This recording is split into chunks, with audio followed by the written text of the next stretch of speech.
残酷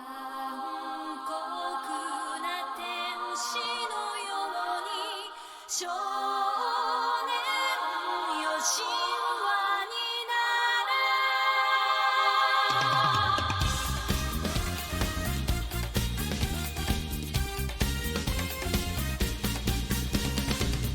青い風が今胸のドアを叩いても私だけをただ見つめて微笑んでるあなたそっと触れるもの求めることに夢中で運命さえまだ知らない痛いけな瞳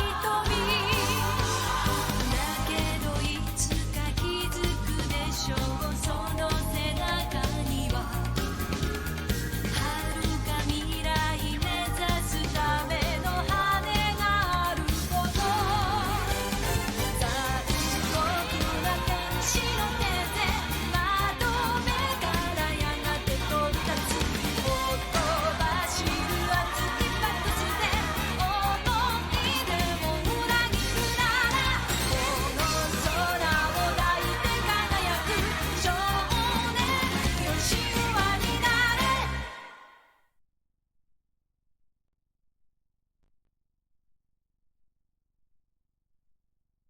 Hello. Hi. Welcome in, everybody. Hope y'all had a good day. Welcome in. Shout outs to the soldiers up here. We got Reap first class and Stanky second class, and third class has not been claimed yet. So if anyone has a chat point they want to throw away, there you go. I hope that bot gets it. The Zdoos Zdad CEXGYC 63109. I hope they get it. Welcome in, everybody. When does Hey Buddy move into the Evangelion apartment? What's that? Is there like a... Oh, never mind. I guess I could just pretty much guess what that is. It's like a whole apartment complex that's just like decked out with Evangelion stuff. More than likely. Oh, what up, Worldwide Noob? Hey, buddy, welcome in. Let me get some tunage playing. We're gonna listen to Shabbat a couple of times, I feel like, before we start in on the game. Oh. There we go. Oh, man. So I don't know how much more is left of Xenogears, but I have a feeling that, like, I'm at the end of the game. I feel like that I've got, like, one dungeon to do, and then that's it. Like, one dungeon, and then, like, whatever happens after that, and then that seems like that's it. Yeah. I don't want it to end. It's been such a fun playthrough, dude. The Evangelion apartment is a recreation of Shinji's apartment in Evangelion. Oh, okay. That would be a really shitty living situation. Because Shinji shares, well, Shinji's there with Misoto, Asuka, and then, like, the penguin thing, Pin. Unless you're sharing the apartment with Pin. That sounds like it would be a rough time.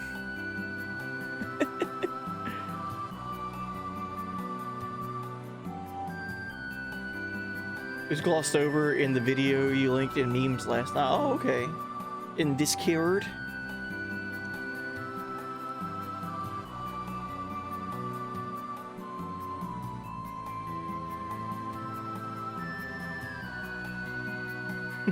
Did you post it in dank memes? Oh, I see that now. Oh, I watched that. Dude, I watched that whenever I had a migraine. I guess I watched that and, like, all memory of that just was like... Good old migraines, bro. Yeah, I watched it and I even reacted to it. God. I watched that while I was, like, laying there with a migraine, falling asleep, after waking up for, like, 10 minutes to go, like, piss or something. and then like laid back down and saw it, and I was like, oh, that's pretty funny.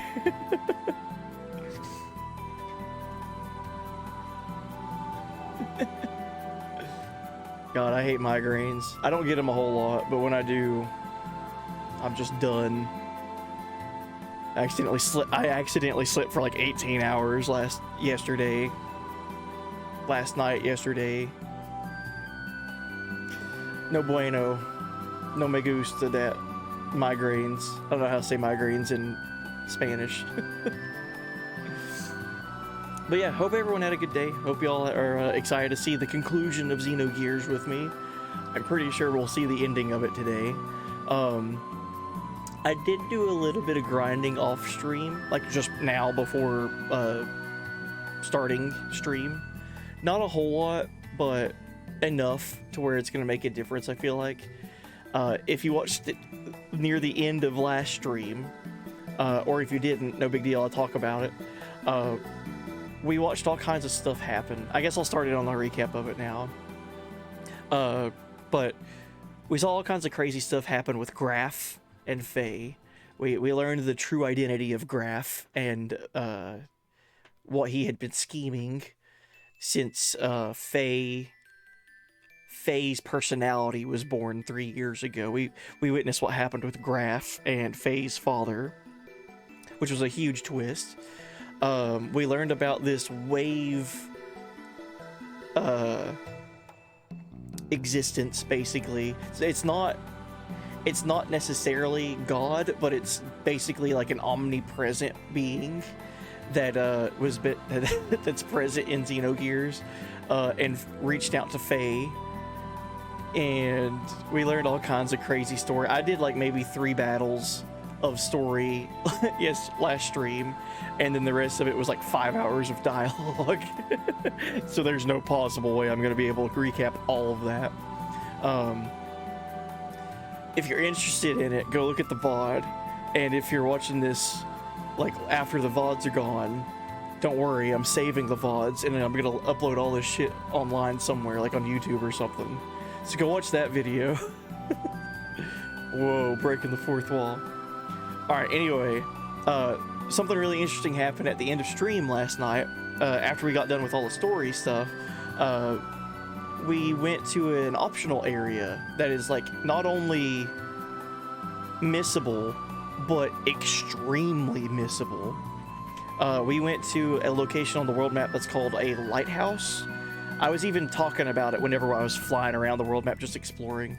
And I was like, yo, this lighthouse, we never did anything with it in the main story. Why is it here? Like, I feel like I'm going to the end of the game right now. I'm going to the, like, last dungeon, probably. This lighthouse never had anything to do with anything. So chat was kind enough, I believe it was Elliot, but chat in general was just kind enough to let me know, like, hey, you should probably go check that out, but have a certain party member with you. So we went there with Emeralda, and we actually got to go and check out the ruins of the civilization of Zeboim. And that was really cool. We saw all kinds of backstory for Zeboim. Just a recap of what Zeboim is. That's a civilization from 4,000 years ago on this planet.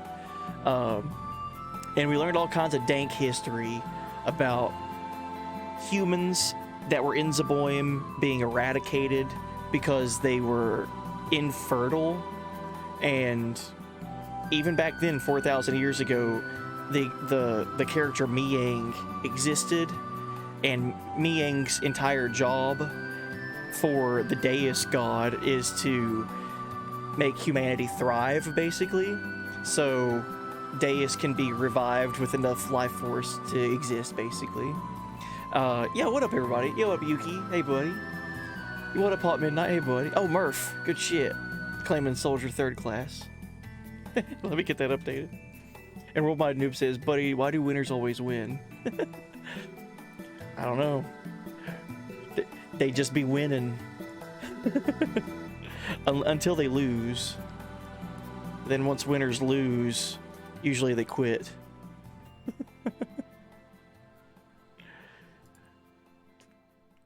You spoke to the Yuffie voice actor on Twitch the other day. She's a streamer. Oh, that's cool. That sounds like a fun time. we're getting ready to start in on Xenogears, and I'm feeling like this is going to be the end of the playthrough, because I don't know how much more story there is, but it definitely feels like we're like headed to like the end of the game. Just doing a little recap. But anyway, I was talking about the end of stream last stream. We went to the Zeboim civilization, which is the civilization from 4,000 years ago, and we discovered a couple of really awesome things with Zeboim's civilization. We learned about a hidden technique that's in the game that has been in the game the entire time for the gears, but it's very circumstantial and very rare for it to even happen. There's some kind of algorithm that the gear battle system follows, where if your HP is at a certain ratio and your attack output is at a certain number, you can go into a thing called hyper mode. Very rare situation, very like low % chance of it happening, but it's in the game, it's programmed in there. Kind of reminds me of the all sevens trick in FF7. If you don't know what that is, in Final Fantasy VII, if you have a HP value of 7,777 for that character, every single attack that they do, no matter what it is, will do 7,777 damage.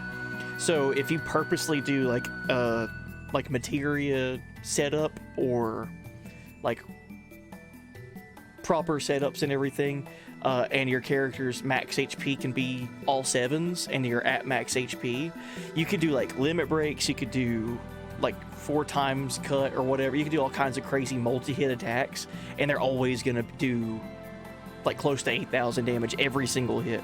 So in Xenogears, the hyper mode thing, I guess, is kind of like that. I'll probably never see it because it's such a rare circumstance with HP values and all that, but we learned about that in Zeboim. That was really cool. And then, my god, we saw some goofy ass shit in Zeboim. I'm gonna go back and we're gonna look at it, but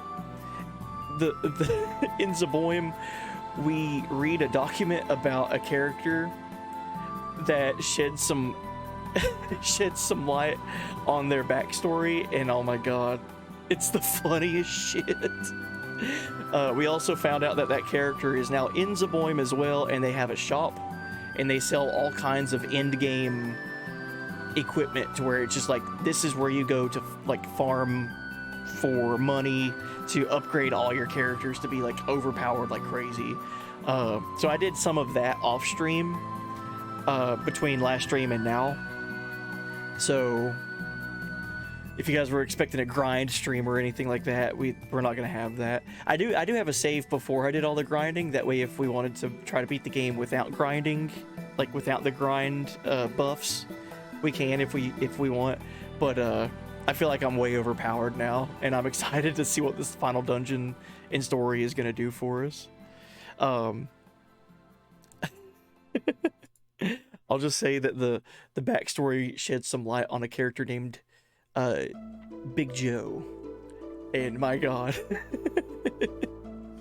So that wasn't the last thing that happened in Zeboim. The very final thing that happened in Zeboim was for the character Emeralda, the 4,000-year-old nanomachine colony girl.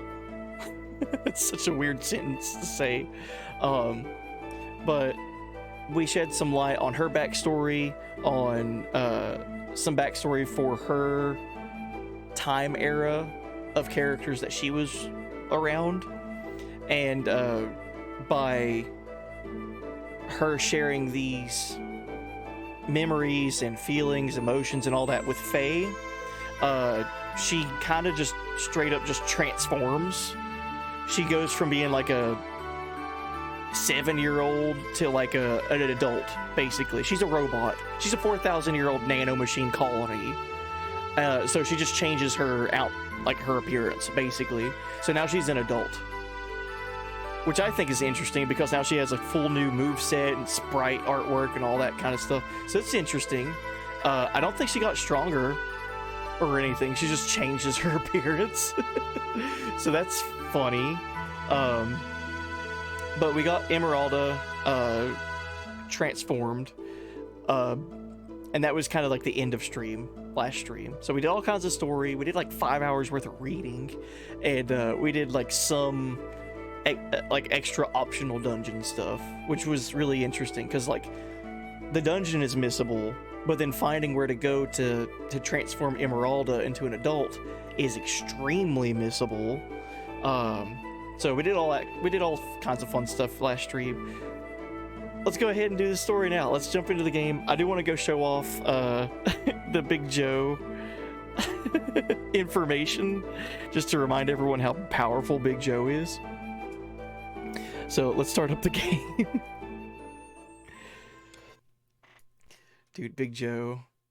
We gotta have a chat point redeem or something for Big Joe. Oh, look at that. My audio is not plugged in. 2 seconds. Hold on.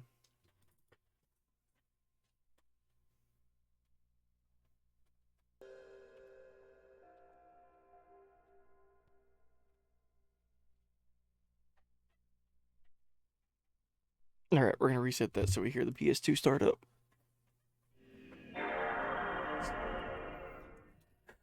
You like the voice acting for Big Joe?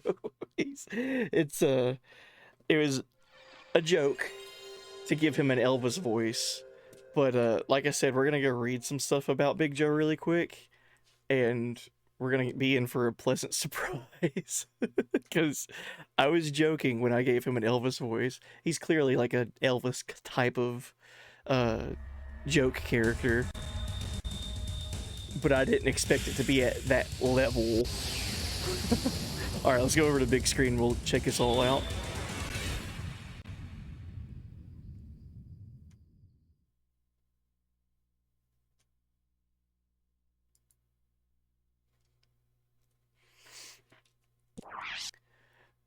So yeah, we're all we're gonna do on stream right now. Like as soon as we load up, we're gonna go check out Big Joe's backstory, and then we're gonna go to the final dungeon. Yeah, not a crazy amount of grinding. Like five-ish hours of grinding between last stream and now.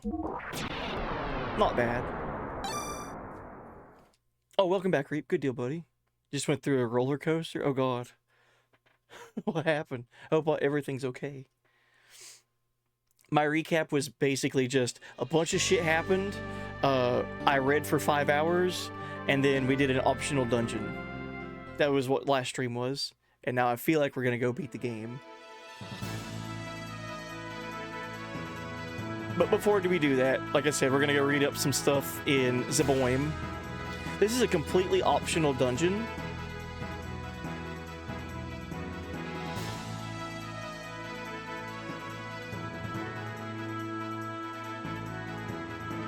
Let's see, I think it's over here. Yeah.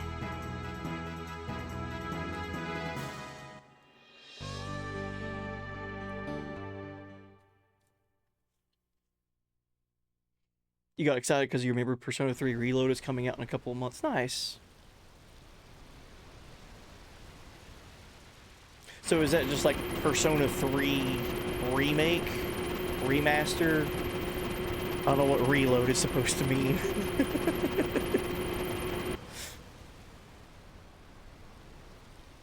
Remake. Okay, cool. Cool. Alright. So we're going to look at stuff here in Zeboim. Just to recap, remember what I said about Zeboim, what we learned about this place. This is a civilization from 4,000 years ago. And it's like deep under the ocean. Kind of time capsuled down here. Just everything's been preserved because of where it was located. If we read this, we'd learn about the hyperdrive stuff. I don't think these were readable. Okay, so we're gonna read about Big Joe. Just as a reminder. Oh my god, this is the funniest shit to me.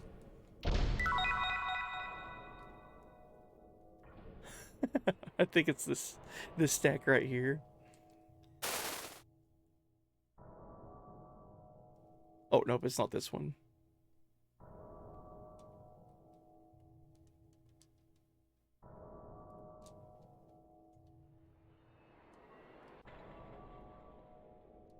Where's the Big Joe lore? it was this.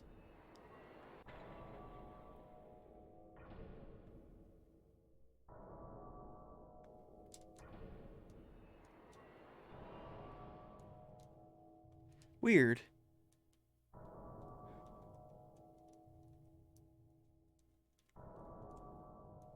If it changes, that's interesting. Like if you come in here and read books and it's a different thing every time.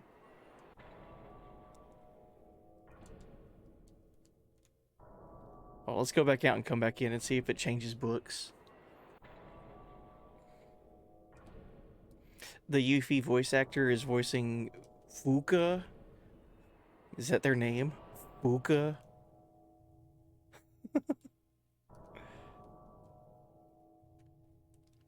Got super sad because you love the old cast, then listen to the trailer and honestly, it's not so bad. Nice.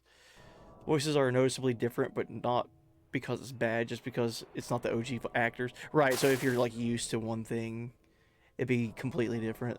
I understand that completely. That's how I was with FF7. Because I was so used to anything FF7 being the specific voice actors. And then when 7 Remake came out, basically everyone got replaced. But here we go. This is a, I guess you would say this is like a news article or a magazine article or something in a magazine from a civilization 4,000 years ago in Zeboim. Former WWW heavyweight champion and 5-time hit movie star Big Joe, real name Joey Balboa, added NBA's Player of the Match to his list of accomplishments for the year, which includes the Wimbledon Grand Slam, a baseball Triple Crown, and the Pulitzer Prize. But at the awards ceremony, when he went to shake hands, he slipped, hit his head, and went home brain damaged, burnt out, and thinking he's Elvis. And that's where the article stops for Faye. So yes, that's right.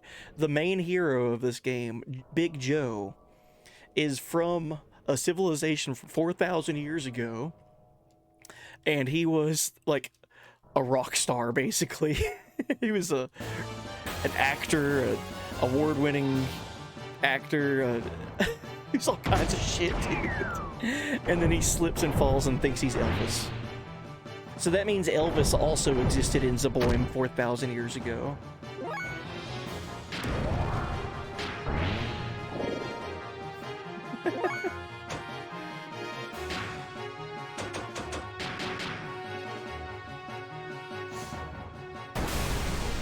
And now he's a shopkeeper. I'll go show you that really quick.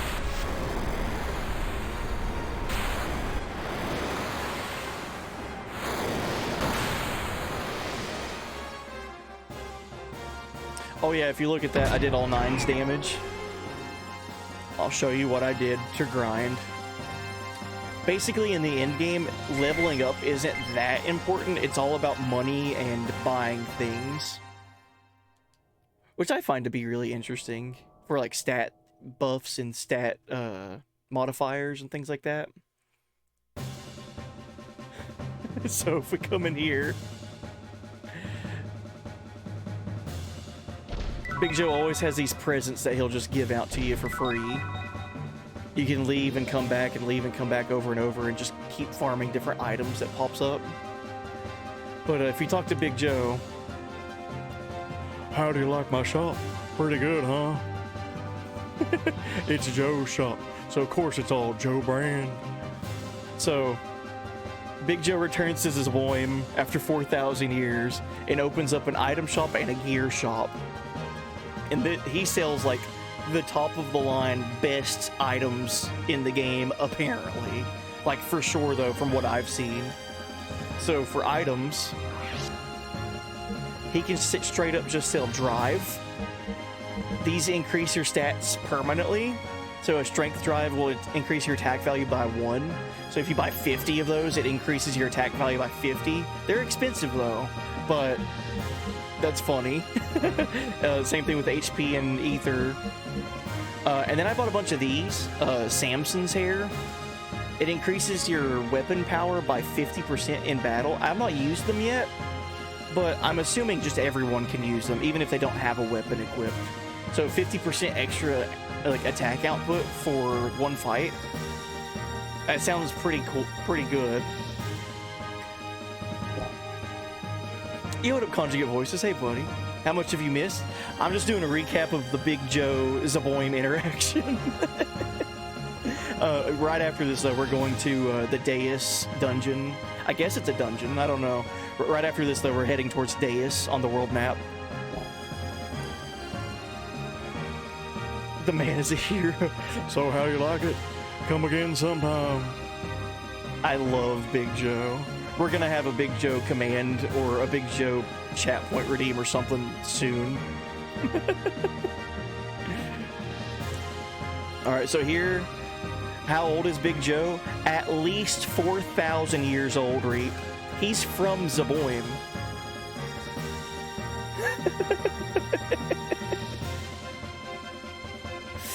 So this is also something that I got from Big Joe's shop. You can do all kinds of crazy tune-ups here. So for engines, you can reduce your fuel. Right now my fuel is like 8,000. I can reduce my fuel to 1,000, but my attack output is at 100. So for example, right now my attack output is at a 70. So you can basically turn your gears into a glass cannon. You do like crazy output, but your fuel is very low, and you'd have to like charge like after doing like 2 things. So there's some crazy mechanics here.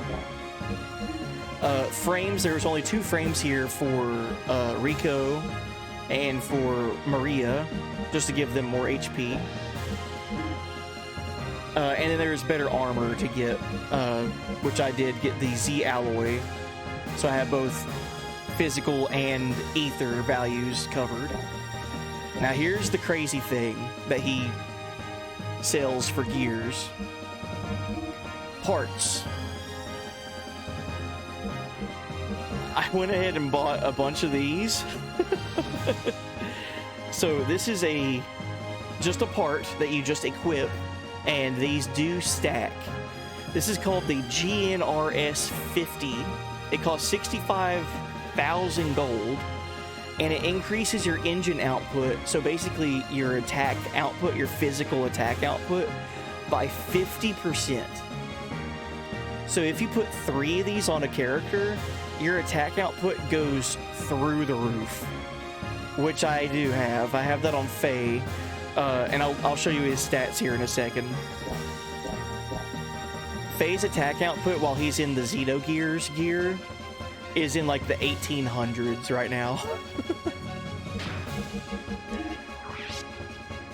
Yeah, 1890.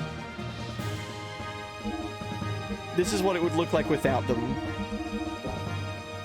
840. And that's still like, that's pretty good like attack output for the gear, but just 50% bonus on top of 50% bonus on top of 50% bonus. It's nutty, dude.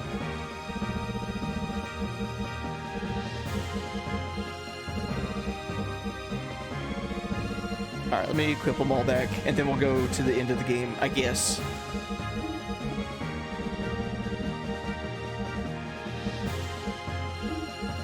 I also have one on Satan, and then I went full ether bonus for Emeralda. Big Joe voice for 5 minutes for 3K channel points. You love the enthusiasm, but Faye is gonna do no damage. We got time. I'm sure we can change things around.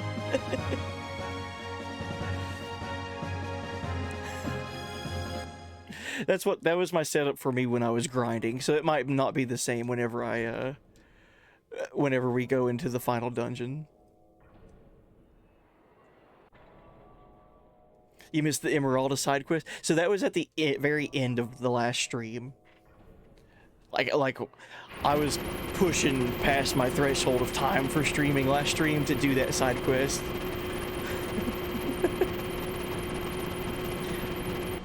I think we only have the dais area to go to now. We could play mini games. Like, we could do speed, and we could do the gear battling for battle points.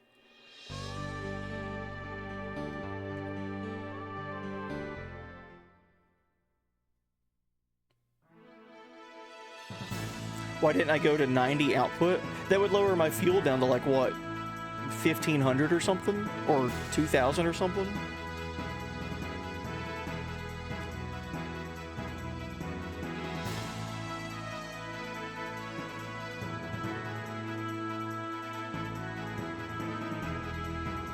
Oh yeah, we did do the gear gambling last stream too, by the way. If you guys... we did the computer versus computer gear battling arena, and chat bet chat points on who they thought would win. Nothing would live that long. There's another thing that we did too. We that I bought the Z charger, so every time I charge I get 500 fuel every charge. I feel like already though we're like crazy overpowered, so nothing's really gonna cause too much of a problem, right? I don't know, that's just me guessing.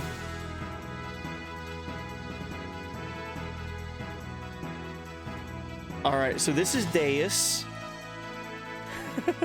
This is the interplanetary weapon that crash landed on this planet 10,000 years ago and basically became God for this planet and created humans and all kinds of crazy shit.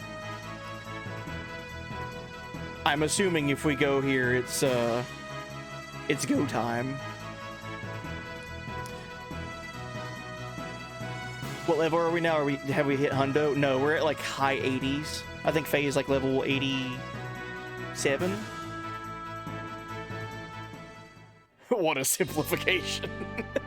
Yeah, basically this is the interplanetary biomechanical weapon that crash landed here 10,000 years ago and became God and created all humanity. Let's go kill it. Yeah, let's save. Like I said though, I do have a save before I did any grinding whatsoever, which is here. So Faye is at level 79 and right now I'm at level 87. So this is before my money grinding, before leveling or any of that shit. So we could go back and do it with the older stats, but I kind of just want to see how much we do, like output, like damage output now. Oh man.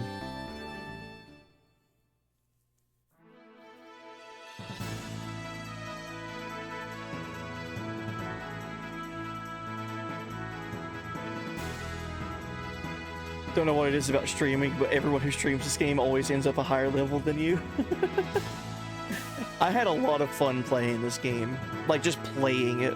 So even on the days that I wasn't able to stream, I could like sit down and play for maybe 2 or 3 hours before sleep or whatever. Like I was like chomping at the bit to do that. All right, let's go to Deus. Let's see what happens. I don't know if I'm ready or not. Whoa. Did I leave on accident? I did. Okay.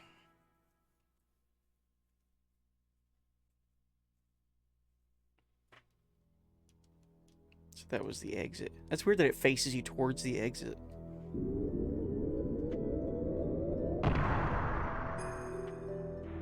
Oh no, this is story. I can't do story off stream. I can grind off stream. Alright. The mapping of the inside of Deus is now complete. Okay, let's go everyone.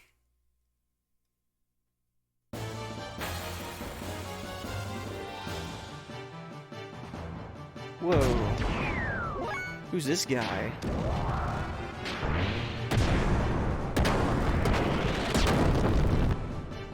Just one-shot it.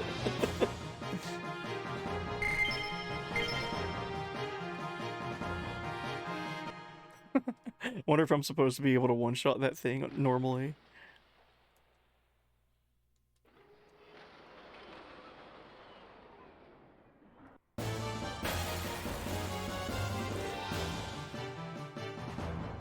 So there's going to be all kinds of just gears in here, it seems.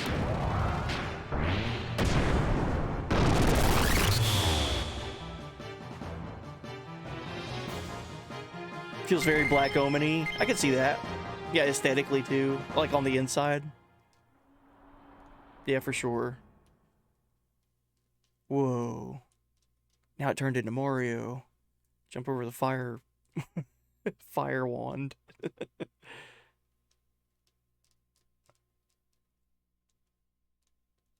Weirdly, no music. I would expect there to be like crazy dungeon music playing or something.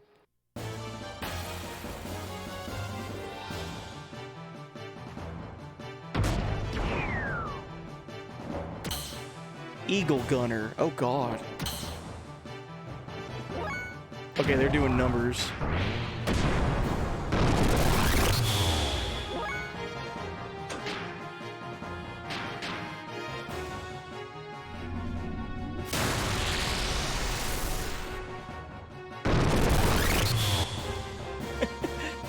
Emeralda is unironically a beast right now. Wait a minute. Let me try that again. Emeralda right now is unironically a machine at putting up numbers. Numbers, put your calculator. Whoa, what is this? Who are these guys? Oh, this has to be like one of those seraph angels. Because they have little halos. Yeah, water seraphs. Cool.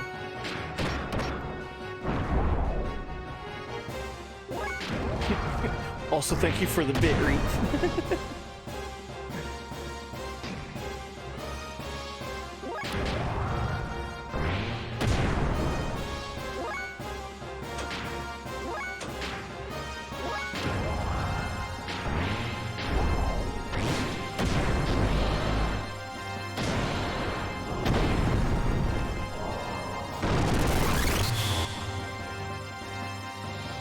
Face pissed off.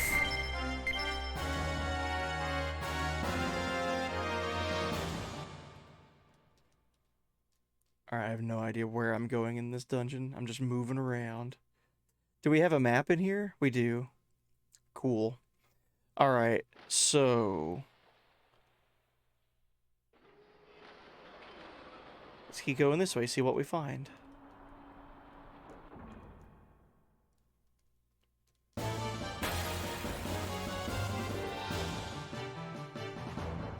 Seraphs are the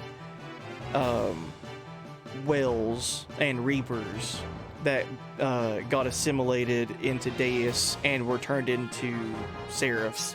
And then the humans that did not transform into whales or reapers became threats to the seraphs and Deus, and basically were their threat because they were resisting God, and those humans were either being hunted down or being turned into seraphs as well whenever they would get found.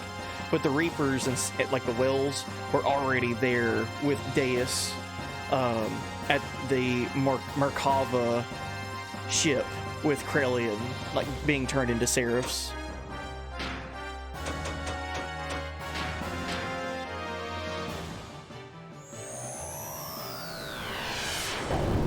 Yeah, so basically these angel-type gears that we're killing used to be people. Feels good, right? To just straight up murder them. Yo, what up, Mad Lad? Hey, buddy. Oh, I'm going the wrong way. I need to go this way. Mad Lad, I'm pretty sure that we're in the final stretch of the game. Just so you know.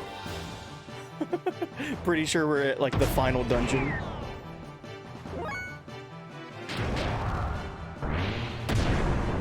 However, we just started it, so I don't know how long this dungeon will be or anything.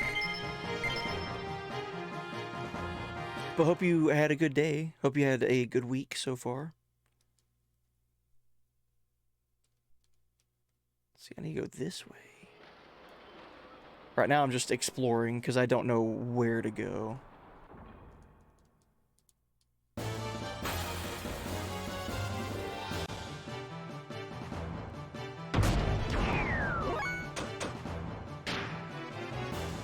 Nice.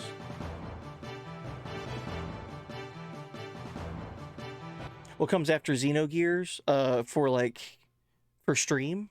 For what I'll be doing? Or for what?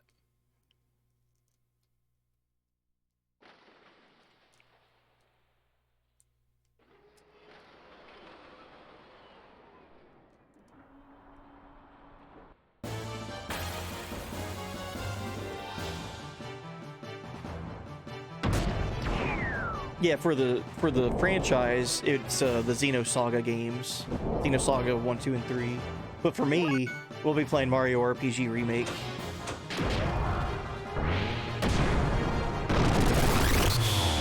I do look forward to playing all the Xenosagas, though, and all the Xenoblades eventually.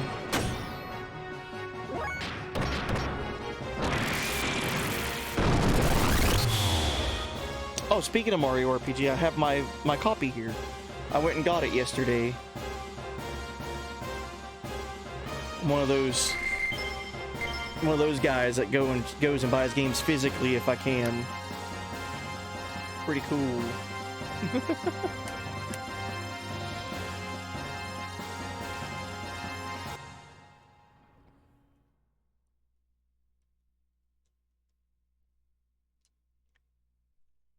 Okay. So if I had to guess, when I'm looking at this map, I'm seeing that area that's got a square on it. Maybe I should go there. That's the only area of interest that I can see currently. So let's head that way.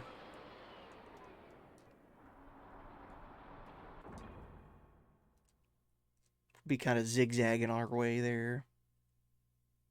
You think so there's a chance we might be starting Mario tonight? Maybe. I have no clue. We might. Xenoblade 1 is in your top 3 games of all time. Nice.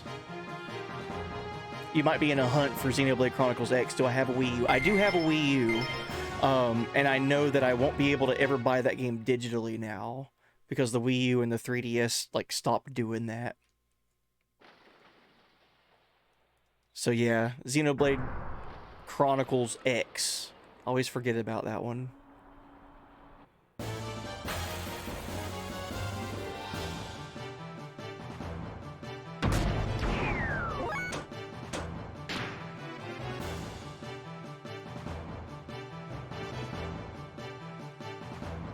You found the Xenoblade games to be largely unapproachable after playing the other Xeno titles, but I understand why people like them. I've not played any of this is my first Xeno game ever, so I highly doubt that the Xeno I could be wrong, but I highly doubt that the Nintendo Xenoblade games have subject matter of to the dank level that Xenogears has. I could be wrong, and don't tell me, but the areas that this game goes with how dark it is in moments, I'd be highly surprised if Nintendo was like, let's greenlight that. That'd be wild.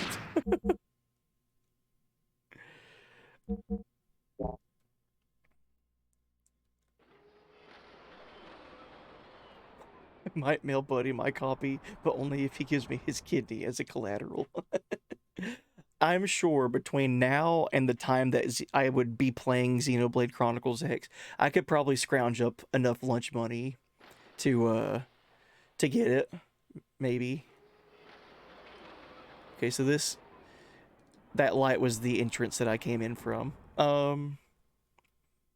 The only other area that I'm seeing that's a point of interest is up there at the top right, because it's got a little thing of dialogue beside, or not dialogue, but a little piece of like text beside it. So maybe I need to go up there. Yo, what up, Kyler? Hey, buddy.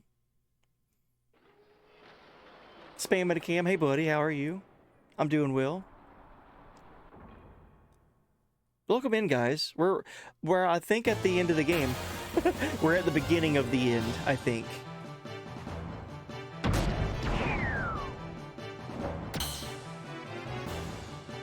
I hope everyone's had a good day.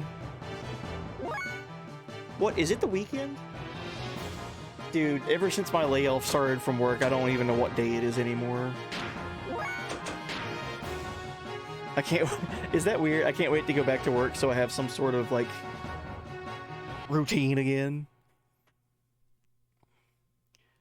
Alright, I need to go up, I think. I don't know really where I am going. I'm just kind of exploring. I'm assuming that I go to this text area over here.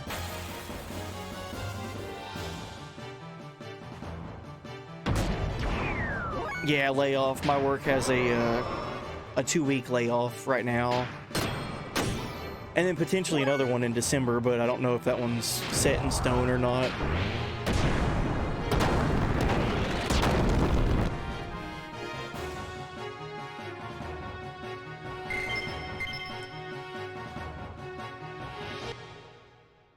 Yeah, I remember you saying something about that, Kyler. Because you worked, like, on the, like, not, like, on, you said it was, like, on-site work. So there's, like, a lot of traveling involved with that, right?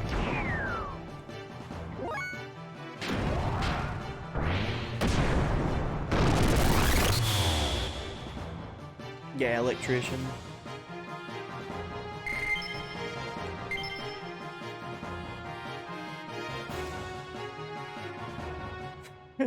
Oh yeah, spamming again. I did a lot of grinding between last stream and now. My characters are stupid. Not, like, I come to realize with this game, like, it's not necessarily leveling that's the important thing. It's the items and equipment and things that you have for your characters that are the important thing. So... Right now, my attack output for phase is just dumb. I probably should be able to... I should probably equip other things for him, but I just like seeing that gigantic spike in his attack value at 1800. It's ridiculous.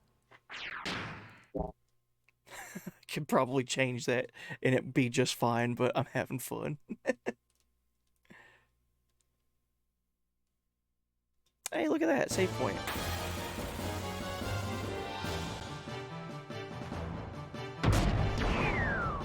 I didn't go for the Omega 100s. I thought it was too glass cannon-y.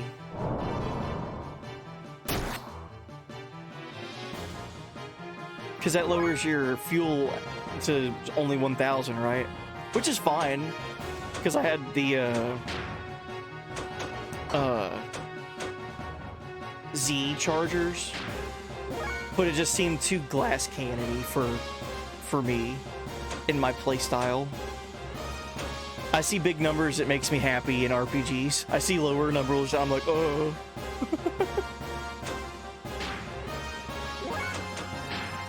There we go.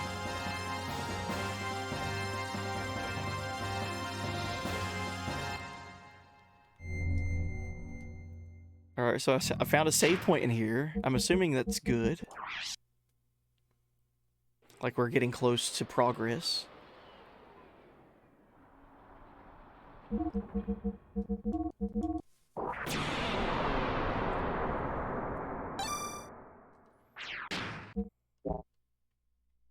And we did do the side quest with Emeralda. We did get her to change. It's wild to me that that's so missable.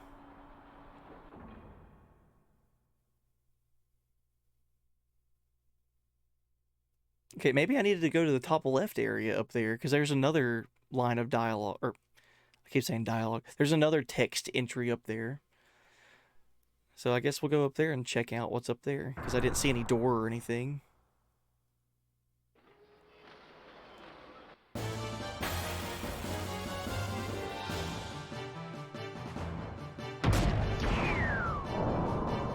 Sword Seraph.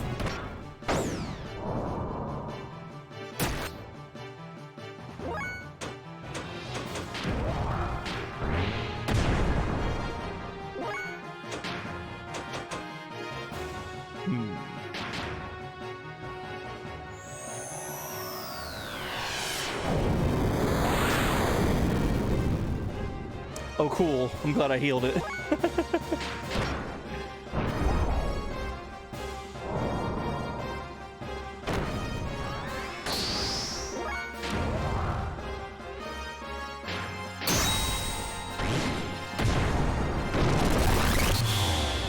Damn, Faye. I think that's the most damage I've done with one attack. 11,000 damage?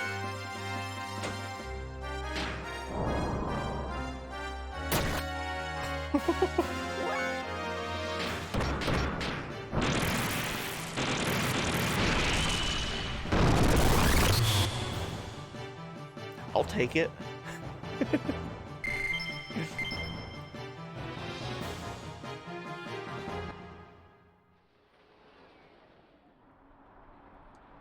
Okay, I'm getting close. Let's go up.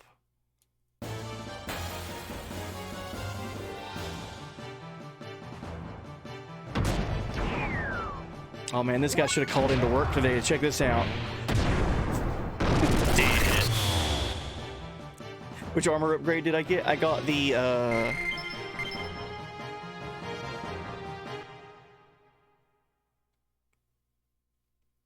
not the gold, because the gold was like pure physical defense, right? Physical armor. I got the highest one that covered both physical and ether.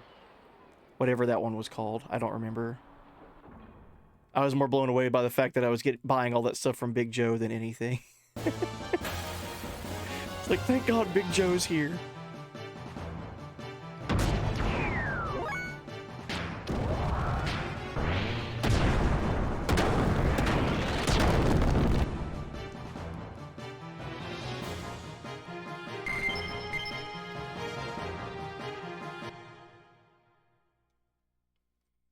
Alright, is this the way to go?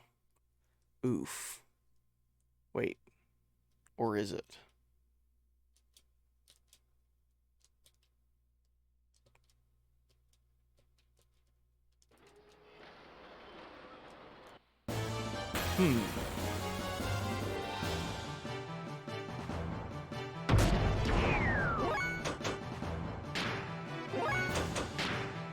Shoot.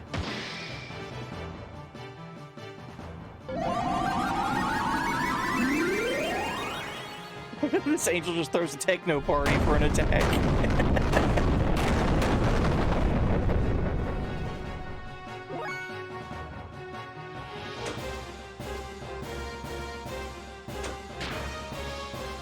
Well, that was bad.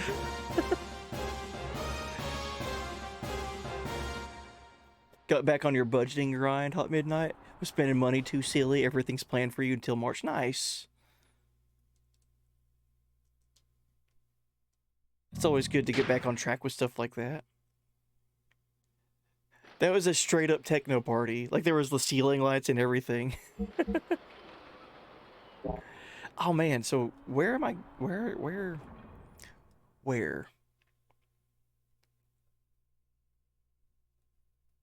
So I found the save point.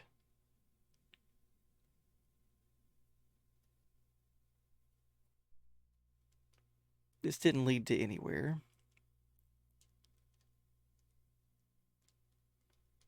At least to my eyes, it didn't lead to anywhere.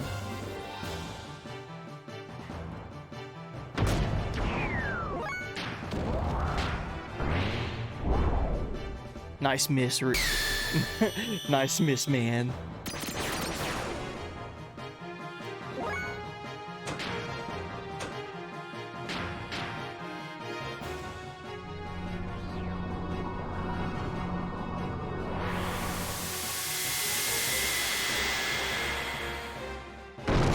Can Faye one-shot Gears with his bare hands now? I don't know. I haven't actually been able to fight stuff.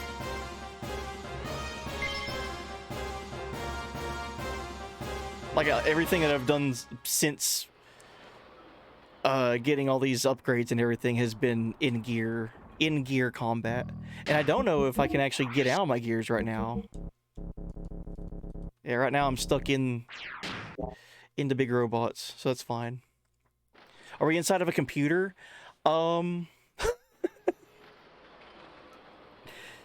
Yes and no. Do I have to do something with these things? Like, defeat them? If you knew where to go, your stream would be over in no time, so you're on your own completely. Hell yeah, I like that.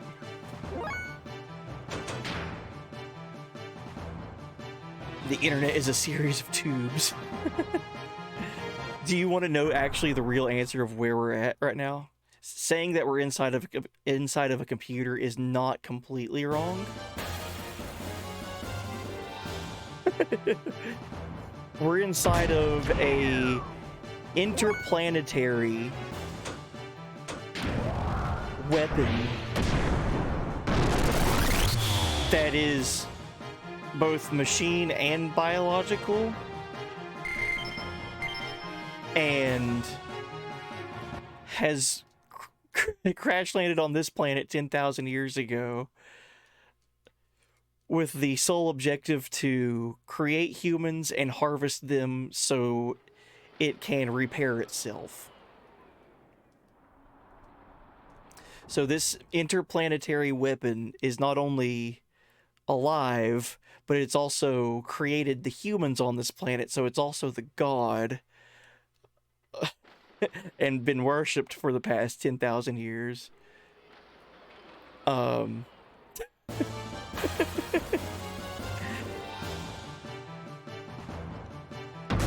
Basically. They're using humans like Soylent Green. Go back and watch like 3 streams ago on the VODs, and you'll be disgusted by how accurate you are with that description.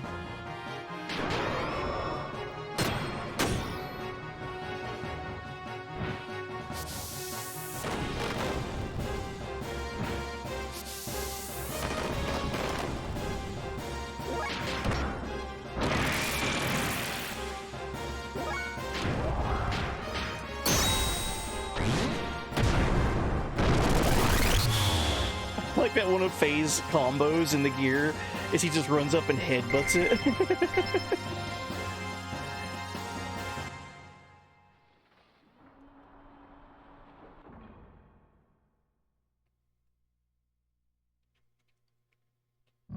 Oh, is this technically the Merkava that after it fused with the Deus?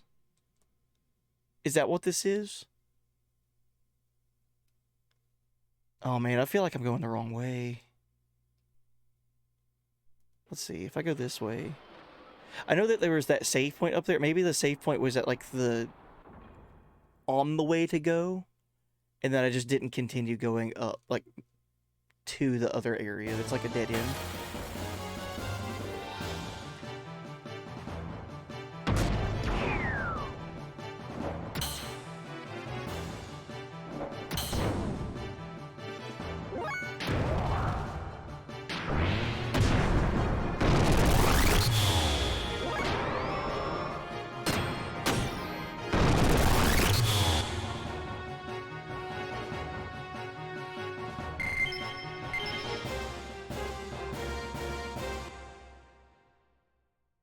Okay, what I'm going to do, I'm going to go back over to where that save point is, and that's at the main top right area.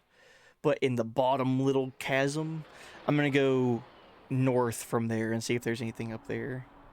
Because I feel like if I were to be creating a dungeon like this, I would put the save point close to where the continuing route would be.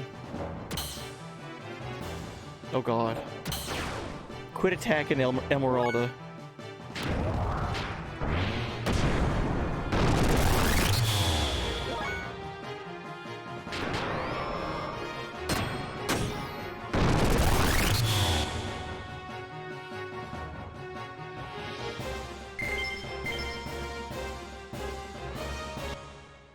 I'm gonna equip something different on her right now because she's a total magic user right now. I need her to heal.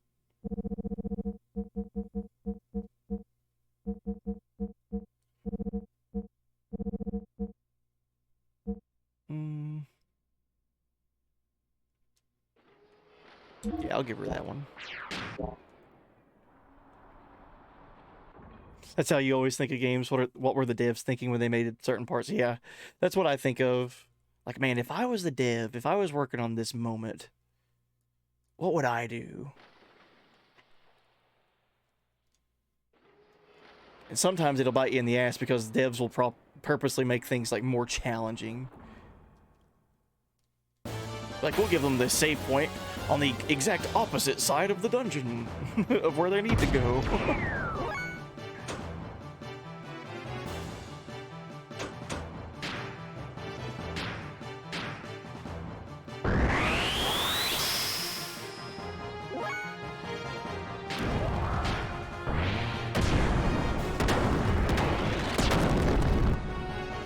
Where is your consciousness located? And does that point ever change for you? For a while, people thought your consciousness resided inside your stomach. Now most people think the brain. If you could hold the latter to be true, everyone on Earth is trapped inside a biomechanical computer. Shit.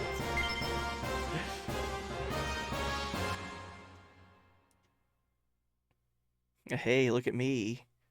Thinking like a game developer. I found it. Whoa.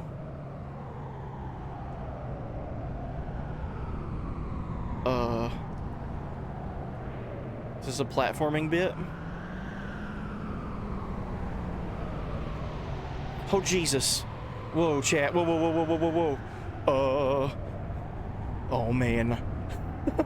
This...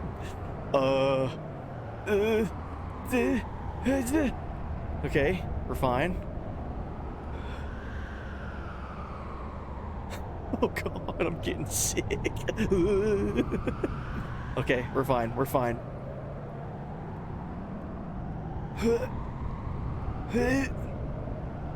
Oh god. Oh yeah, didn't get hit by a single one, baby. Chat, I am a professional gamer. Just as a reminder, I do this professionally.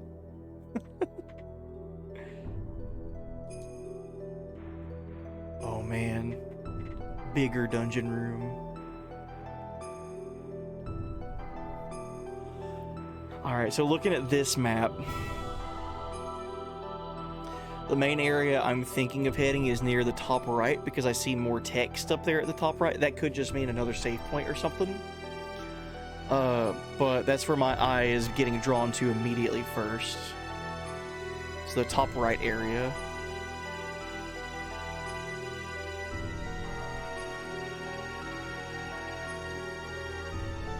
Faye, over there.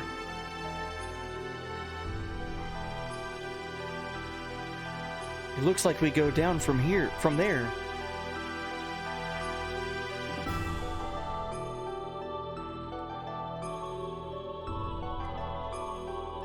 Oh, can I not jump to other locations? Okay. Weird.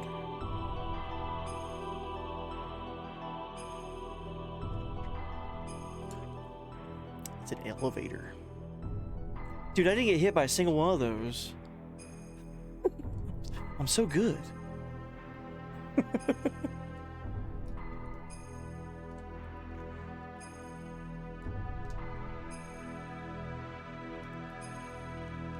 Okay.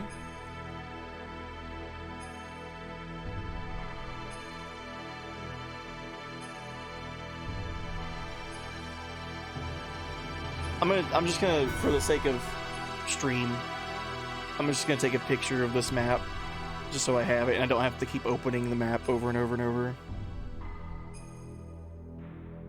Unless I get lost where I'm at on there. Chat, I'm gonna take a picture of you. Say cheese.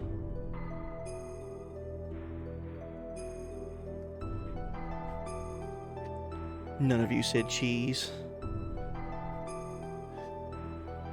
I'm telling Santa.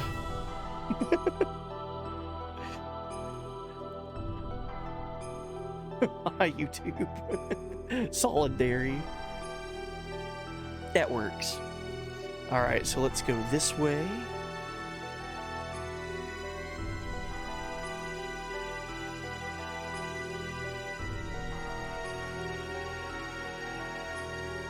Queso. Yo, what up, Ravensmith? Hey, buddy. Yeah, we did. I did do some grinding off stream between last stream and now. Mainly just money. I mean, the leveling is fine, but I did do like grinding for Big Joe's shop, which was fun. All right, let's go use this one if we can. Is it hello? Okay, I guess that one doesn't work.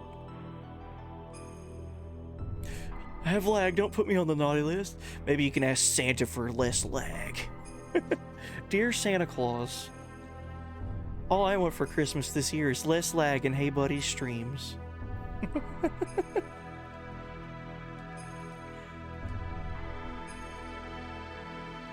Ooh. Green light. Now I want to go check out what the green light's all about.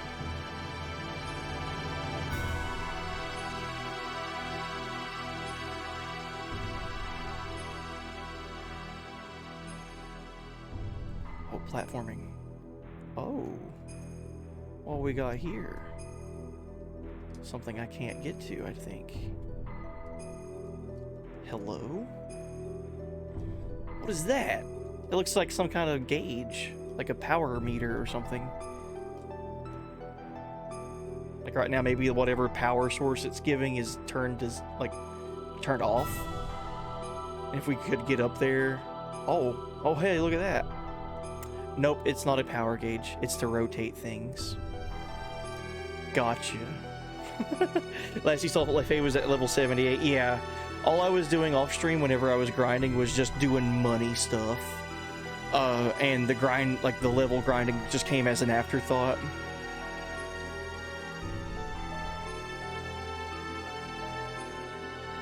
Now he bulky. Yeah, now Faye is very strong.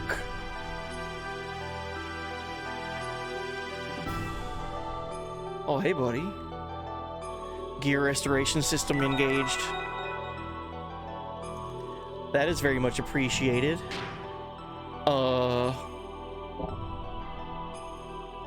There's a retro achievement to get through the final dungeon in under 3.5 minutes. Oh, under 3.5 minutes? Jesus. That would involve knowing what you're doing, though. I'm a big dum-dum right now. I don't know what I'm doing. Okay, so I need to... Is this a functioning elevator? It is.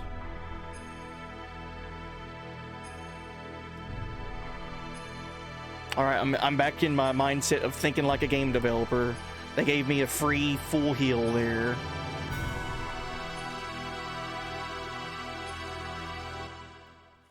We need a chat point redeemed for the actually glasses.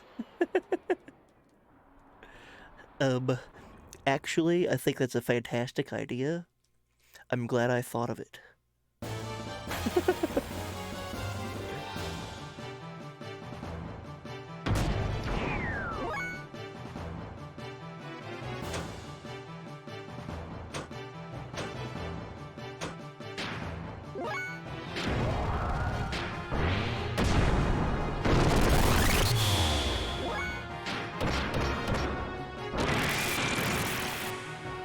Yeah, I needed to get to level 80 for Faye's final death blow. Which I still haven't looked at, by the way. I feel like if we beat this game before stream normally would end for me, we'll go back and we'll watch every character's death blows. Since I think I have all of them unlocked. And I have multiple saves too, so we can go back and look at like Ellie's, for example, right now.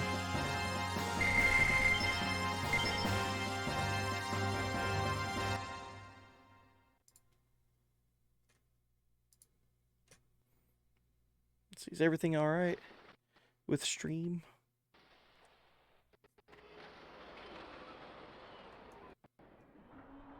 I don't know if it got a little choppy there or not. Let me know. Let me know if everything's okay.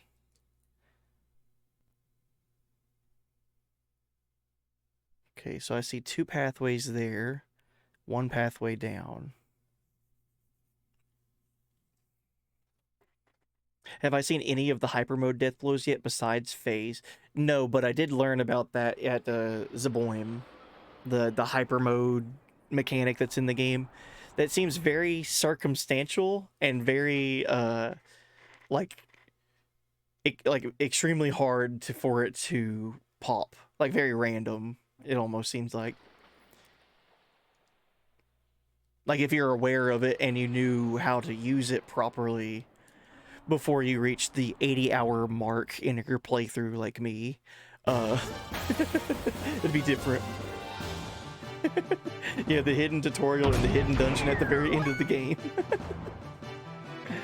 Uh-oh, did sound cut out? Let me know.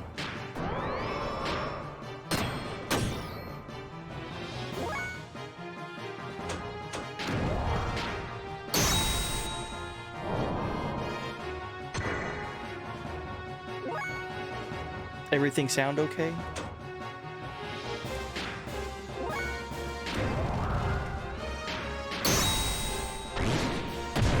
Good on your end, hot midnight. Okay.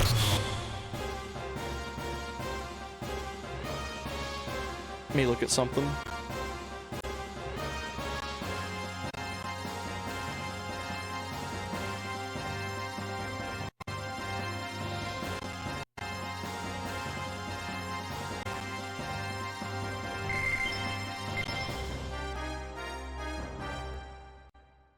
Okay. Bitrate seems okay. It seems like it might just be like a little choppy or something. I've seen horrible bit rates before. Right now it's passable. Oh, this is to go back into this room. I want to check out the other rooms first.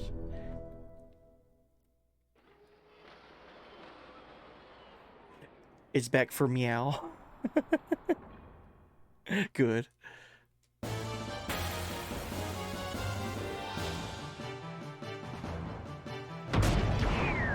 So this is the Earth Seraph. Let's go ahead and hit it with wind.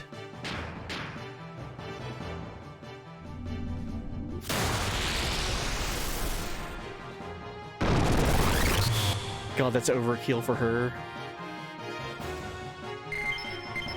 I need to equip some other things on Emeralda to make her not just solely... Because I had 3 power magics equipped to her.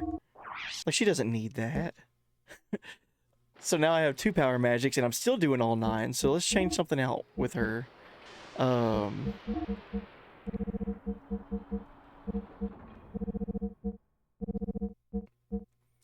Maybe bring up her attack. Just make her an all-around good character with physical attack and ether attacks.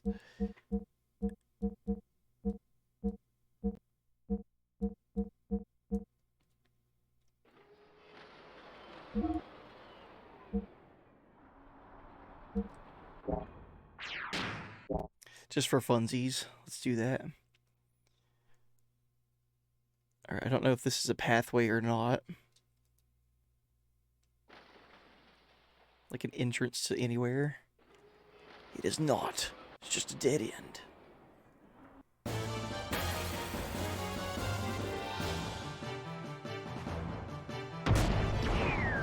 First Prince of Persia game in like a decade, if you recall correctly. I think it's in January, right?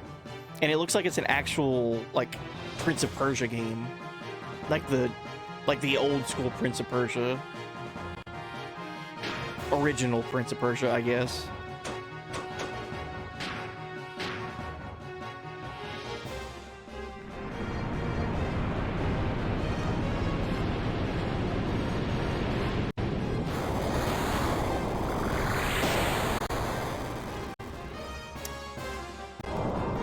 Oh, these are Earth Seraphs. I thought these were the wind ones. Whoops. Emeralda is the strongest character in-game in gear. On your perfect save, you got her to 99 evasion stat. No one else can even come close to that. Oh, God. That sounds awesome. Well, I see some doors back there. Let's see what's going on back here.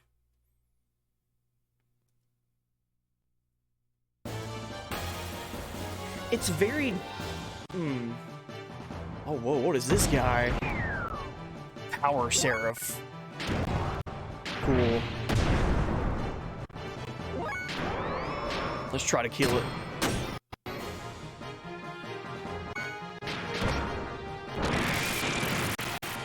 Kind of reminds me of Odin, if Odin was a angelic robot.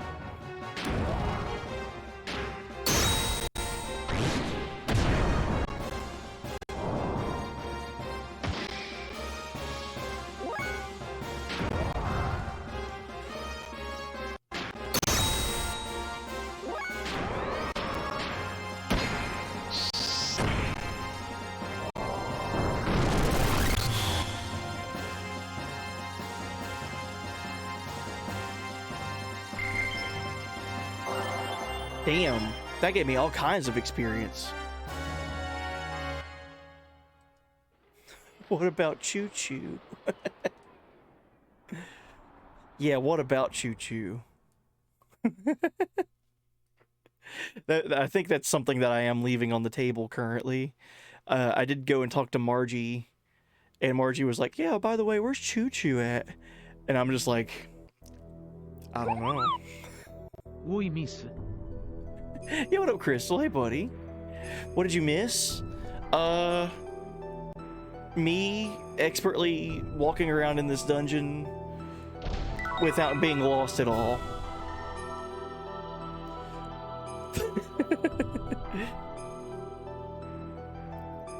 We've definitely followed a straight line going through this dungeon, no problem.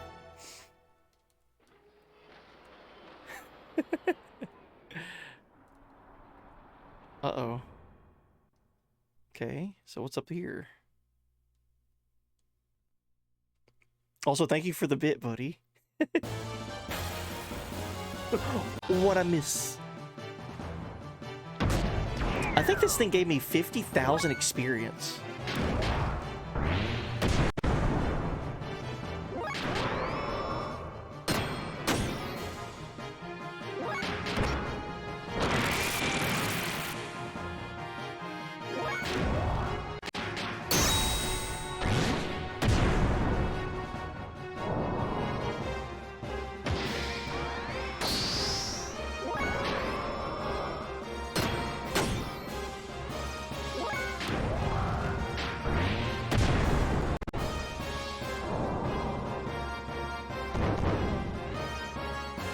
I like this giant angel power seraph that's holding a gigantic like spear or lance or whatever has attacked me both times by just kicking at me instead of like hitting me with the spear. It just runs up at me and kicks at me.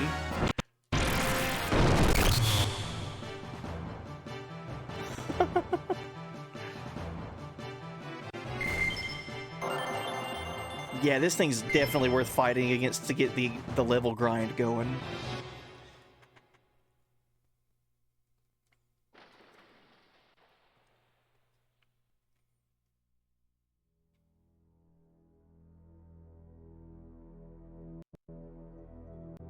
Okay, let's see where we head with this area.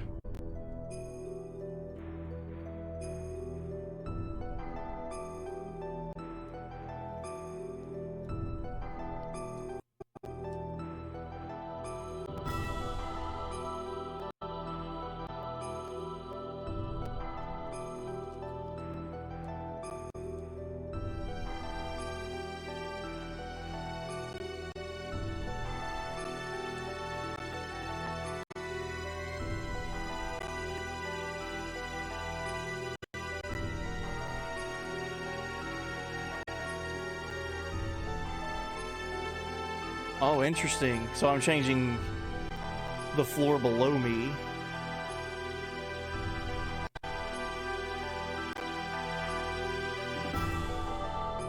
That might be the correct way to go. I don't know.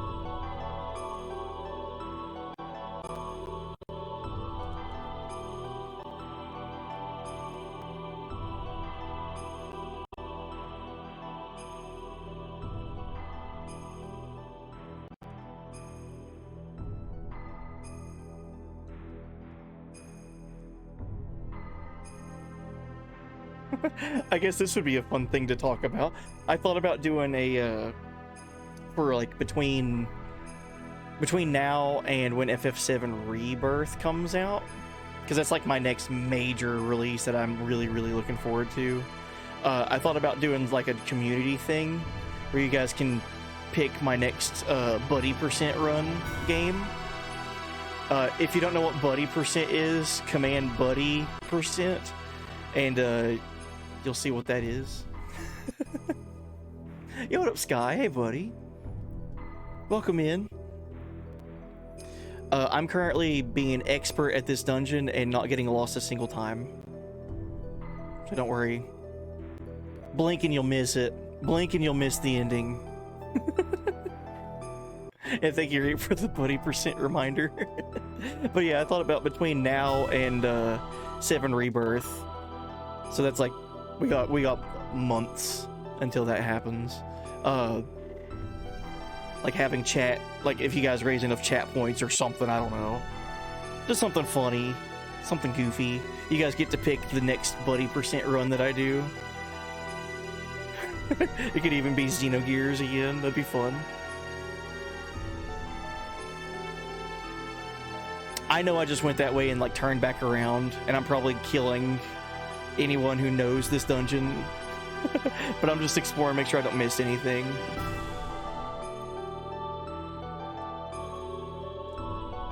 I do appreciate that there's no random encounters in this area, because this is all about exploring and going from like 2 different tiers of elevation, problem solving, and all that. Dude, if there is fights in this room.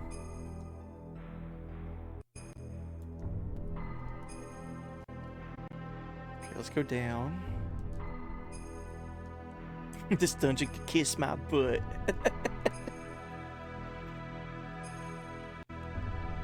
It's not been too bad so far. It's just exploring and trying to find where you need to go. Oh, here's the green stuff. I found the green stuff.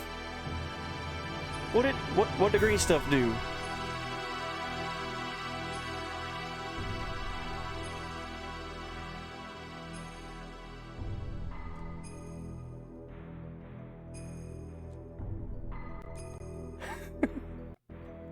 Alright, now to find how to get over to that part.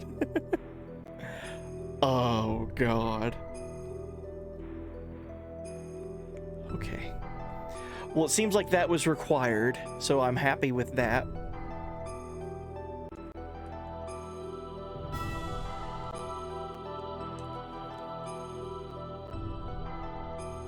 Okay.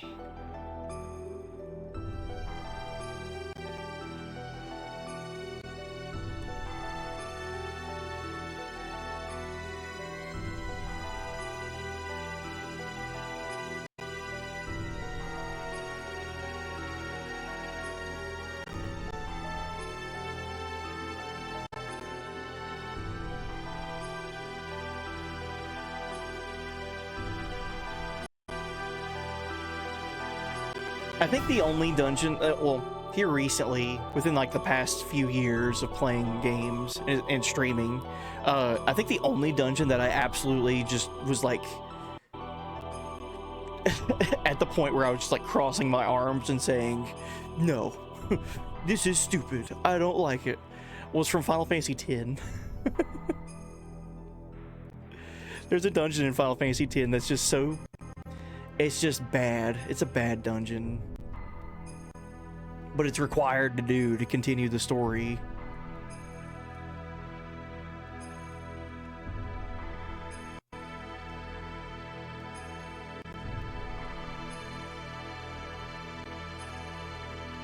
Okay, so now I need to go... Can I go down here?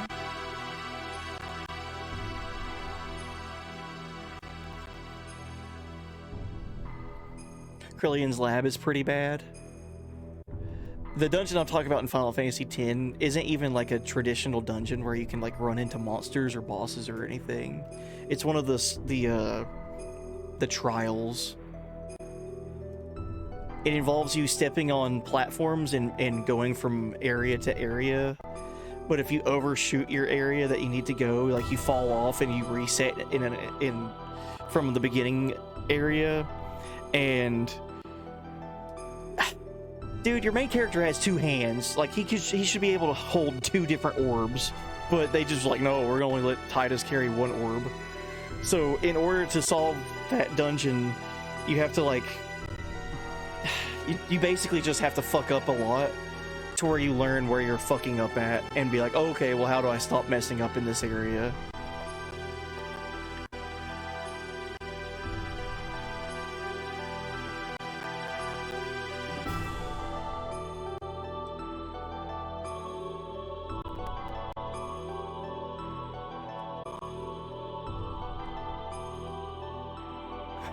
Well, streamer, have you ever thought of just getting good?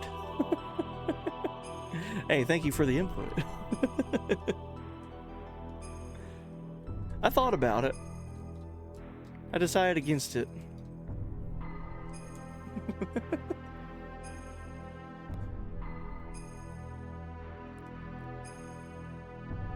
Okay, I think I saw what the end result, like where the end area that I need to reach is.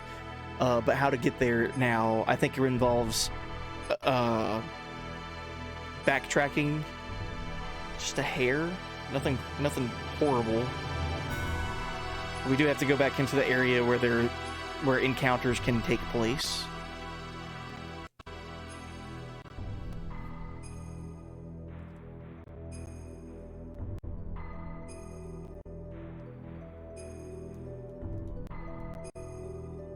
See, is this a dead end? Okay, it is. I hadn't been down that way yet. I just wanted to see where it led to.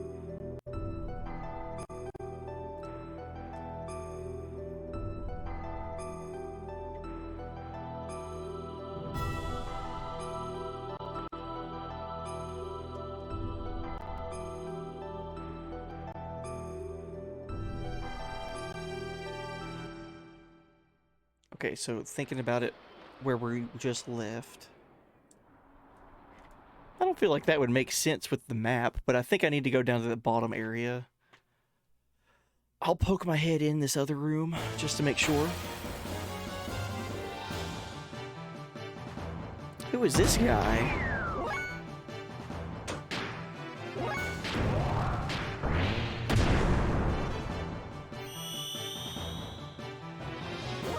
Oh.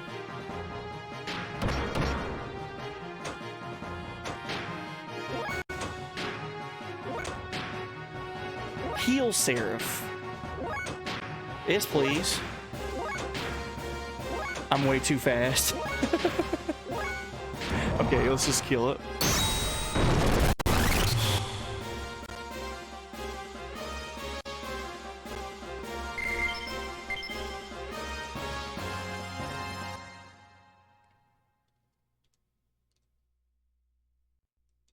Also, I know that there's extends down this way. Is it just a dead end? It's just a dead end. Okay.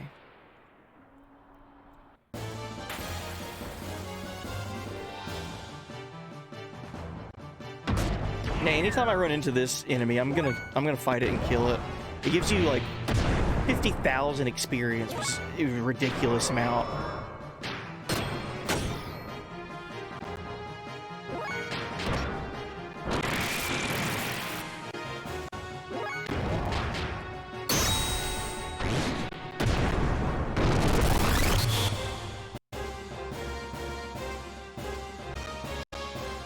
$50,500 experience. Jeez.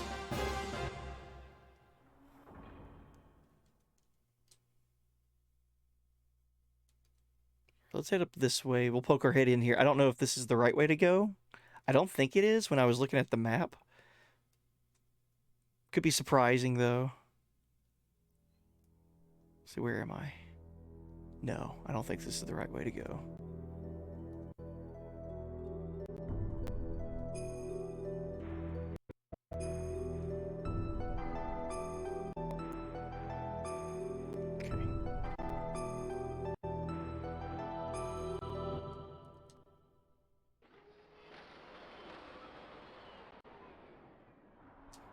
Ooh, let me check something.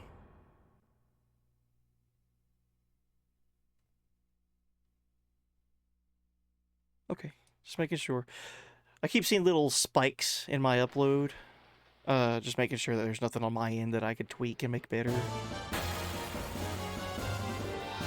Everything on my end seems okay. It could just be a Twitch thingy. That's happened recently too. Twitch just twitching out.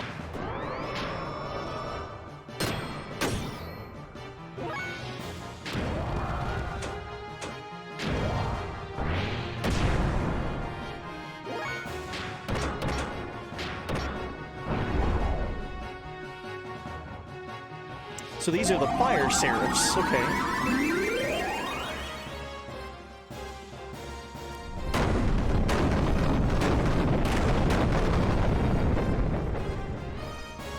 Oh, that's a big number. I don't like that number.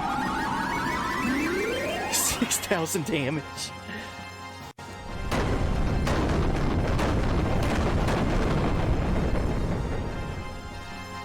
God.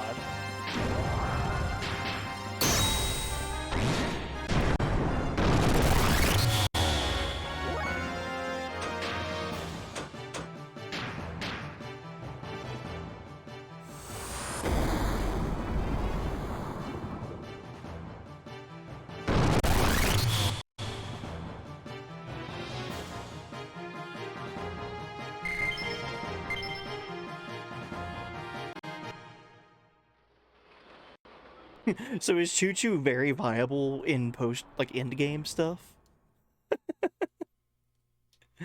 Freaking Choo Choo. If we do end up doing a Buddy % run of this game, I'm gonna rename Choo Choo to Bud Bud.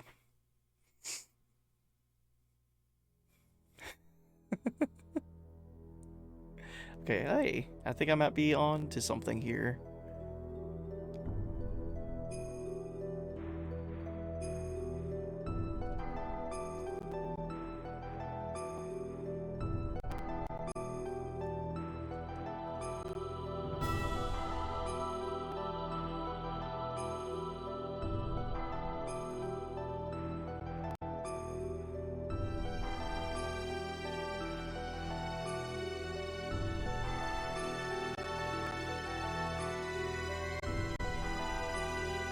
Here's another green thing. What does green thing do?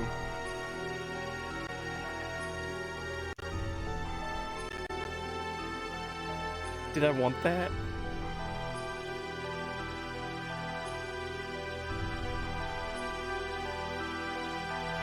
I think I did need... Yeah, okay, both of those seemed necessary to find the pathways.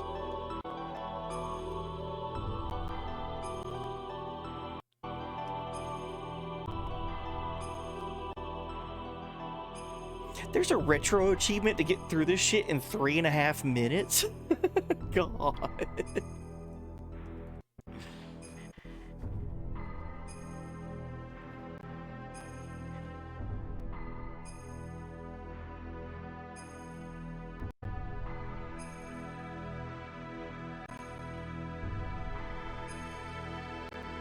Yeah, I would never doubt Kylor on anything with it when it comes to this game.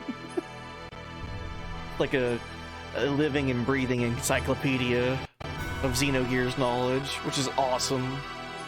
That's what I strive to be one day for Chrono Trigger and Chrono Cross. I'm pretty reliable when it comes to Chrono Trigger and Chrono Cross info.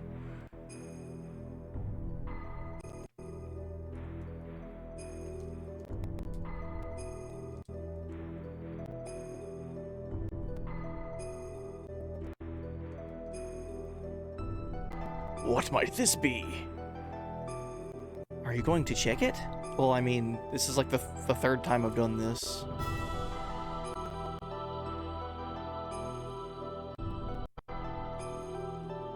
It was a random interaction.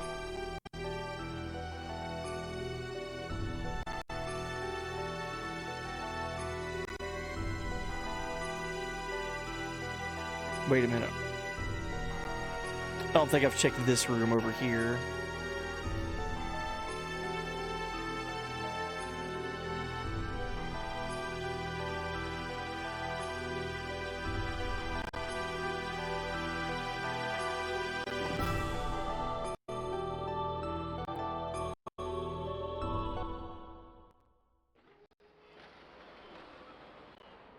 Oh yeah, I definitely haven't been here yet. Okay, so I think I need to go up. If that ties back around to where it was at before. Maybe?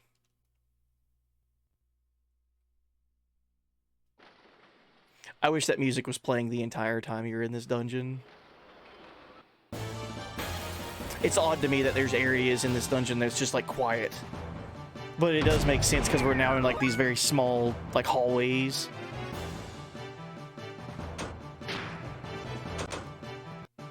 See, this one was the earth one.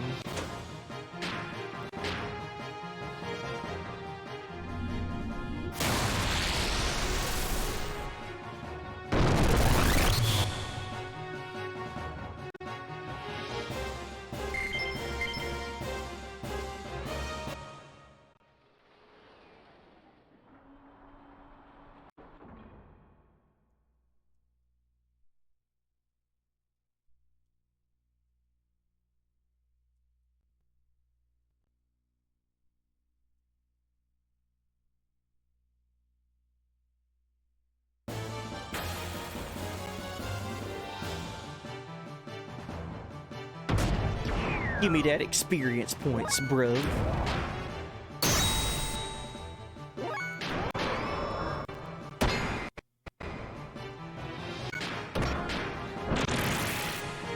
So, I meant to ask this, Kylor.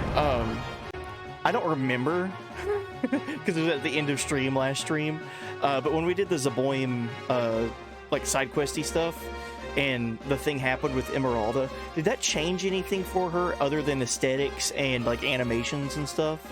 Did that give her any stat boosts or anything?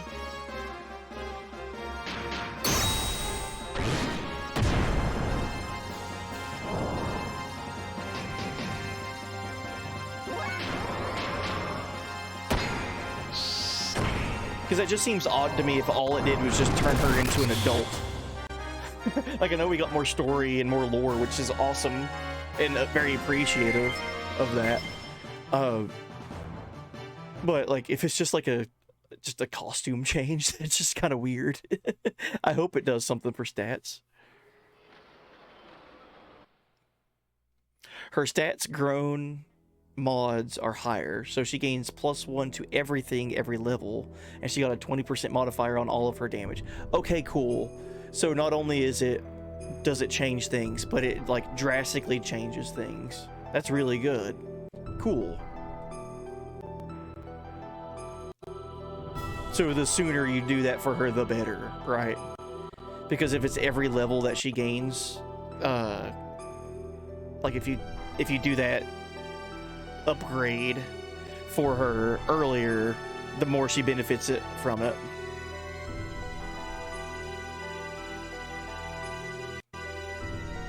Uh-oh. Alright, let's jump in the gate. I think I've solved this room. Okay, here we go.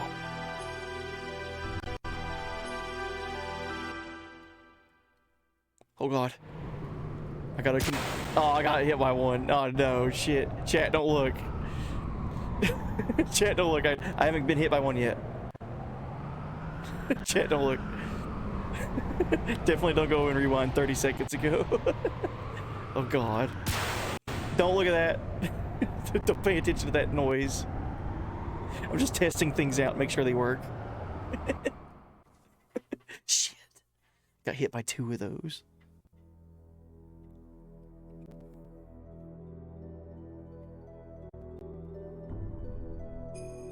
Alright, cool.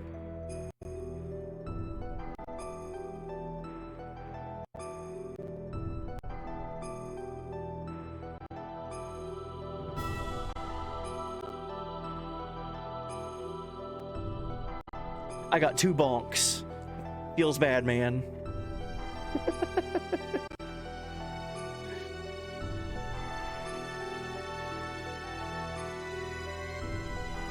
Oh, wow. So I can change my party members in this room? And I can save. Oh, is this the, oh, I know where we're at. Okay, I know where we're at. This is the same area where we're gonna head in towards where we fought Ramses, right? Oh shit, that means I know what's in the room after that too. Okay. Uh-oh. Oh no, chat. Is stream being all wonky? Oh no.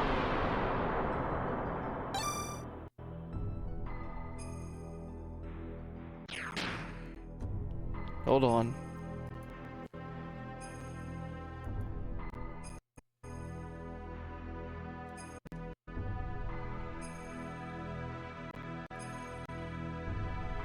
Okay. For a minute there, Twitch said my connection was unstable, and then all I did is I refreshed my web browser and everything looks excellent now. I don't know what's going on with that. Hopefully nothing else happens. Alright, so the bot should be over here, right? Assuming that he's still here after all that massive explosion stuff. Yeah, there he is.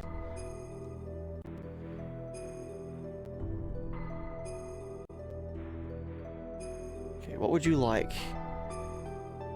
Oh wow, you can just straight up leave? Whoa. No thank you. We're here. We're here. We're ready to see what happens. However, that is cool that they give you a save point here.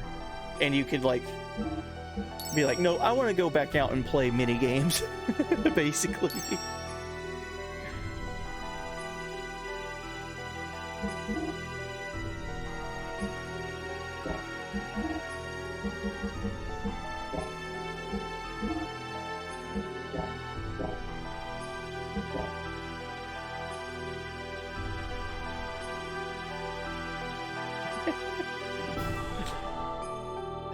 I do take pride in the fact that Kylor said I was the first streamer he's seen jump on this service robot's head. I do take great pride in that.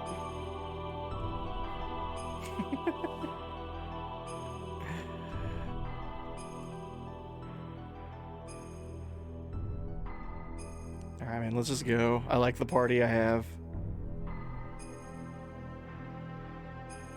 If I were to change anything about my party, it would be having Ellie in my party right now.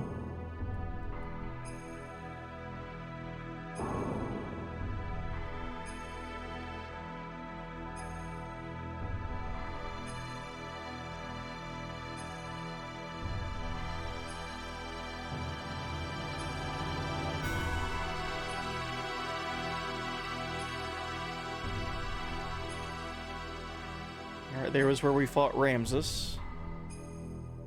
Here's where Ramses was born. Created. Basically.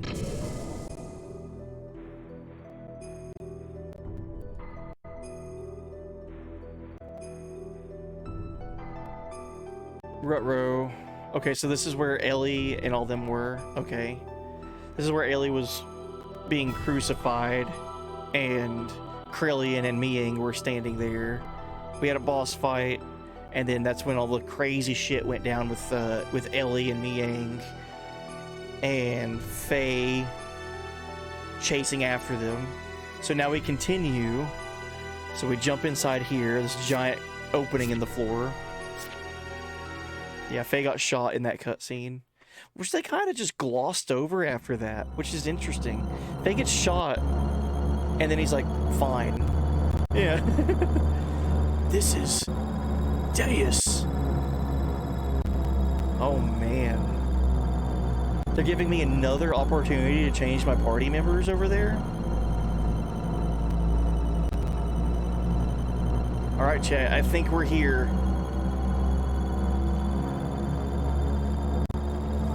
This is Deus. What are those 4 orbs spinning around it? It seems as if the power of these 4 things is supporting the center. So that means that big thing in the middle is the core of Deus? Probably. Who cares about those orbs? Let's just crush that core. Striking directly at the center rather than using fuel unnecessarily. That is one strategy. but I believe another plan of attack would be to defeat its surroundings first. If we decide to attack the supporting orbs first, then it might be wise to leave the battles up to us. We should be able to do something about them without using up phase power. That'll allow him to use the full power of Xenogears to defeat Deus. And yes, of course, to save Ellie.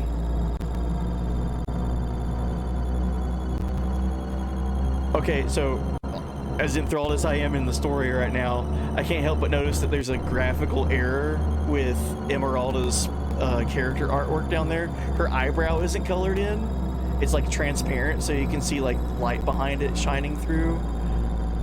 Oh, that's not important. I just felt like calling that out because I like looking at things like that, like visuals. Imperfections adds to charm. Anyway, let's continue.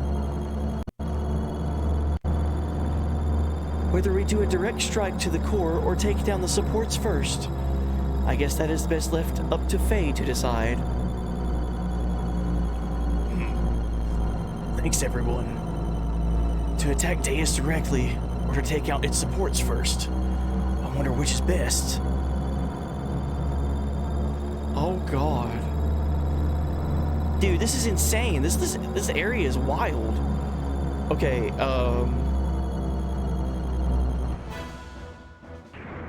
I did a thing.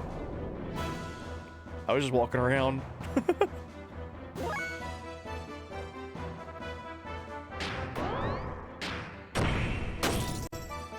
I'm assuming this is one of those supports.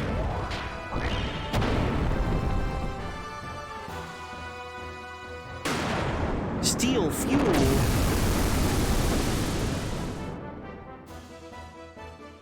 Ah, you don't need any of that fuel.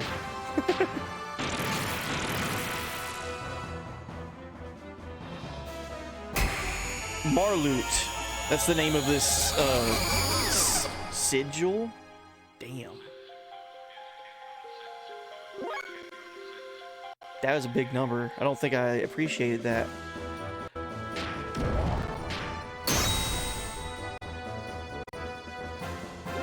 Oh, you can't do combos on this thing?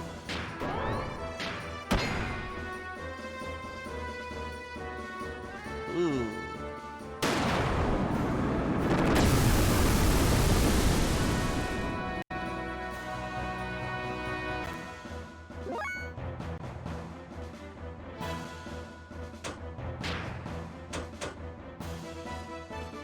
I don't need to boost his attack. He's already stupid strong.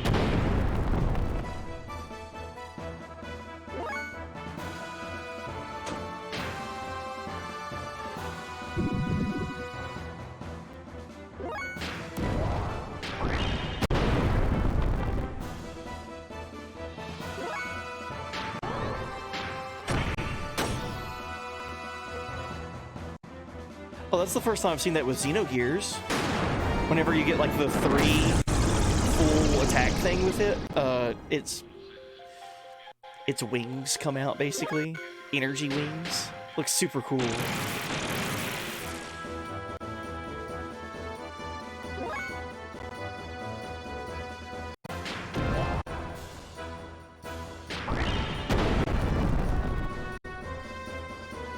Defeated Deus Pillar.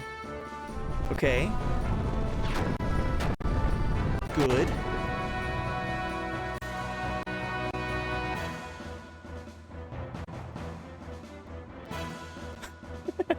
One experience point. Thanks, game.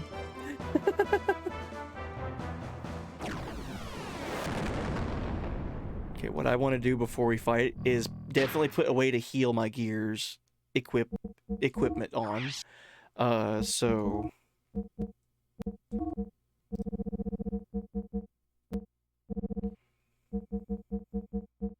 as goofy as it is to have Faye have an attack of 1890, I am going to change that for now.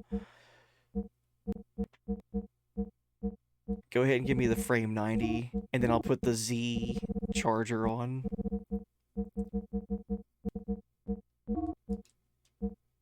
Oh, did it not do it?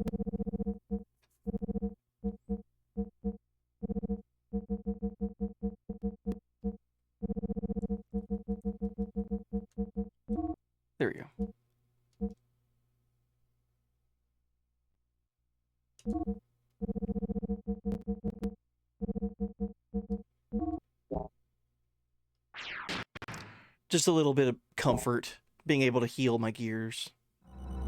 Okay, I feel like I just want to take out all these pillars now since I've already fought one.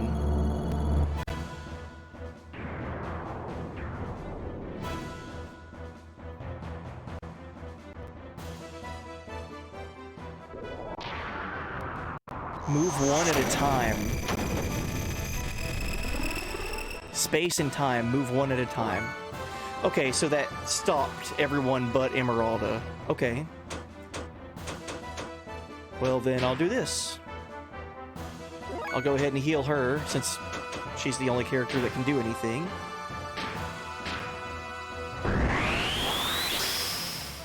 Sounds good.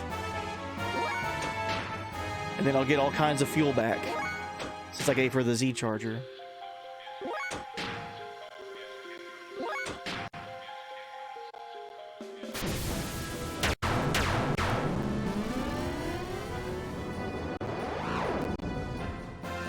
Man, I'm glad I healed with her. Okay.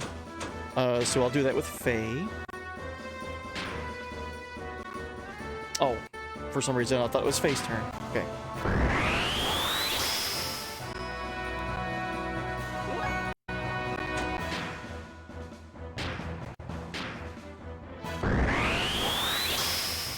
Sorry if I don't read chat immediately, guys. I feel like we're like at the end of the game right now with this boss fight.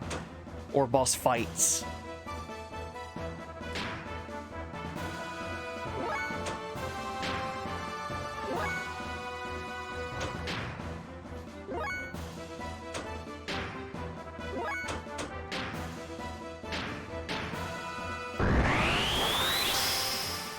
As long as this enemy doesn't have an attack where it can like half my HP or something like that, I feel like doing this healing thing was smart.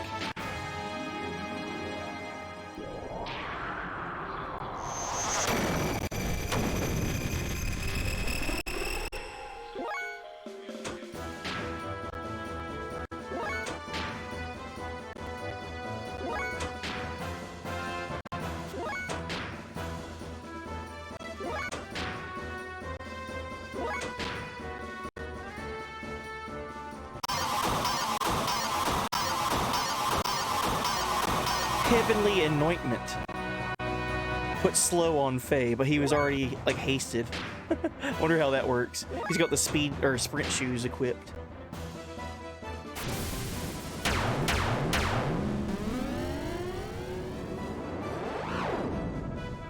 Okay, I gotta start doing damage to this thing.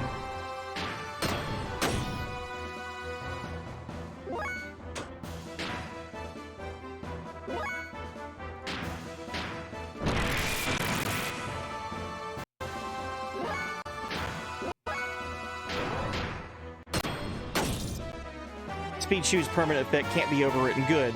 Then it's a good thing that it targeted Faye.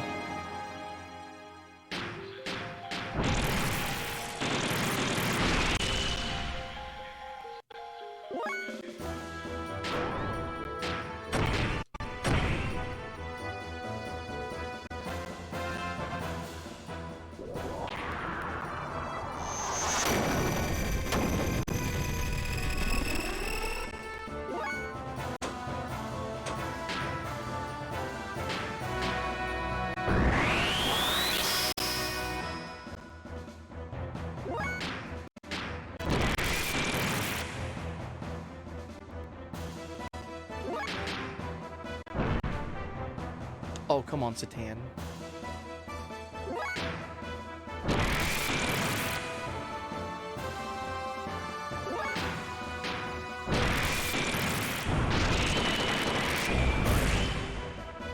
Cool.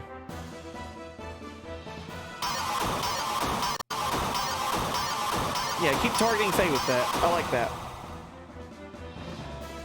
Can we go camping? Can we get a camping group together? I'll allow it.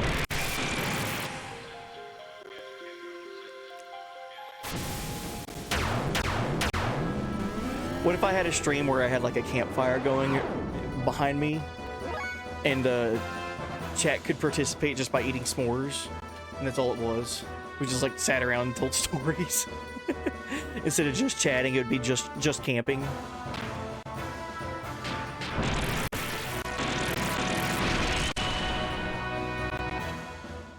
Hey, there we go. So we got the second pillar taken care of.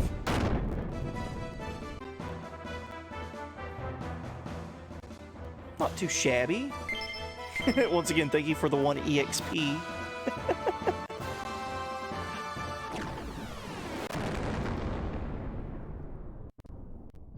Alright, I gotta look at my gear, fuel and everything. Not too great when it comes to fuel and HP for my guys.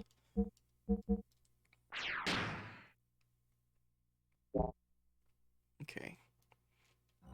We've already taken down 2 of these pillars. Might as well continue with working on the pillars. Who is this guy?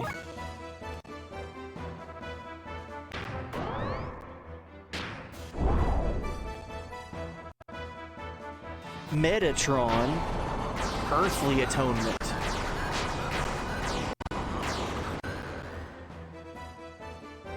Yikes. No bueno.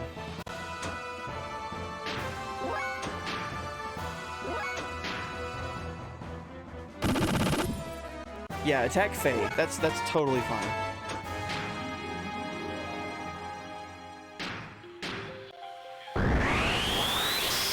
Yo, what up, Airship Mayhem? Hey, buddy. Time to box.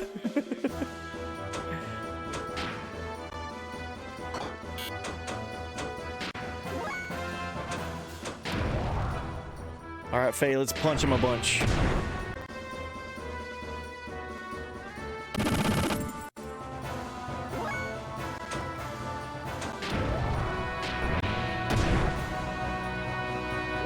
Before this fight's over with, I do want to at least get a decent amount of fuel back for everyone and get Satan out of the yellow. I'm not a fan of him being in the yellow health.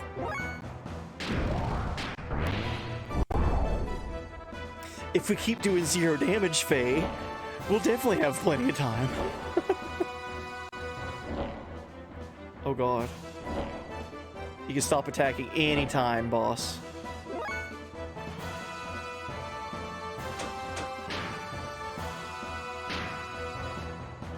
Oh my god.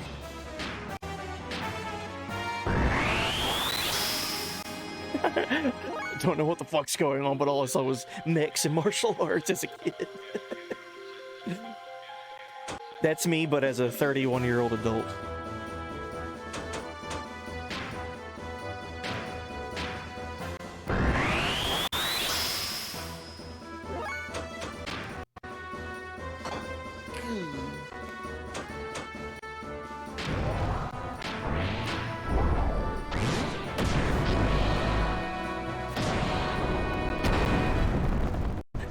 Let's go, Faye. Stomping on his head.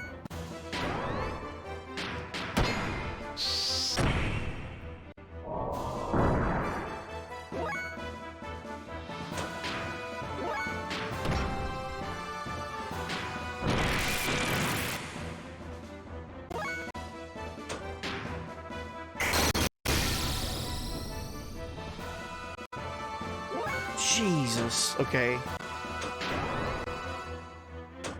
I'm afraid to do any ether attacks at it now, because I'm afraid I might accidentally heal it.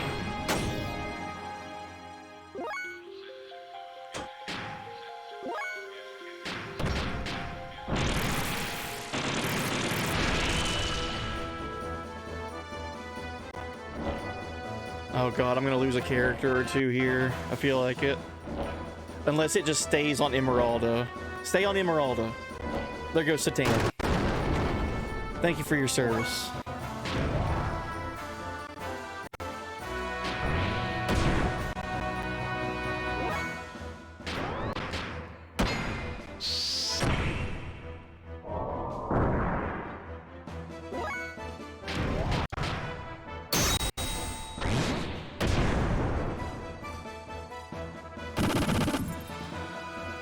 Yikes. Okay.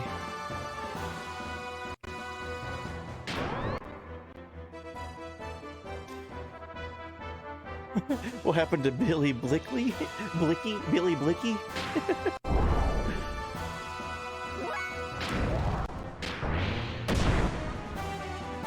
You talking about my homie Billy Black? He's on reserves right now. We could go swap him in. Probably gonna have to swap people in after this fight anyway. If I even survive it.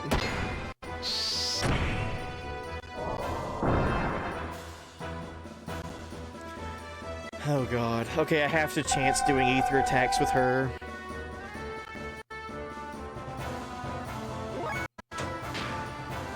It's been doing earth things, so I think wind.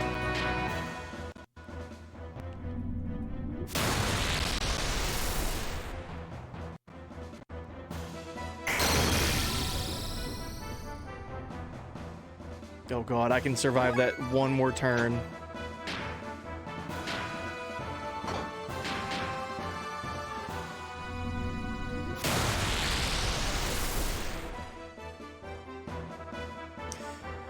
Ooh.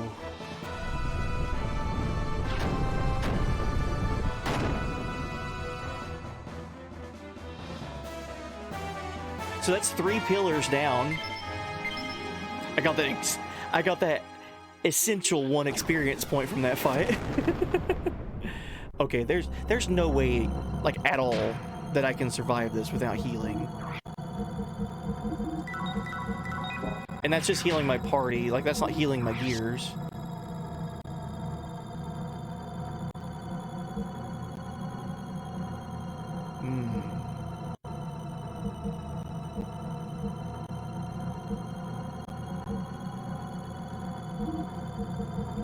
Let's see.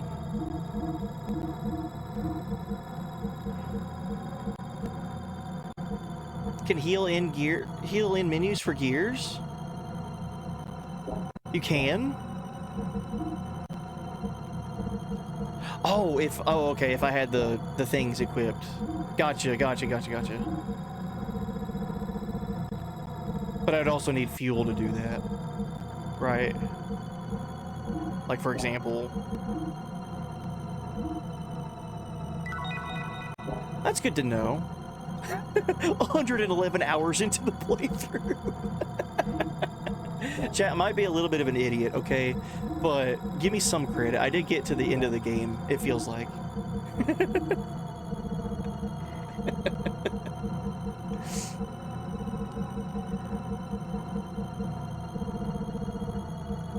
Where's my frame 10? There it is.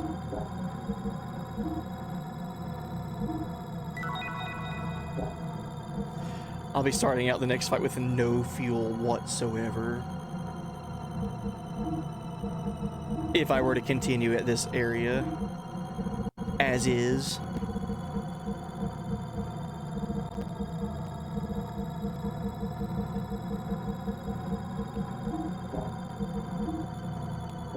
Wait.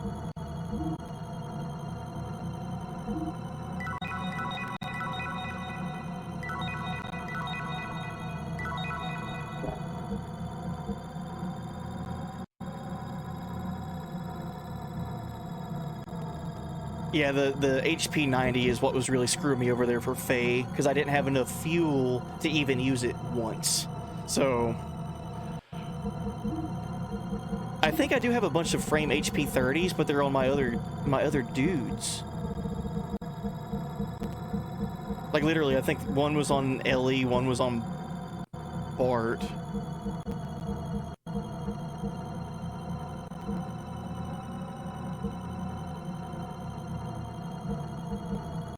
Would this work against the boss?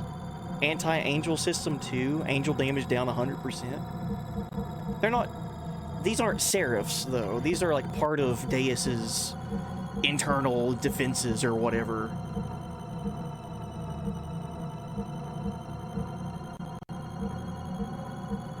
Angel's like an element. Okay, so it's like a 5th element or something.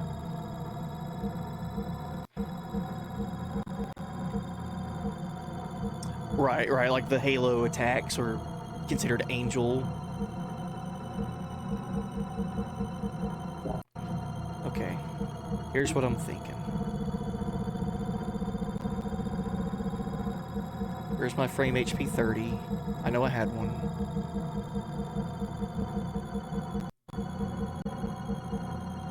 There it was. Oh, I got plenty of those. God, I'm such an idiot. Chat, just ignore all my menuing right now and just come back whenever I'm, like, fighting the boss. There we go. I feel like that makes more sense to have HP 30 on everyone. So my biggest crutch right now is I have no fuel whatsoever on anyone. Faye is okay on health. Satan is not. And Emeralda is like in the middle of the road. They all have the Z charger though, so I can start the fight out by farming fuel and then frame HP 30, farm fuel, heal, farm fuel, heal. I could heal every turn if I did that. Assuming that this fuel consumption is the same amount as it is in battle. 460 fuel for healing, for frame HP 30, for Emeralda at least. And then 670 for Faye. So every turn healing for Emeralda and every other turn healing for Faye and Satan. It's not the same amount. Oh shit. Okay.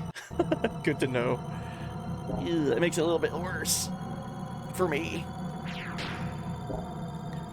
What if...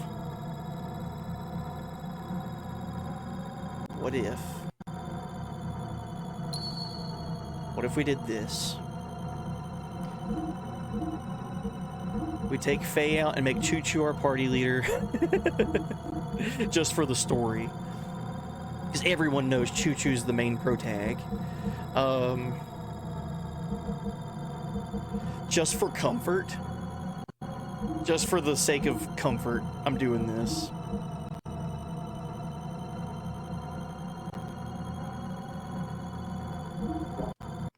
Let's see what this looks like.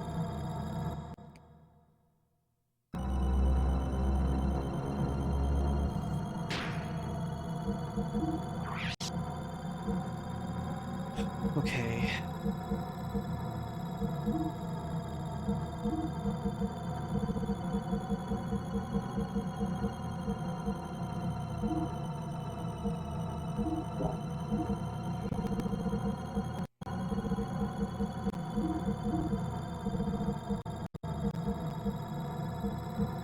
Yo, that Chrono sprite though, yo, thank you, Airship Mayhem. I got Chrono Buddy up there at the top right, and then I got Faye Buddy, which is the play on Hey Buddy. It's Faye Buddy right there. God. Okay, so we need to give him Z charger. Oh, that's my last Z charger. Oh no, I had two of them. Wait, you can double up on Z chargers? Would that give me 1,000 fuel each turn? That changes things if it doubles up on my fuel regain. Do I have evasion rings, by the way? I think I only had one or two. I think I have two of them. I could check. Also, you want Elliot? Hey, buddy. How did you find the final dungeon? It wasn't that bad. It was time consuming, don't get me wrong. But, it was, interesting. The most out of, I guess bizarre is the word. The most bizarre thing I could think of for the final dungeon is there was like a lack of music for half of it.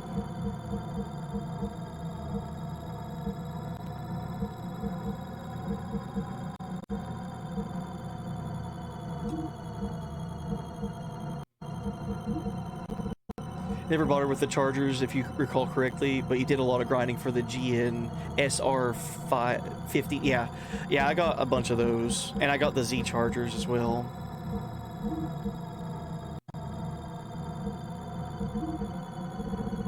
In fact, that's what I'm equipping right now on my party that I haven't been using.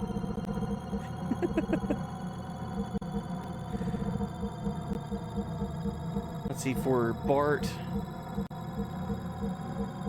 I'm gonna give him another one, just so he's a physical No, I should give him a magnetic coat for response. Okay, so with this team set up currently, the only major problem is Faye has no fuel starting the battle out. But I did that kind of on purpose, because now I'll have Billy and Bart in my team to deal with things. Let's look at his weapon.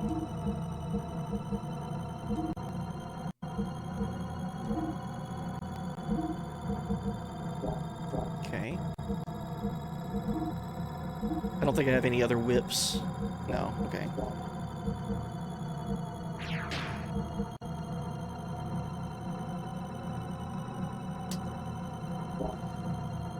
Alright, let's see what happens.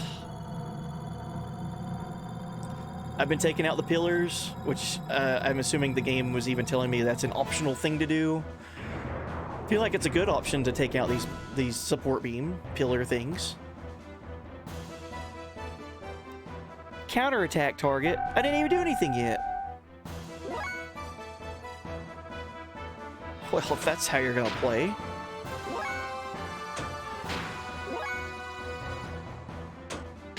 Oh, I think that means every time I attack it, it's always gonna counter towards Billy.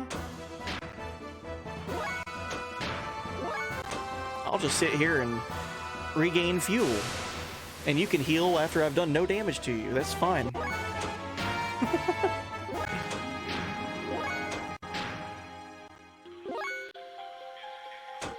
Alright, let's do a thing. Let's,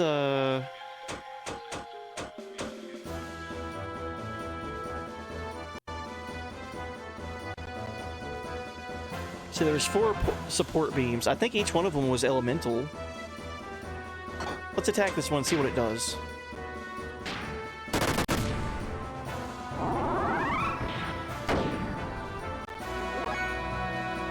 That was weird. Okay.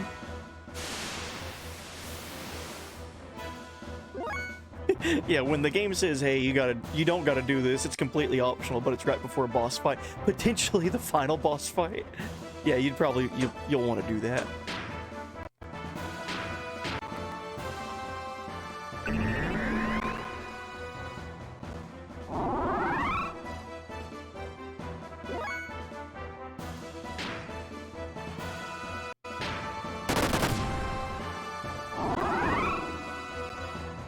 Maybe it's counterattacking the entire party because Billy is the one it targeted. Let's see what happens if I attack with Faye. That's what it is. Okay.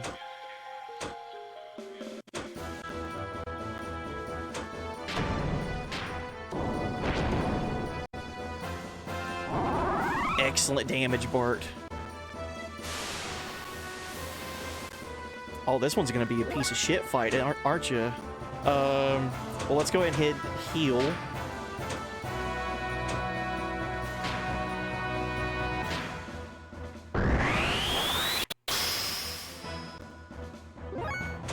And keep getting fuel back for Faye, because that's like my biggest problem with Faye right now, is he's just such a low fuel amount.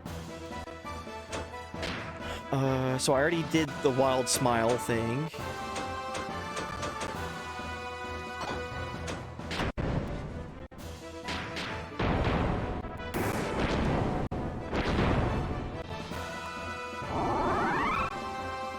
Okay.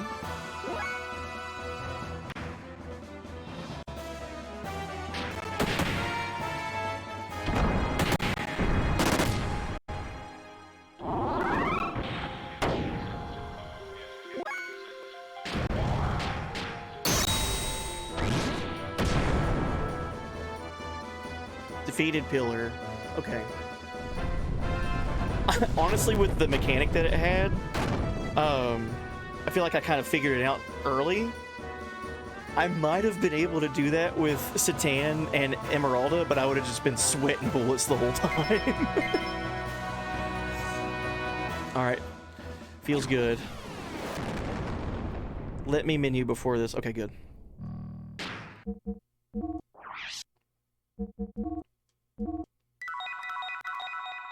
That's fine.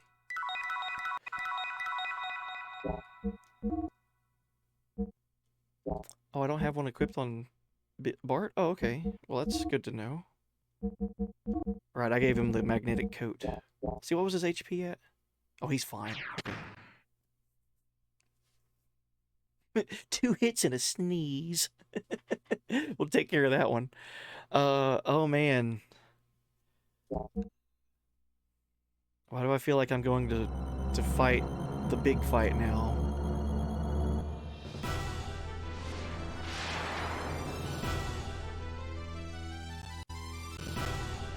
Oh shit.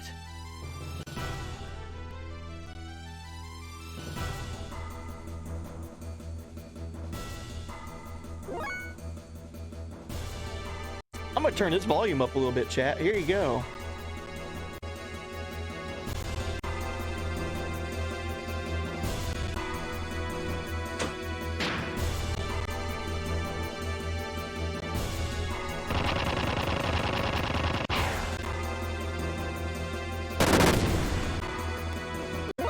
Oh, don't you confuse my party members, you piece of shit.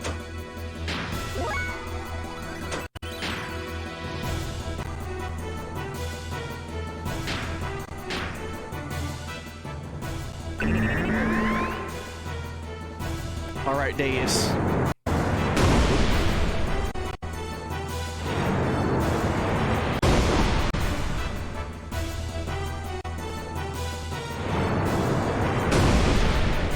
I wonder what these two, like, angel-like gears are supposed to signify.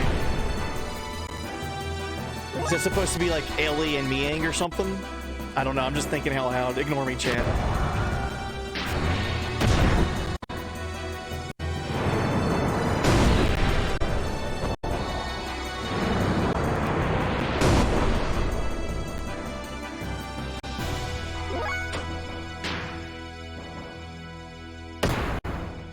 Good shit, Billy. You're confused and you still hit the big obvious enemy in the room.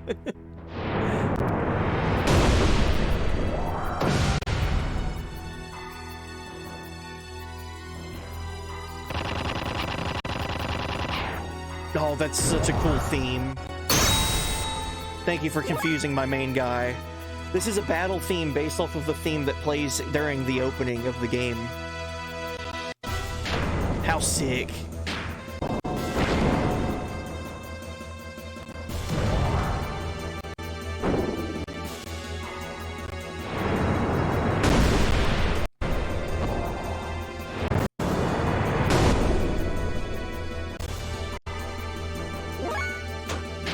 Yeah, I do have items for these status effects. Stop being confused, Faye. What?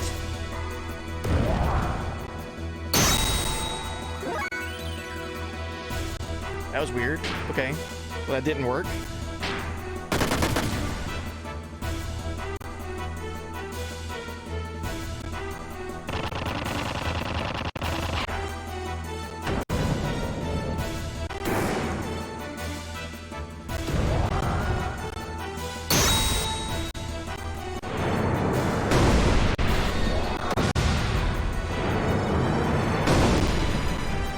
Good. They attacked both my party members that were confused, but they missed on Bart. Damn it.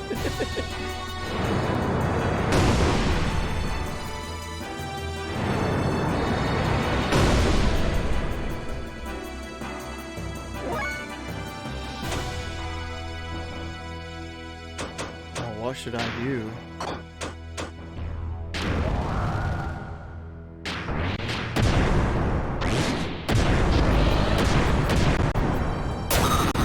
Number. Hell yeah. Oh, it's got creepy eyeballs all over it. Oh god.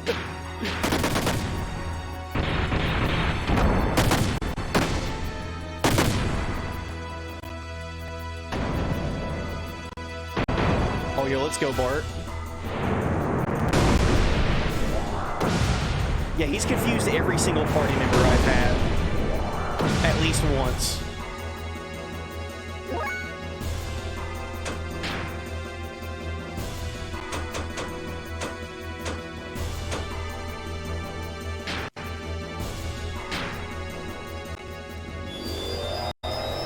Hopefully this doesn't heal it.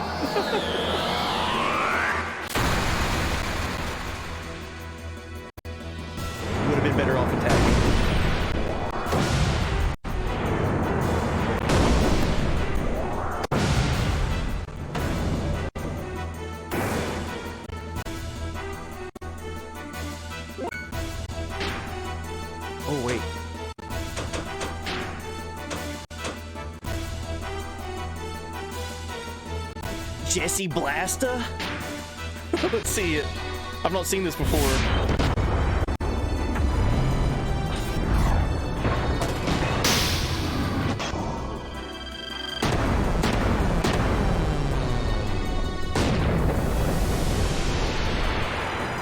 Hell yeah, dude.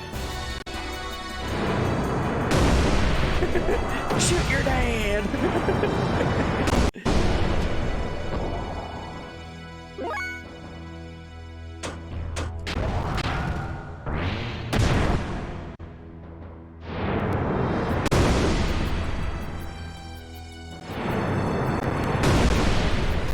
Okay, good. They attacked Bart, so he's not confused anymore.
I don't trust it. I don't trust it.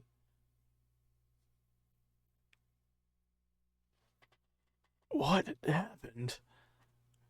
My gear won't budge anymore. The Zohar modifier has ceased functioning. That is probably the reason why our gears cannot move anymore. There is only a slight energy response coming from the core now. What about Ellie? What's happening to her inside of that thing? The Deus system's bind on her should have worn off by now. So why aren't we getting any kind of response? You don't think we hurt her in that battle too? Faye, calm down. The sensors are picking up a response from a life form within Deus. It's probably Ellie, so do not worry. I believe she is okay. Ellie! Can you hear me, Ellie? Deus is no longer active. It's all over now. So come on out of there. Show me your face. Ellie? Ellie!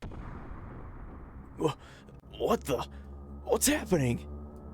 Doc, what's going on? What's wrong? I am now detecting a tremendous amount of energy coming from within Deus. No shit, Doc.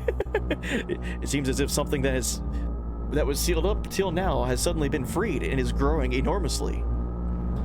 It couldn't be the wave existence? The wave existence? That's gotta be it.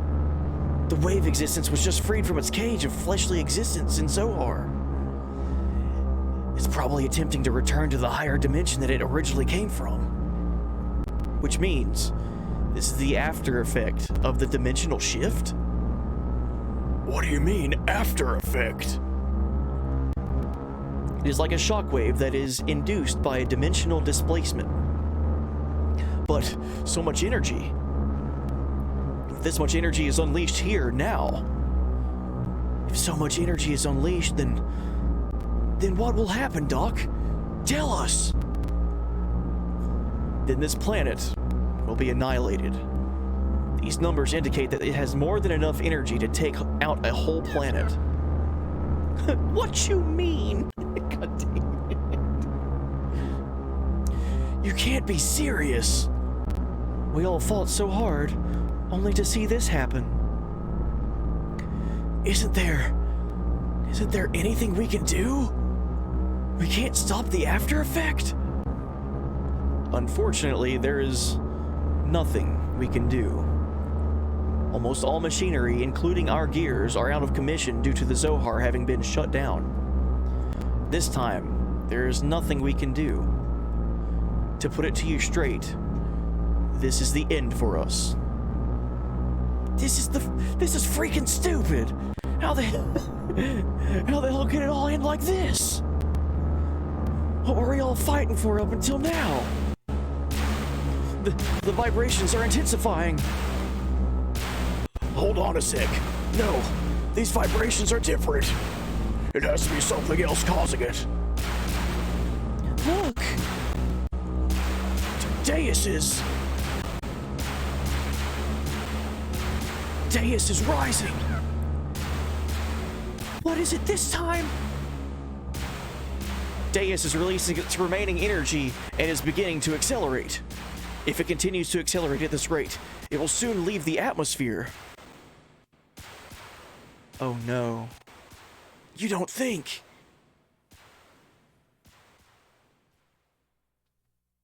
Ellie, no.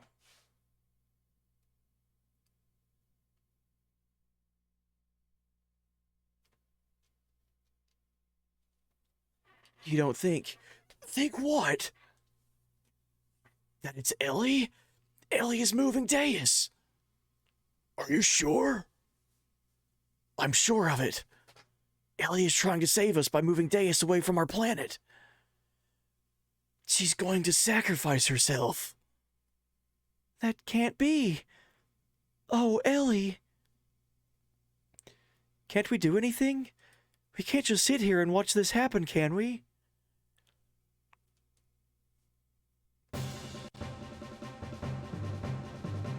Oh, god damn. When music kicks in, it makes every hair on your body stand up. Wait, there's still something I can do. What is it, Faye? My gear still works. Without Zohar, the power source for your gears, the only gear that now remains active is mine. Just like Deus, my gear and I made contact with Zohar. We are the only ones who can move now. I'm going to save Ellie. That is absurd. Holy shit. Even if you were able to catch up to Deus, you will not have enough energy to make it back. Even so, I still must go. Ellie's taking the whole burden upon herself. If anything happens to her, I want to be there with her. Hey, just wait a minute. You know I'm not gonna stand by and let you commit double suicide, if that's what you're planning. Bart, you better come back alive, you hear? Promise me. Promise me that you will come back. Then I'll let you go. Thanks, Bart. I promise. I promise you that I will return. With Ellie. You better. Yeah, of course. Alright then. Then get going. But let's let him go, Satan. At this point, Faye's the only one that'll be able to bring Ellie back. There's nothing we can say or do about it. You are right. Faye, keep your promise.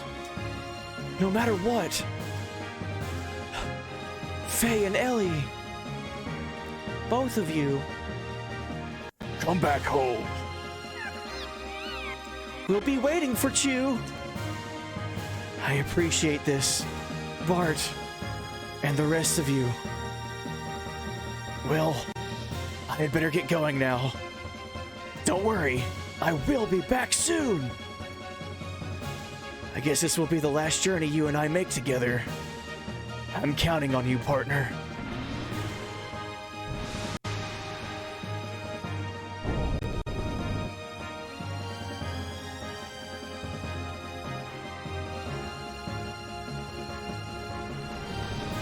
Oh shit, dude.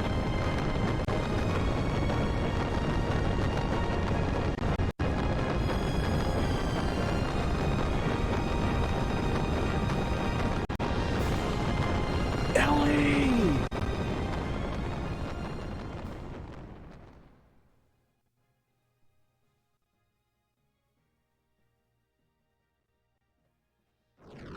So we finally go to space in the space game.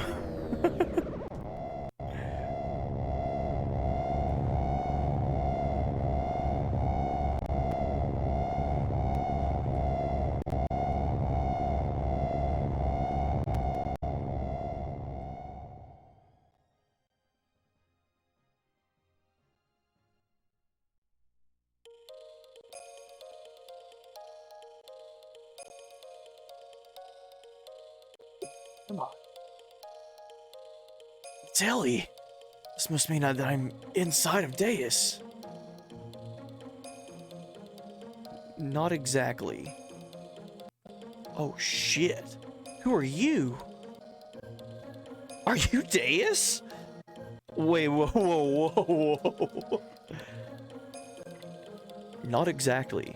Your actual body is but a physical object. It has merely been absorbed into Deus's outer shell. Only your consciousness is here. Of course, the girl you perceive in front of you is not a true being. Your consciousness is merely creating her image.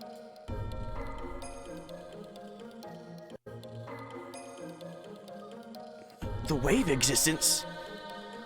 No, that's not you. Who are you? It can't be. Is that you, Krellian? That's right, isn't it? Krellian, it was you who did this to Ellie. The path of Sephiroth has been connected. No one can stop God from returning to his world now. So what have you come here for, Lacan?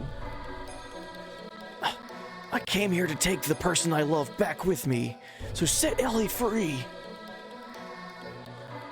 The Deus system has been destroyed. It's all over now. So instead I ask you, what are you hoping to achieve now? The time when all things started. The place where all things were one. I am going to return there. What place? Before the beginning of the universe, in the undulating waves of the higher dimension, all things were one. It was the waves spilling out from there that created this four-dimensional universe of ours. Humankind, and the souls of humankind that were born from there, are merely leftovers of those spilled waves. So, you're going back there? Is that what you desired?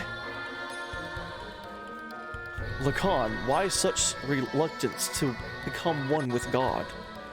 What attachment could you possibly have to this wretched old world? Yo, thank you everyone for being here, and the GGs and all that. What meaning can be found in living out such a short existence? Hurting others, hurting yourself, grinding one another down, only to inevitably die and return to dust. Why, everything we could ever desire is here. No need to be troubled by the need for love, for this place is filled with the love of God. I have not lost hope in humans as much as you have, Krellian. Someday humankind will come to understand one another. I sincerely believe that. How could you be so sure? Humans will never come to understand each other. You said that she is the person you love, but can you say that you even truly understand each other? All humans do is place themselves at a comfortable distance from each other and call that mutual understanding, spiritual unity, or true love. But it is all lies. Man cannot associate with others without first deceiving themselves. That is the way that they were created. But one's being ego cannot determines everyone's fate. People have the right to choose their own destiny. That is why humans have free will. And what if that will itself was predetermined? What then? Oh, what folly! Humans are just primitive life forms that have no such things as free will. Mankind has merely been allowed to live in an imperfect state, as is, as will be. As for this very reason, because humans have this wretched will or whatnot, that humans must experience sadness and loss. Damn. Krillin was that heartbroken over Sophia that he went to this extent?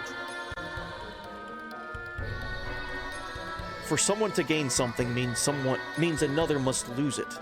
It is impossible to make humankind share limited things and affections. So I came to the conclusion that everything must be reverted back to where it all began. To go back to when all was one. Waves, and nothing else. It is not my human's ego. It is the will of the waves. The will of God. Well, that's alright too. We don't have to be perfect. Actually, being imperfect makes mankind live by helping each other. That's what being human is. That's mutual understanding. That's unity and love. I'm glad. No, I'm proud to be human. Ellie placed the future, tomorrow, in our hands, based on our choice. She's working to keep Deus far from our planet. She's also trying to heal your heart. You who wants to journey all alone, to be with God. Can't you understand Ellie's feelings? Do you have to become one with God before you are able to comprehend all of this? I understand. I know her feelings, as if they were my own. Yes, she and I are one. We don't need God's help. Well then, prove it to me. Show me this power of humans. Show me this love that you say can make you independent of God. Holy shit, dude.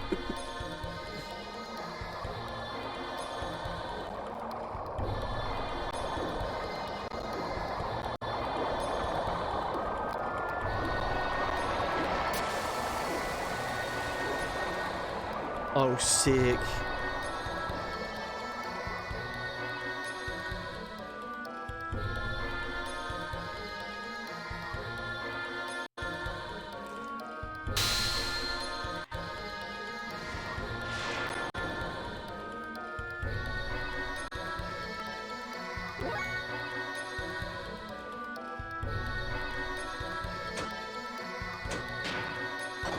Okay.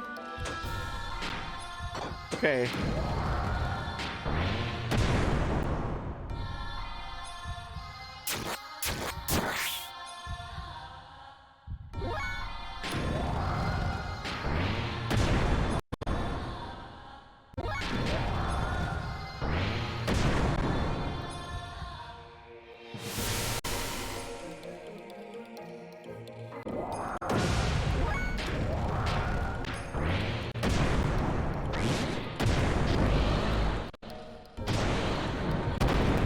I like that that's like a combination of the gear that we fought inside Markova and Miang.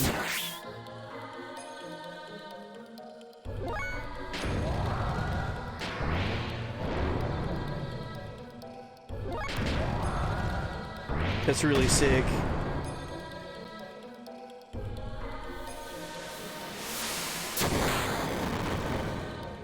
Ow.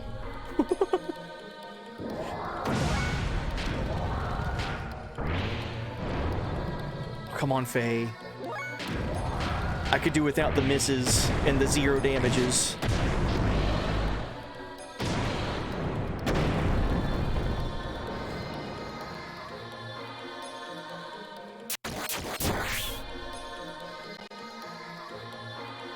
Do I have anything to restore my defense? I think I do. Yeah.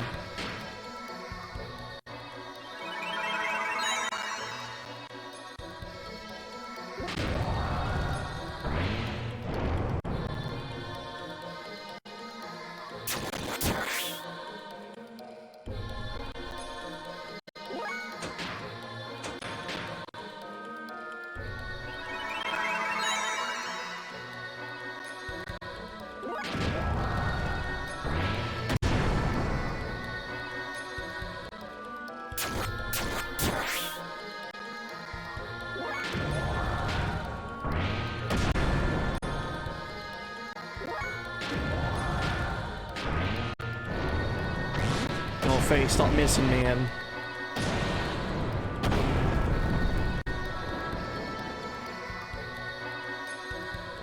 Feels good, man, to go out seeing that total damage, saying all 9s. Yo, chat, thank you for being here and watching me play this game. I still don't know how much more is left, though. That definitely felt final bossy, though. You know? Ellie.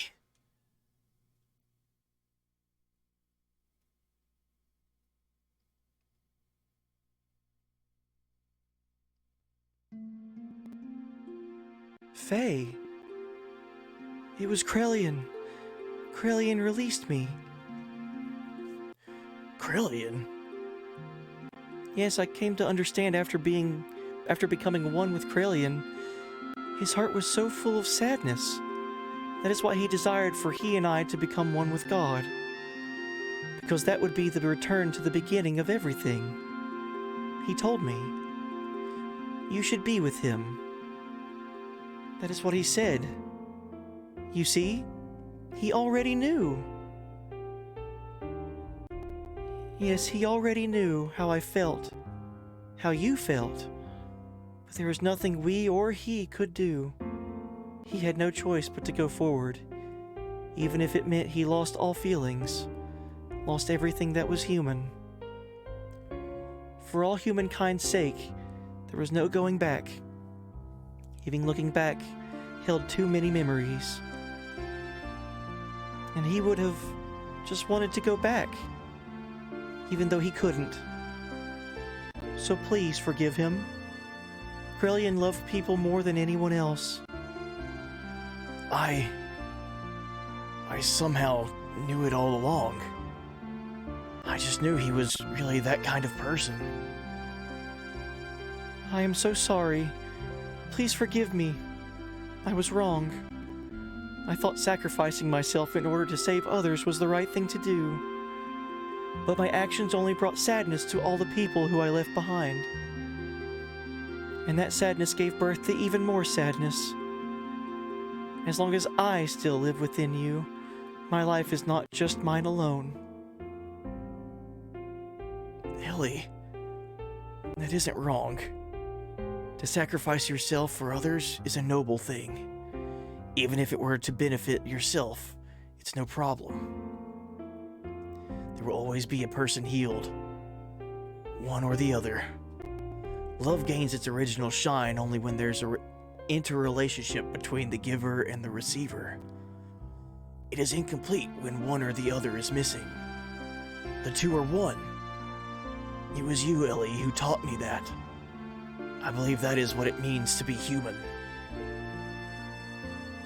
I can now understand the true importance of it.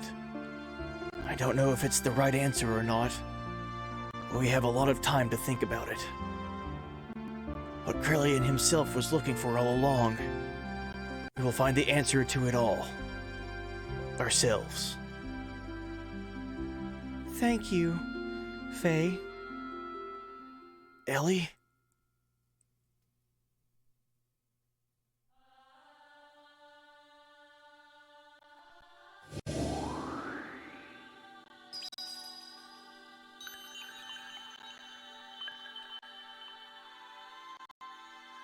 It's so Evangelion right now. Let's return to our planet.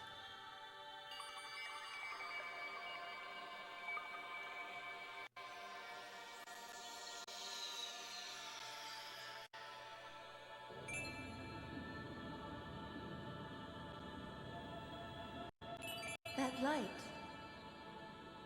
It's the point of contact with our world. The dimensional shift has already begun. Will we make it in time? Can you run?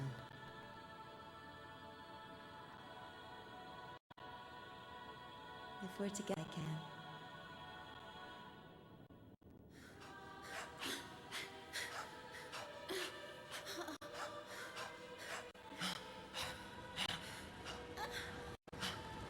Alien Faye, what a couple of cards. What a couple of free spirits, man.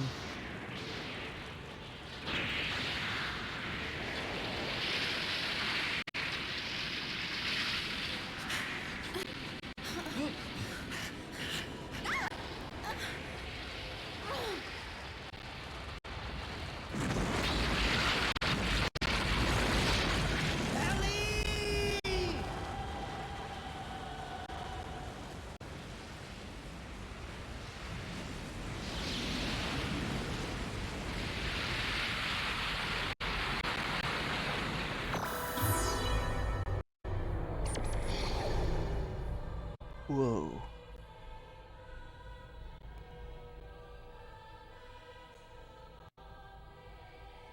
Krelian, you. There's no time. This place is about to be destroyed. Now there is no more God. This is no longer their planet. This is your home planet that you are now standing on. Krelian, you aren't going, are you? No.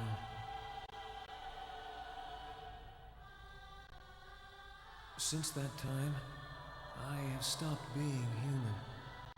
I have committed so many sins. Any attempt at living like a human is impossible. The only one who could have forgiven me was God. That's directly from Evangelion. That's not true. I know they would understand. There's still plenty of time to atone for your sins. You, of all people, could do it. Always the peacemaker, eh, Lacan? Perhaps that's what it means to be human. But regardless, I cannot go. It's something I've already decided. I go to walk with God, even if there's no place left for me upon my return.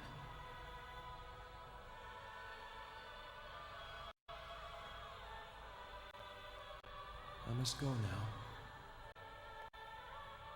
Krelian.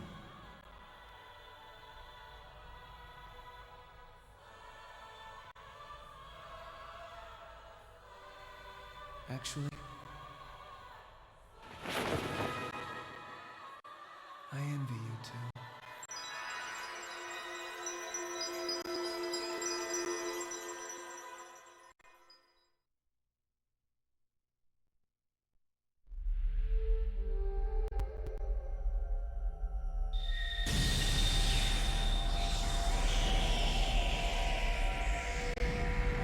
How could they make the guy that wanted to assimilate everyone with like a interplanetary biological weapon? How could they make the guy that wanted every human to assimilate with that be so likable?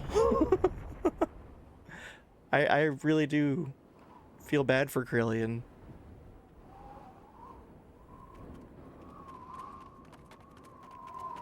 Yo, there's my boy. What's up, Bart? What happened? Waves from the explosion disrupted the ionosphere, making it impossible to get a visual. They were probably caught up in the explosion. That's a lie! Who was that, Bart? He'll come back. Hell yeah, He dude. promised us he would. I know it.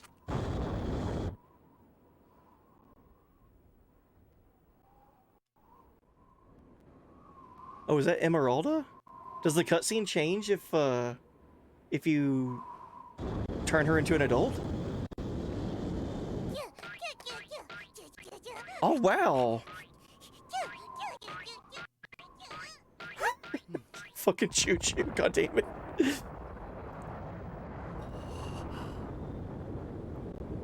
Choo choo choo choo choo choo choo.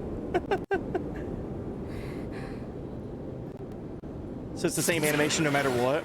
Interesting. Dude, Bart's so fucking rad.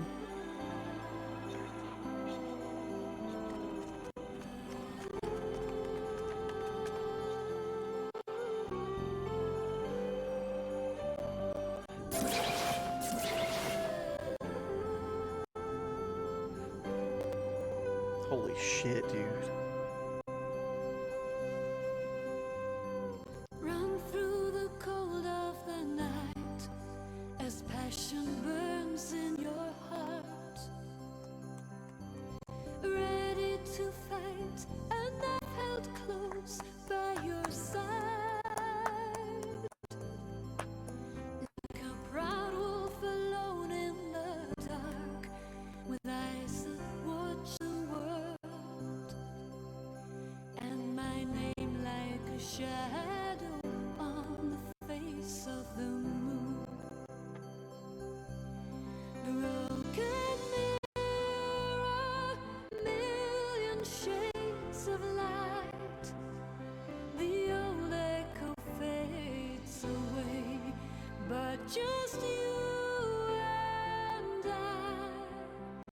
can find the answer, and then we can run to the end of the world. We can run to the end of the world.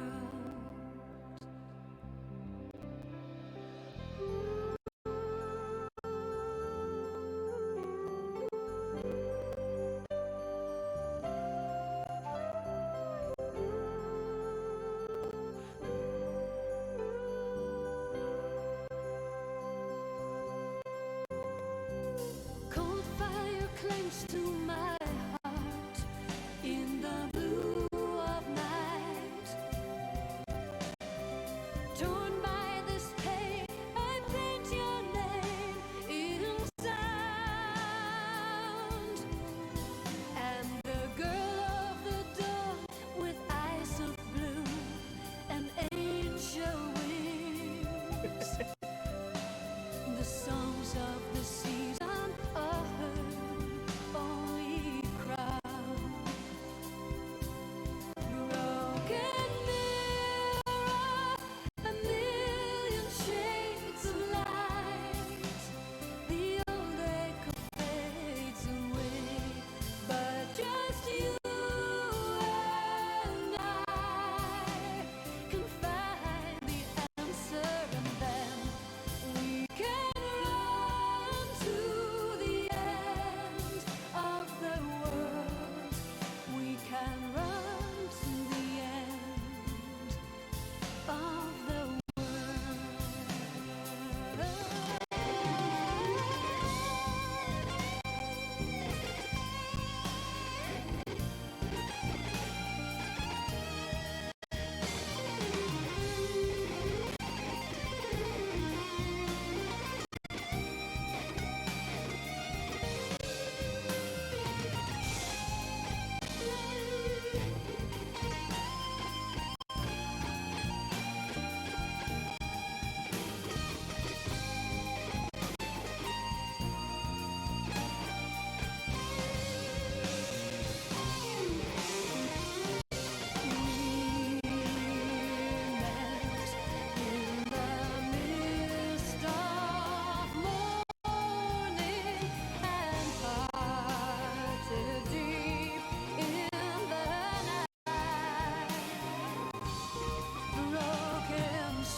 Broken mirror, a million shades of light. The old echo fades away, but just you and I can find the answer, and then we can run to the end of the world.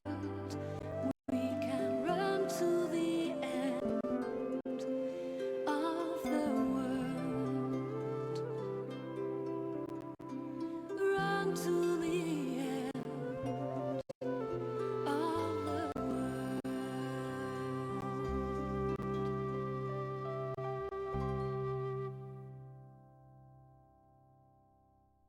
Cool ending shot too.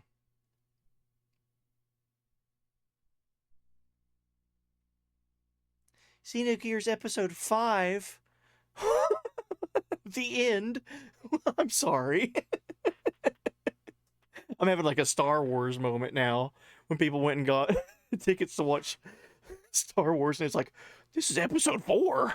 What? Oh. Cool. I can't wait for Xenogears episodes 1 through 4 to come out. Holy shit, man. Thank you guys for being here watching me play this game. This has been an absolute treat. This took me a month and a half to do. I think my playthrough was like 113 hours. Good lord, that ending, that credits music though. I wanted to clap the entire time, but I realized, oh shit, this song's unique for the credits. I better stop clapping. I'll do it now.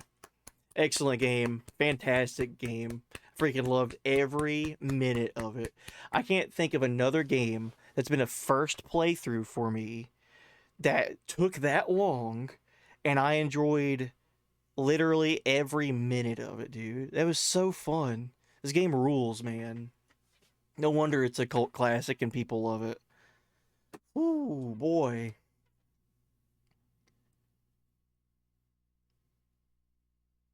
While we're sitting here on the end screen, before I do anything, let me scroll up and look at chat for like the last half hour, because I just couldn't look away from the game. I had final boss fights and shit to do, man. Thank you guys so much for being here watching me play this game, though. This has been awesome. An experience I'll never forget, personally.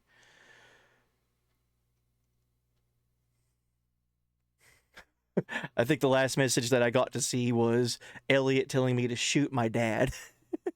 And by that was when Billy was using the Jesse cannon. Shoot your dad! There's some weird AI. He didn't even attack you, did he? Just his angels. Deus? Deus was doing a lot of confusion stuff to me. Let me get some music playing for us. Hold on. Because I want to stay here on this end screen until I catch up with chat. Holy shit, dude.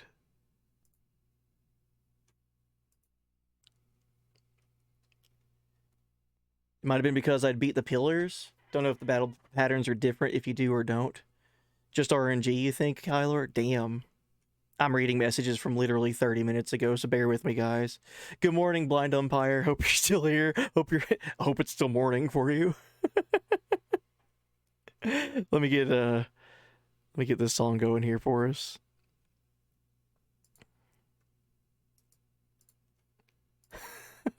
Damn. Alright. We're playing catch-up, chat. Just give me a minute.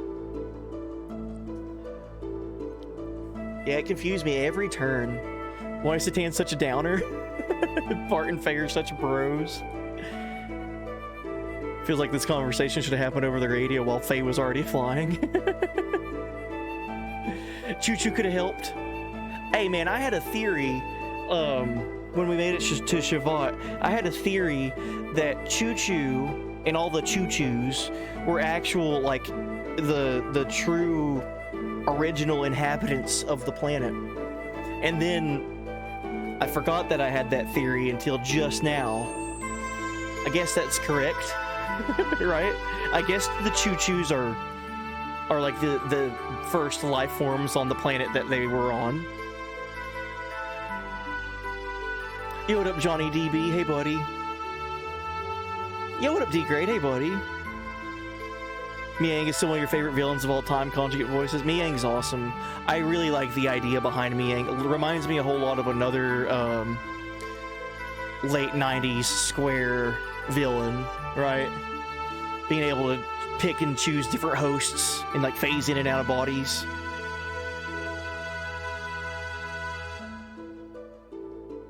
Sir, do you want to play cards? Now, if Squall was in this game, Squall would have flown Xenogears up into space chasing after Renoa and would have asked Kylor and Miang both to play cards before doing the final boss fight.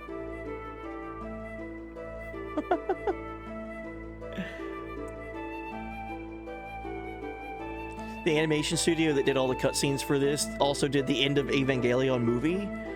Damn. Well, I mean, yeah, that shows the quality in it.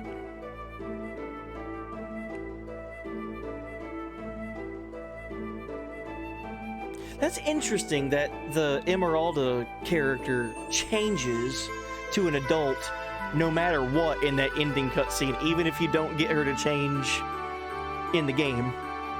I wonder how many people beat this game and whenever they saw that without changing Emeralda, whenever they beat the game and saw the credits, they were like, what the fuck? Why is she taller? You know? I bet that happened to a fair amount of people. It's like, who is that? Oh. Yo, what up, Doc Jimbo? Hey, buddy. Congrats, it's been great watching your playthrough of this. Thank you. Thank you for watching and being here for it. But he's gonna add this song to his intro along with Evangelion. That song was beautiful. The end credits song. Man, I finally beat Xenogears, Dad. Are you proud of me yet? Mom. Hey, Dad. Hey, parents. I beat Xenogears finally.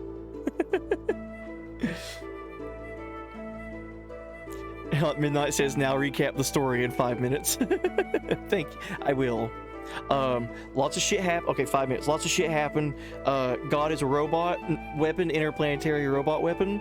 And he created all humans, and we defied God, and now the planet is ours instead of God's. Also, there's a bunch of other giant robots, and a guy named Big Joe, who's the actual real hero of the game. But that's a story for another time.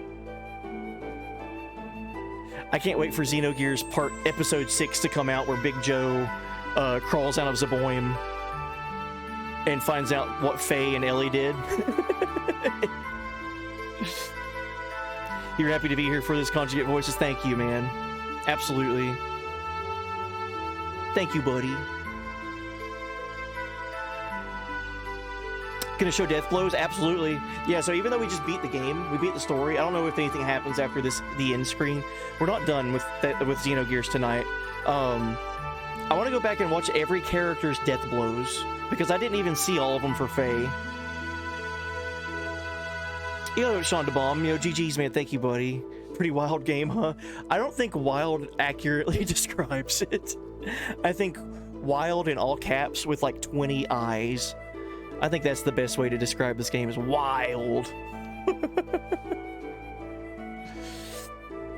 You really should play Xenoblade 1. I'm going to be playing all the Xeno games in 2024. This was only the beginning.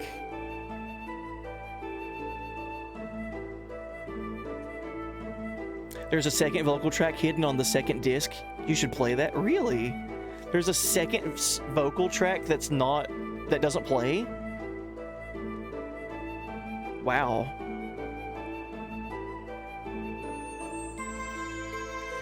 Choo-choo species, the Uki tribe, are aboriginal creatures. That's what I figured. Like they were... I thought of that when we were in Shabbat and I was talking to all of them. And one of them was like, yeah, we had a legend where there was like a giant guardian that got destroyed by a meteor.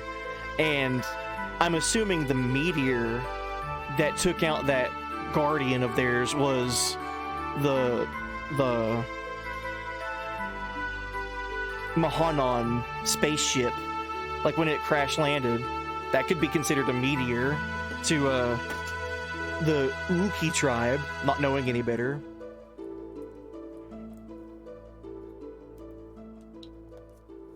Let me get another song playing. What's the other song that has vocals? I'll find it and we'll listen to it right now. Well, I keep catching up on chat. Hey, I'm pretty much caught up.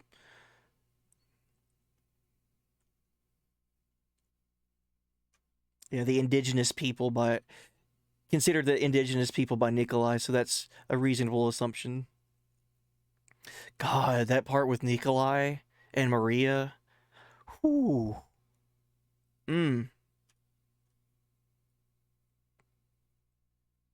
Pretty sure Zaboim was originally not meant to be optional. That's interesting that they turned it into optional. And not only optional, but like extremely missable. Isn't Evangelion a giant ball of what the fuck? You nailed it. Yes. Oh, I'll turn on all the sound stuff, by the way. I don't know if you guys noticed or not, but I turned off any and all forms of audio interaction that chat could do. So let me get all of that back on for you guys. Yes, son. Very pro. Very proud. That's right. I'm gonna turn all the fart spills on for you guys. I know how much you guys missed that.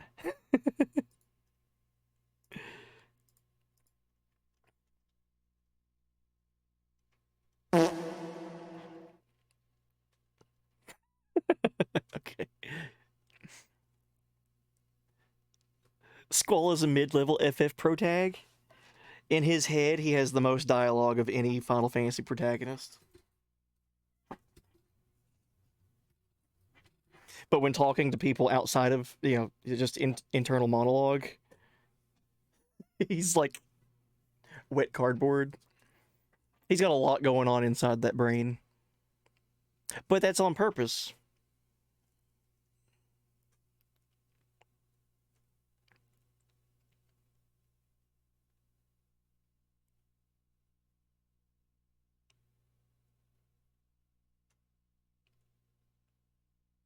You're still pissed that Flight got played for the first time for Choo Choo instead of Maria? That Flight music, when it gets all, like, it's the hype music.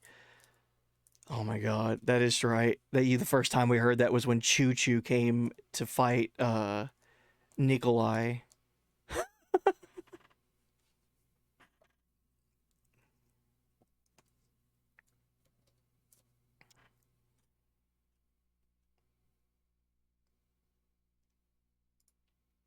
Oh man, so what? I think I saw the name of the song. That was the other vocal song we'll listen to. Ending theme is Small 2 of Pieces.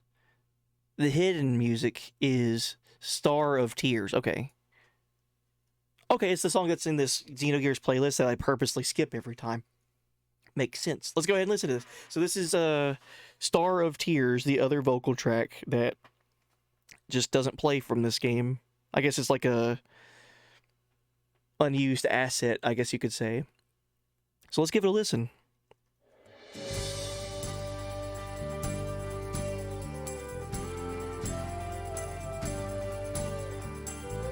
Sounds like the world map music so far.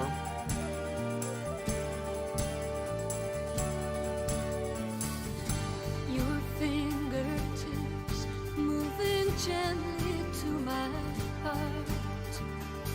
The force of life goes on and on. The song remains like a haunting melody of angel music held in chains. And I ask you, can we ease the pain of those who lost? Can we know Yeah, it is the world map music. of all this sorrow? Can we catch the tears of a broken world falling down upon the earth, falling down?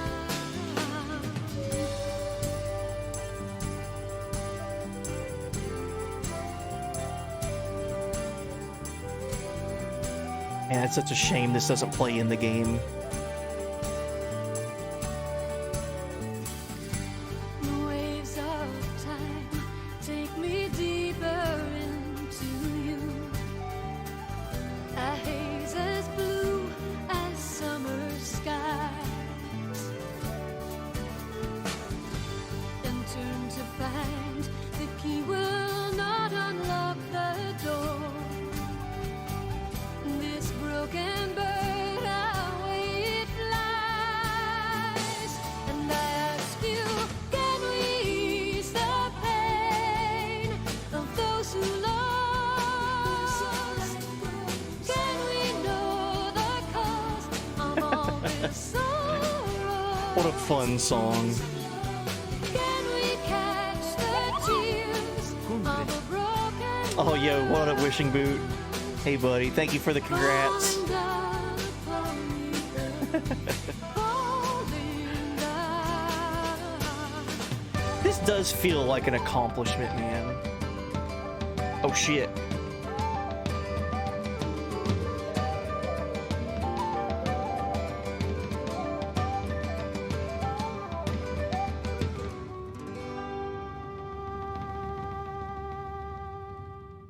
Nice. Dude, that is pretty. I like that a lot. Congratulations. Congratulations. You know, this song is called My Village is Number One. But right now I'm feeling My Chat is Number One. Thank you guys. You guys are awesome. Genuinely, like, having played this for the first time and being able to stream it and share this experience with people, and it be forever recorded, because I've been saving the VODs for each stream, and I plan on uploading them. Like, this is such a memorable moment for me. I'm so happy to finally play this game. I've always been aware of it. This was my brother's game, and I inherited it from him. And I just wish I could have conversations with him about it. Like, that's the only thing that I'm thinking. Like, man, he played this when he was, like, high school, college age. And I wish I could just, like, fucking theory craft and talk about all kinds of crazy story stuff.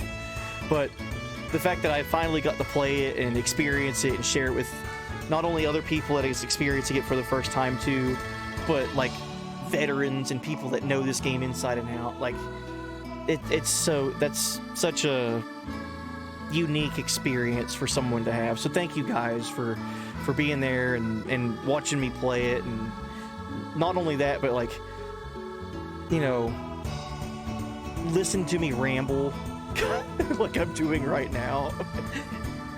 Long story short, thank you guys for being here. It really does mean a lot. But like I said, we're not done with Xenogears.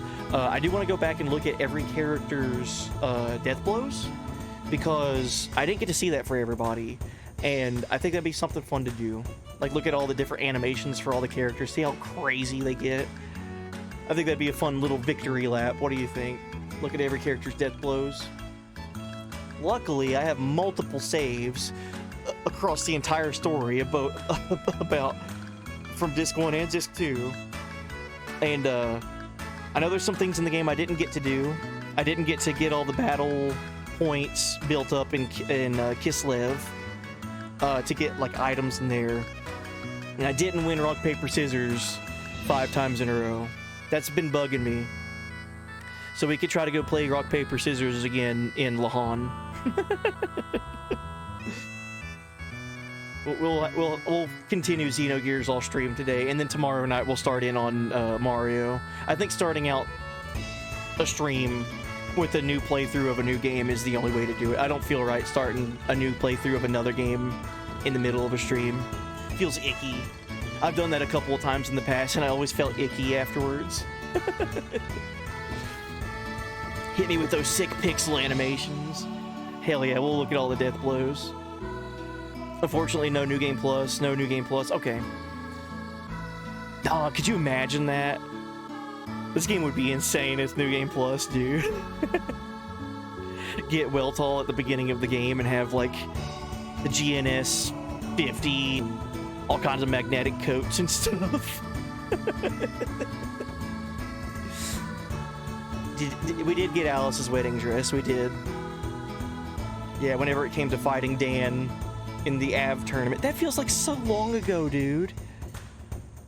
Dude, the tournament in Bledovik was so fun. That was such a fun moment in this game. I have a lot of highlights in this game, chat. Okay. As a fan, now that I've finally beat the game, now that I can finally say I've beaten Xenogears, I usually do this with every RPG that whenever I play them. Usually during the credits, I do like a little, kind of review, but not really. I just talk about my likes and my dislikes, and then I give it like a rating for me personally, like 1 through 10, how I feel about the game. I'll get the music playing again here in a second. Here we go. All right, I feel like this is going to be very obvious. I very, very much liked this game. This game is fantastic, freaking phenomenal. I do have some gripes about it, but I think it might be like universal gripes. Like everyone might feel this way about the game. All right, so starting out with my likes.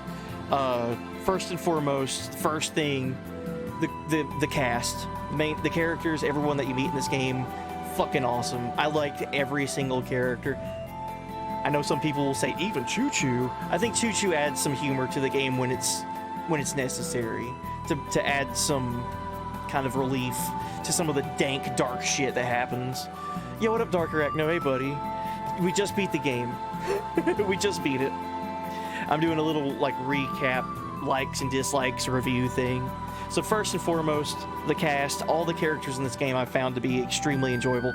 Not just the main cast, the supporting cast, the antagonist, goddamn the antagonist, the bad guys, every obstacle in this game was very enjoyable. Tons of NPCs that are memorable and enjoyable. Just everyone that you meet in this game, they wrote them very well. They do what they're supposed to do, right? I gotta do a special shout out to Bart. I still think Bart is my favorite character in the game. It's fucking rad, dude. Everything about Bart Fatima, so rad, dude. Oh man, where else to go from? Soundtrack, do I even need to say it? The soundtrack is top notch. The music in this game is on par with some of the best OSTs I've ever heard. I'm biased, so what? It's my stream. It's my time to talk about it. Yasunori Mitsuda fucking never misses, dude. He never misses. It's insane. It's insane the level of musical talent that someone has. We talked about it when we made it to Shavat, which is the theme that we're listening to right now. That man at a young age of 21 or 22 wrote the soundtrack for Chrono Trigger, and that game came out in 1995. Xenogears came out in 1998. So 3 years later, he made a whole nother soundtrack of bangers, every single song. And then a couple years later after that, Chrono Cross came out, even more bangers. So dude, never misses. Not a bad song in the game. Yeah, feel free to tell me your guys' favorite characters in the game too. I'm a Bart fan. Faye is badass, Ellie's badass, all of them are so good. But dude, I think Bart has the greatest out of all the characters in this game. I think I like Bart's character design the most too. That's another thing I could talk about. Artwork and art direction. I really liked the characters' artworks in this game. I think what really shined for me the most were the gears. I think the gears and their gear designs and how playful they were with creating different like ideas for gears.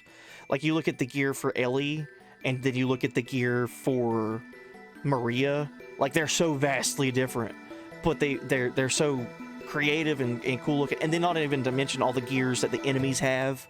Dude, I think the gear designs in this game were fantastic. Probably my favorite artwork that I've seen for like mech or mechas or whatever they call them. The Gundams in this game were awesome.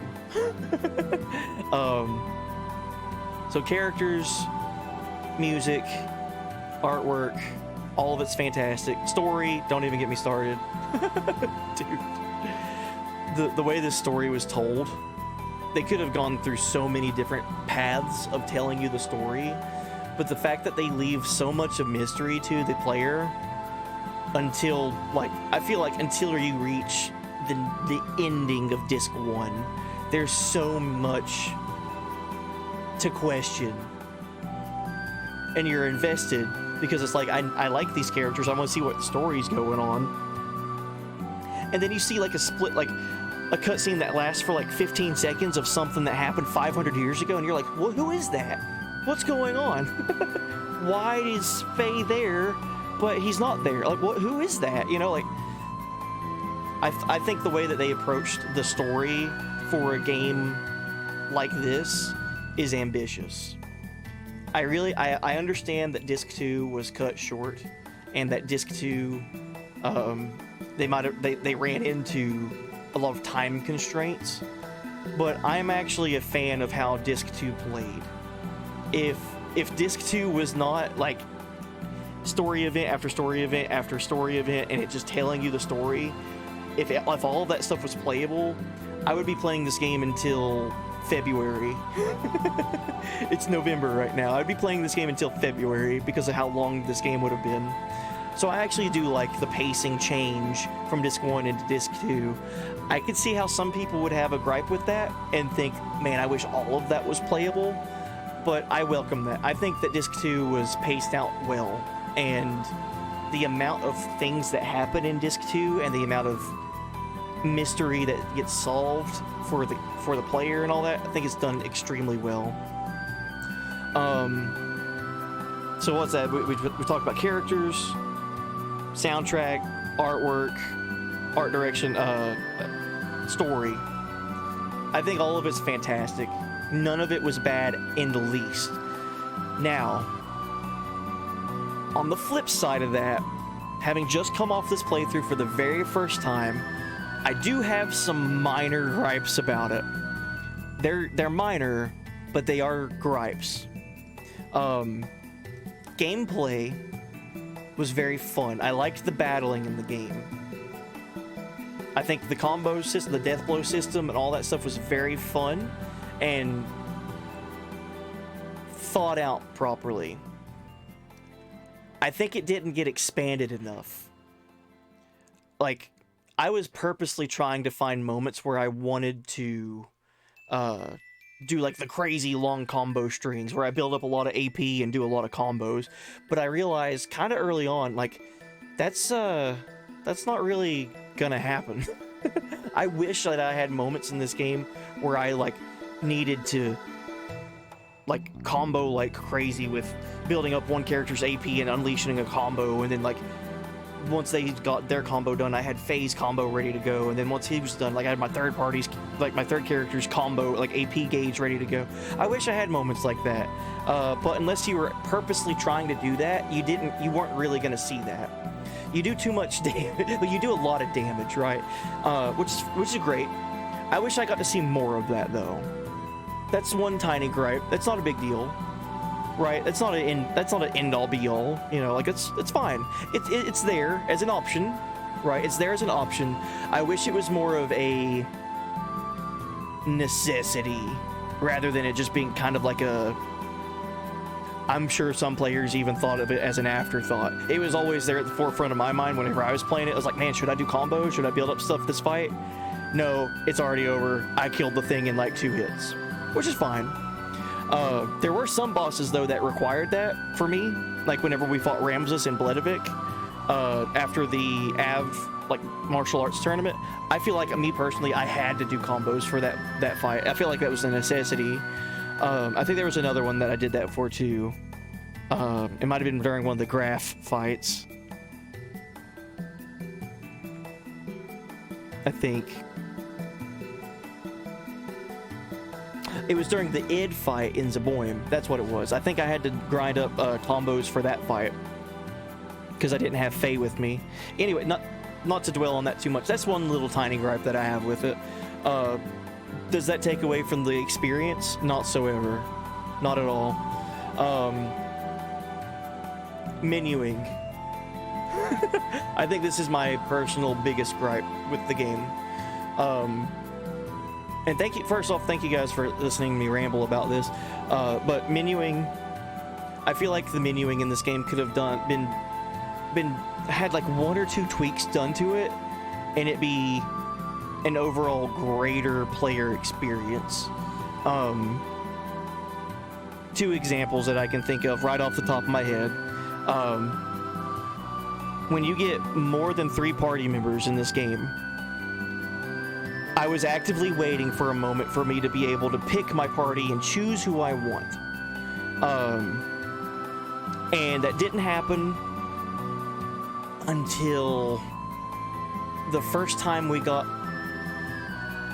out of Kislev and we had Ellie, Satan, Faye, and Rico. I believe this is the first moment in the game where we have Margie in the Yggdrasil, and she tells us that she can switch our party members in and out at whenever she wants, whenever we want her to.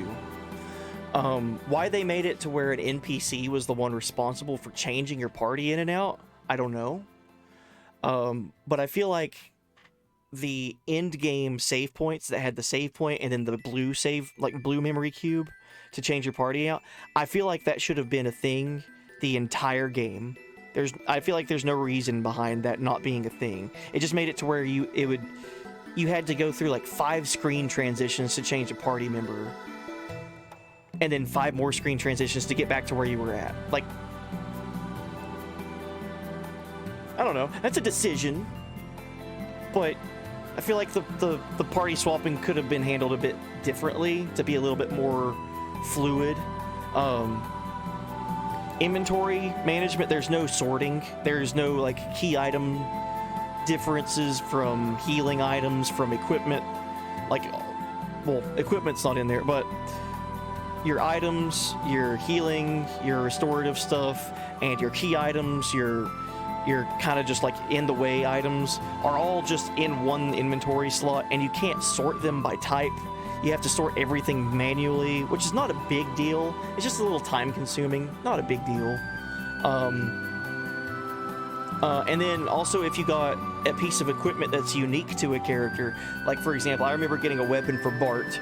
Bart was not in my party, but I got a weapon. I didn't know it was a weapon, but I got an item that was called like Black Snake, I think was what it was called. And I was like, oh, okay, we got this item called Black Snake. Let's go look at that. What is that? And I go to my inventory, and it's not there. Because weapons and armor and accessories are not in your items menu. So I go, okay, well, maybe it's in equipment. So I go to my equipment. Bart's not in my party. So I scroll through the weapons, I scroll through all my accessories. It's not in there. Okay, maybe it's a gear weapon. I don't know. Maybe it's a thing for gears. I go to all my gears. It's not in there. Where the hell did this Black Snake item go? I don't know where this went. What is this? What is this thing? One would say with an IQ higher than 2, you should be able to realize that that's a whip, and that's meant for Bart.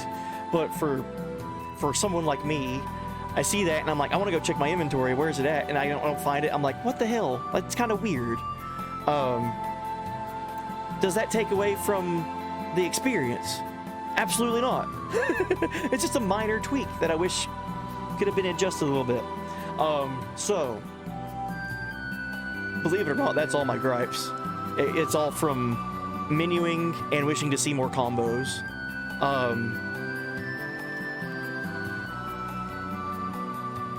I can't... Yeah, I can't think of anything else that I would have any kind of... that I would change about this game. Everything else about this playthrough and my experience with it was phenomenal. I know I'm biased because we're listening to Yasunori Mitsuda, and I think music in games is the most important thing. Overall, for this playthrough, for my experience with Xenogears, I have to give this game a 10 out of 10. And I think because even though this game doesn't have New Game Plus, I think that the replayability of this game is very high, because now if I were to play through this game again, I would be able to pick up on a lot of story beats better because I know what the game is showing me, right? I feel like if I were to play this game all the way through again and I see the first kind of flashback moment, I would realize now. So that adds a layer of replayability to it. I think the replayability in this game is very strong, very high. I think Kyler would agree with that too, because played through it 50 times, right? So overall, I think this game is fantastic. 10 out of 10. The minor changes I would change to it, very minor, and they don't even take away from the experience. It would just make things a little bit fluid and more faster for menuing. 10 out of 10. Fantastic game. One of my favorite PlayStation 1 games ever created, honestly. This is right up there. Obviously, it's right up there with like FF7 and FF8 and FF9 for me. I mean, Chrono Cross. I mean, it's in the same conversation of those games for me personally. Phenomenal game.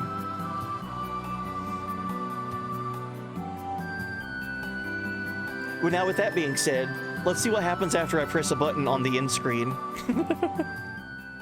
Thank you guys for listening to me ramble for like 10 minutes about that. Do you remember the desert flashback to Child Faye meeting Ellie and some shadowy figures walking in the background? Let's see. I remember the cutscene whenever we met Ellie for the first time and she pulled a gun on us. And then I remember... Yeah, I know what you're talking about. For first playthrough, it seemed like you picked up on a lot and even remembered things at times from way earlier in the game. You mean my whiteboard where I was taking notes and gave up halfway through because I realized there's not going to be enough space on this whiteboard for all the notes that needed to be taken. Yeah, I do remember a lot from the early game of this game.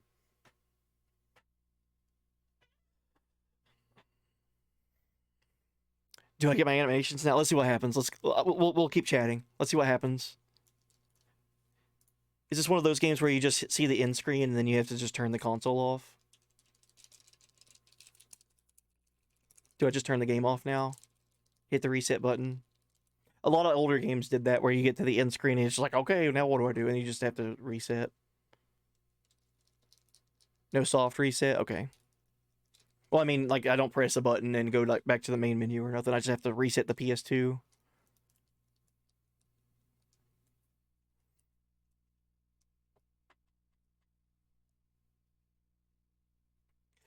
So that flashback that we saw with Kid Faye seeing Ellie, that was Abel in the flashback after he crashed on the planet with the Eldridge 10,000 years ago. And the shadowy figures were the Gazelle Ministry. Makes sense. That was the first time Abel ever met Ellie. Okay. Dude, you know what this makes me want? So I've already been eyeballing the Weltall play arts on the Square Enix store. The big $200 toy. Don't judge. But listen, I'll just say I'm a man who should not be allowed a credit card. I'm smart about it though. But I've been building my credit with Square Enix toys. But I want to get the Faye play arts because that would give me, 4 characters in one? If I got the toy, the play arts of Faye, technically you get Faye, Lacan, Abel, and Kim. All in that one toy. So who's on the cover of this game, chat? Who's on the cover? Who would you say is on the main cover of this game? You said Faye. Technically, you're correct, but also wrong, because I'm gonna say it's Lacan. Faye or Lacan because of the outfit. True.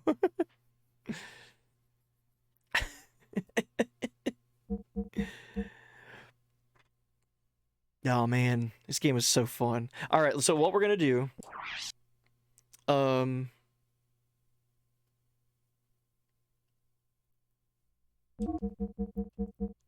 We'll load up the save that's right at the end of the game.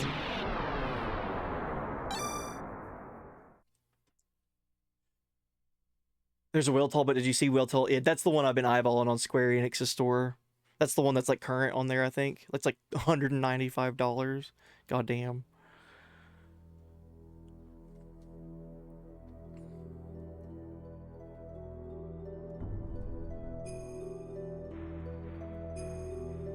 Okay, let's leave. Oh, chat, you know what this means after we can do the death blows? We get to do some gear gambling. Hope you guys have been saving those chat points.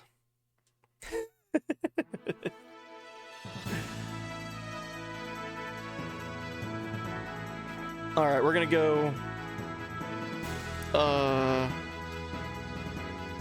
Where would be a place that would be good for death blow grinding? Or death blow showcasing? I think right outside of the lighthouse, maybe?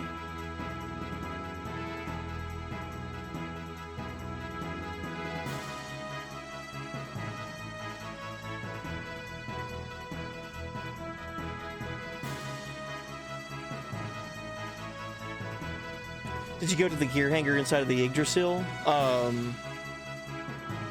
can right now. Yeah, but we want some dudes with HP. Because we need to be doing death blows.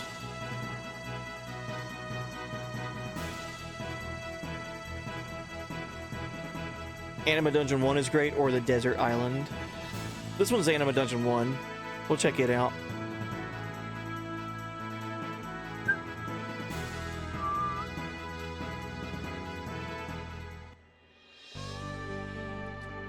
Alright, let's see what the world map would give us right here.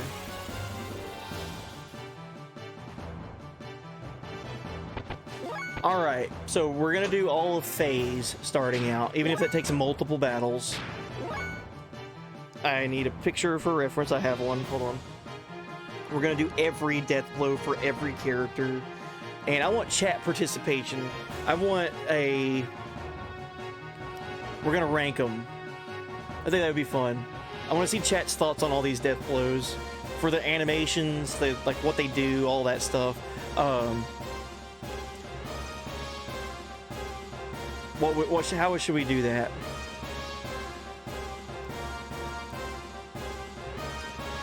Should we do a star rating, like 1 through 5 stars? 5 stars being absolutely badass. 1 star being that was choo-choo. Do a poll. Okay. Yeah, let's do a poll.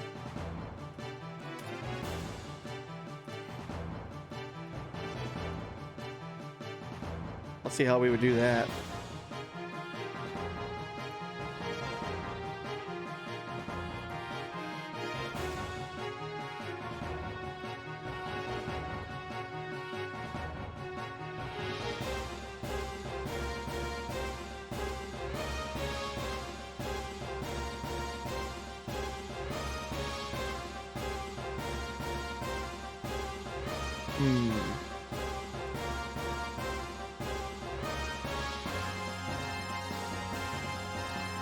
How many options can a poll have? I think 5. Yeah. 5 of them.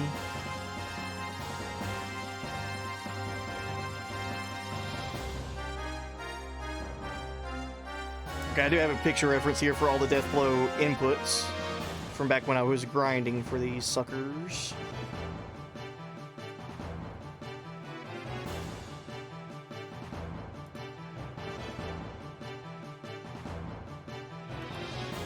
I can grab my laptop and go system id for a streak. Do 5 death blows in a row, then do a poll for each of those 5 for what was best. Okay, well, I have the names of them here. Let's do that. I'll go ahead and get that ready for Faye. That's a good idea.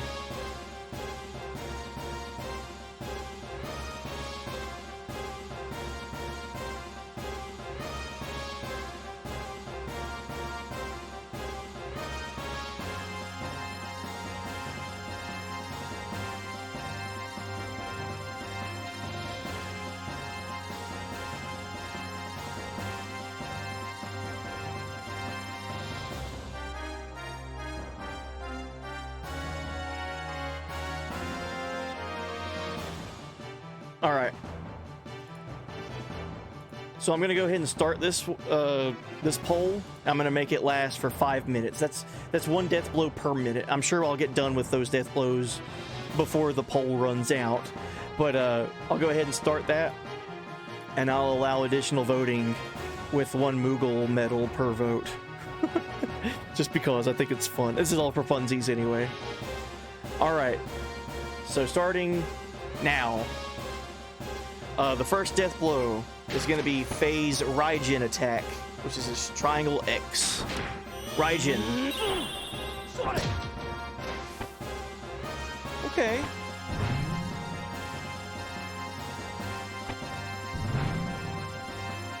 Punch, punch.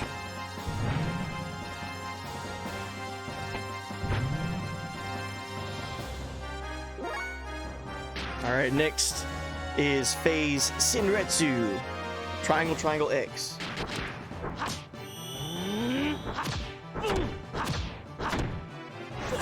Dude.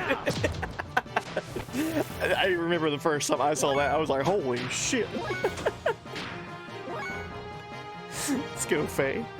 All right, third is Hagon, which is square X.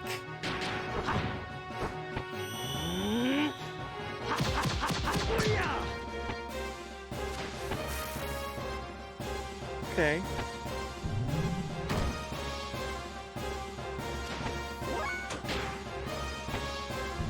Pretty good. All right, fourth death blow is Hotin, which is 3 triangles and an X. Hotin.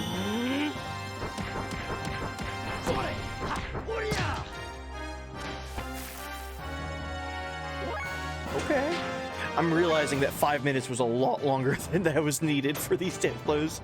We'll see if I can cycle through them again just as a refresher for everyone. Hopefully we keep getting this fight with these 4 in a row. All right, so the last death blow that's up for grabs is Tenbu, which is triangle, square, X. Tenbu.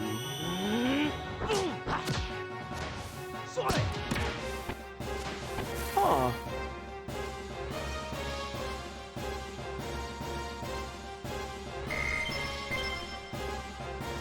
Okay. I think I know me personally which one I like the best, but I'm curious to see what chat says for those.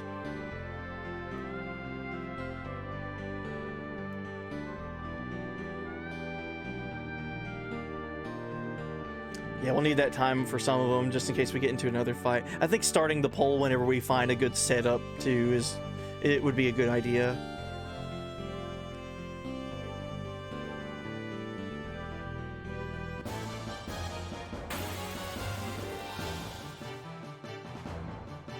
Uh-oh.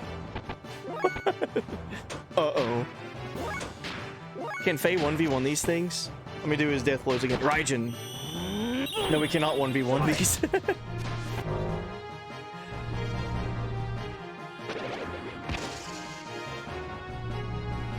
Let's get a game over after beating the game.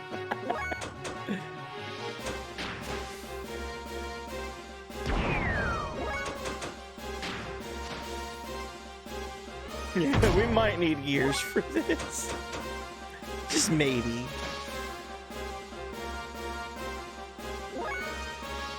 I think that's what we could do. I'll keep Faye out of the gear and then keep Satan and Emeralda in gear. Oh shit, I just realized something. That means whenever Ellie leaves your party, she's gone for good. You don't get her back before the end of the game. Oh shit. That's crazy.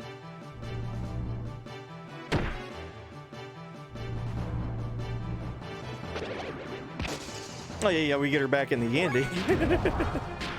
True.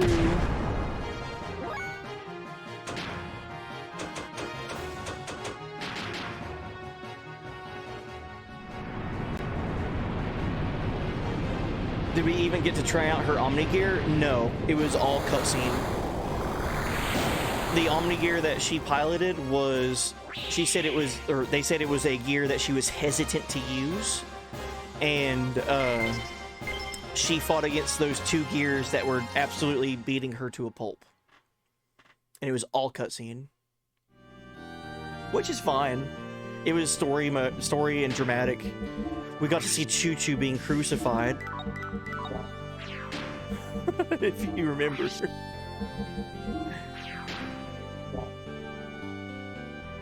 Alright, it looks like the timer's out anyway, so what did you guys think? What was the best Fade death blow? Oh man, we gotta have a tie between Shinretsu and Tenbu.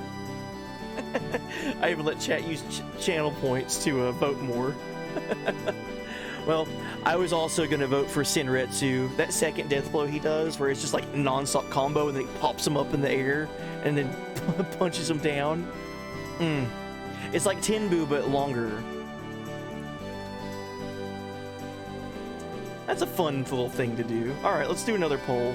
So we're gonna do more Fey death blows. Let me go ahead and get into a fight that's good for it before doing anything. This is not a good one. Okay.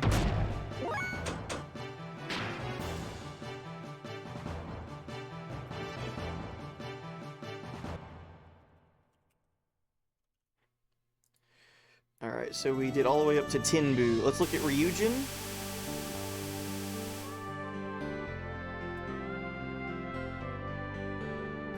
Koho. Fukie. Fukie, man. Shikie.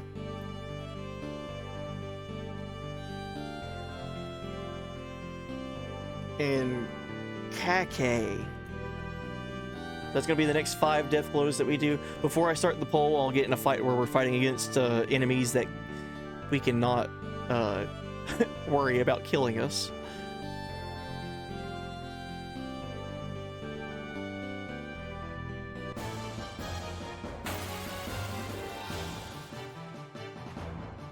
Oh shit. Oh, you can run into these out on the world map? That's cool. Well, yeah, they're everywhere. These are the Seraph Angels.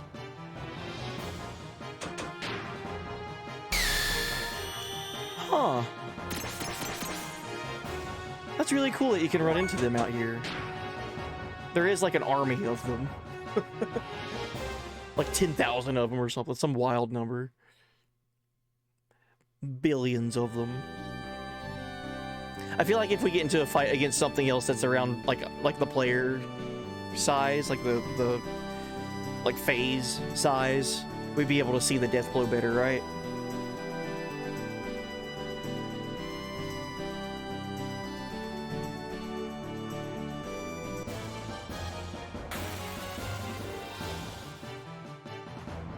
Hey, there we go. All right, round 2 for phase death blows. We'll go ahead and start the poll now. Now remember, you can vote more if you have chat points. I am allowing additional votes. So if you're completely biased, feel free. All right, so the next death blow for Faye is Ryujin, which is square triangle X.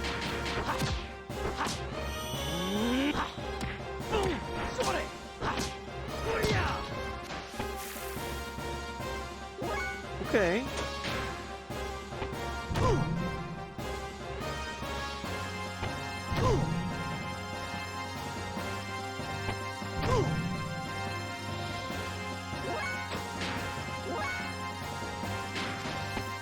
Alright, next death blow. Koho. Which is the XX. I did this one a lot in my playthrough.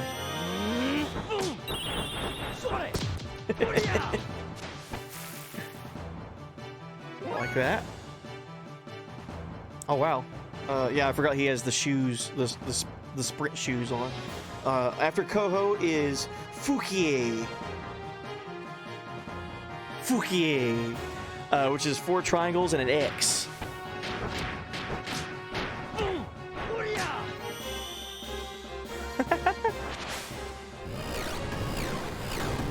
Oh shit.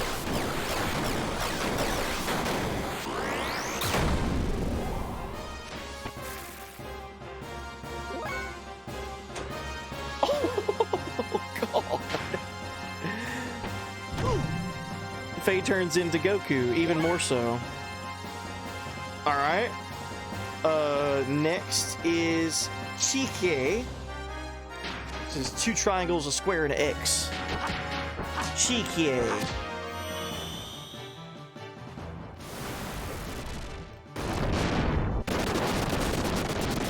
That's his Power Geyser move.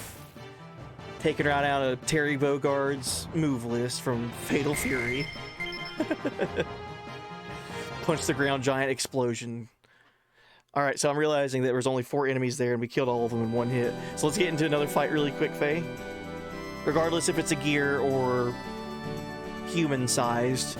We'll do this final death blow to it, which is Kake. Okay, cool. We got the fight that we wanted. All right, Kake, which is triangle, square, triangle, X. Kake.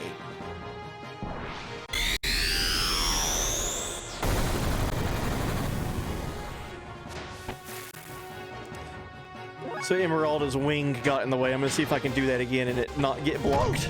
But I do remember the animation is Faye like dive kicks at them and like spins around like a top on top of them. Like a drill kick.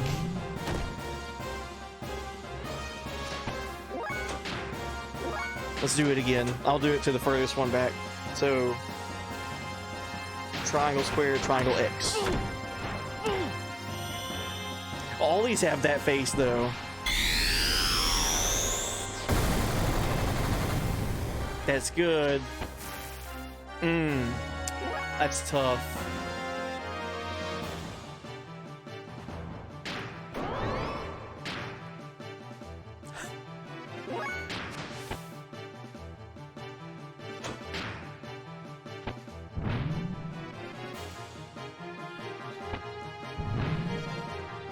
I think they were all pretty neat. I have my personal bias though. I know which one I would vote for.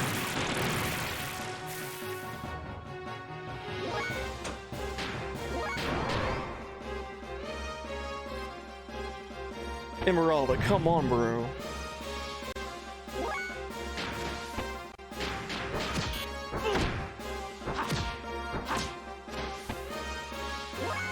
That didn't kill?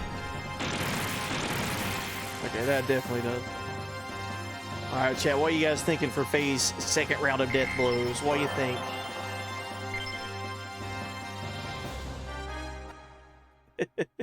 I know which one I would vote for. I think it's all in the name, too. Well, I think the name adds to it, but it's a ridiculous death blow. It's so good.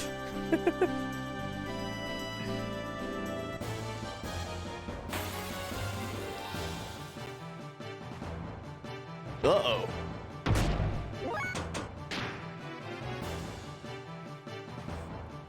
Alright, timer's at like 5 seconds or something.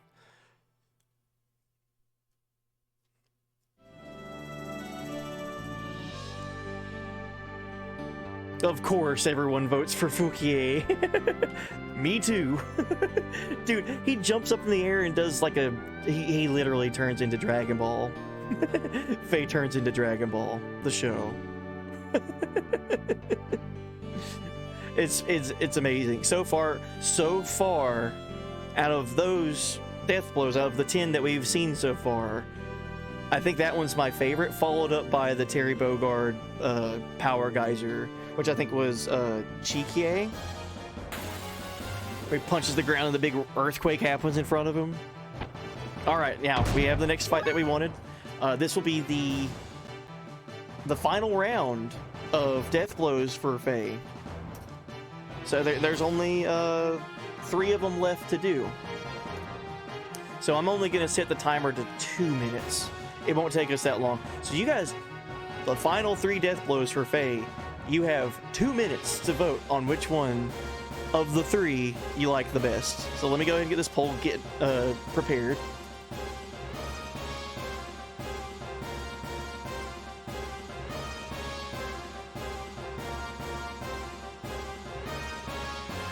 So this round will compose of Sukie, Koke, and one that I've not even seen yet, Yamike.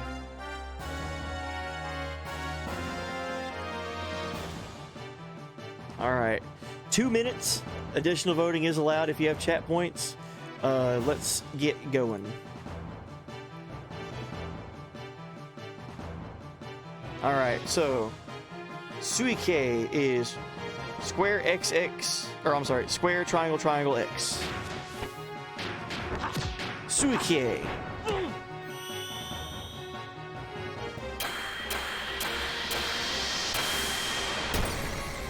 Damn, dude. Holy shit.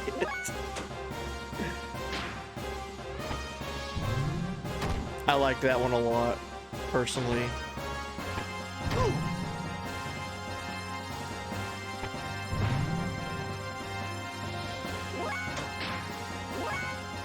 Alright, next death blow is Kokie, which is square X.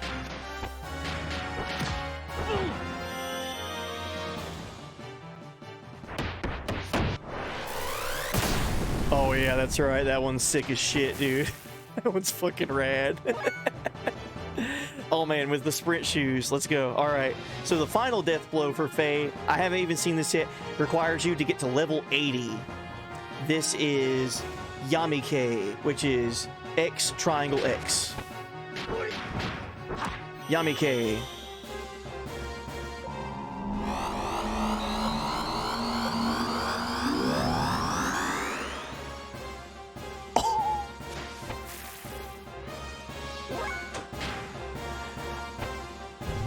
Me personally, I need to watch that one again because that was my first time ever seeing that death blow. Here's Yamike run back.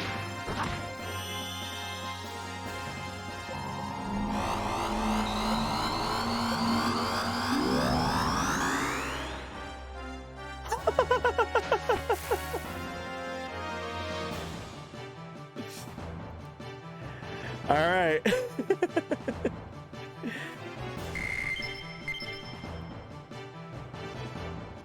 So it seems like poll has ended, and the winner of that round was Kokie. Damn. Hell yeah. I like that one too. That was the electric drop kick thing. Honestly, Yamike was cool. It's very different though. I don't think it's in my top 5 of animations. I think Yamike is alright. However, for my rating, my top, I'll say top 3. I think top 3 is fair for me personally. My favorite one is definitely Fukie. Just because you get to yell "fuck yeah" when he does it. Fukie, the Dragon Ball Z move when he jumps up in the air and freezes Goku, just sends a bunch of electric ki blasts at him. Fukie, fucking rad, dude. Personal second favorite is the Suike, the big ice punch. Dude, Suike, he punches you and puts a giant wall of ice around the enemy. Then he does a combo on you, and then the final hit breaks the entire glacier that he just put your ass in. I'm sorry. That's almost number 1. If that was more Dragon Ball like, that would have been number 1, but come on. And then, surprisingly, my third favorite out of all of these is going to be the second death blow that Faye gets in the game, called Senretsu. Because you get it so early, and it's just a crazy melee combo. Like, he just does all kinds of punching and kicking. It's a Tekken combo. He puts your ass up in the air and does all kinds of shit to you, hammers you back down to the ground. Fucking rad. So, my 3, Fukie, Suikie, and Senretsu. None of them were bad. The last one is just like, yeah, it's an acid trip. It's just different. It does big numbers though, and I like the big numbers.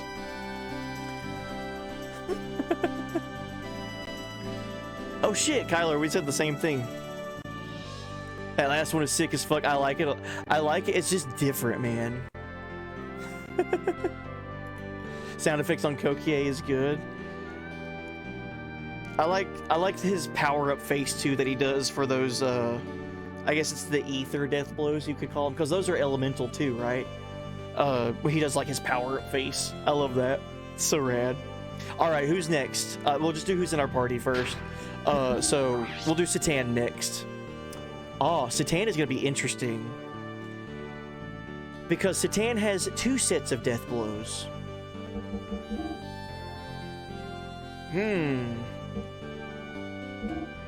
I wonder, can you unequip his weapon and go back to the old death blows? Maybe if you sell his weapons? I don't think you can do that. Can you do that? For Satan, just for y'all experts, if I were to go and sell from the equipment menu and sell the Sengoku sword and the Yameme sword,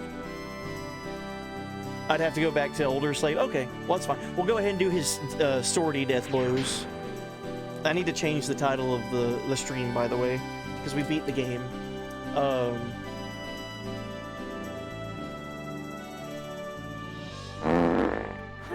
Excuse me.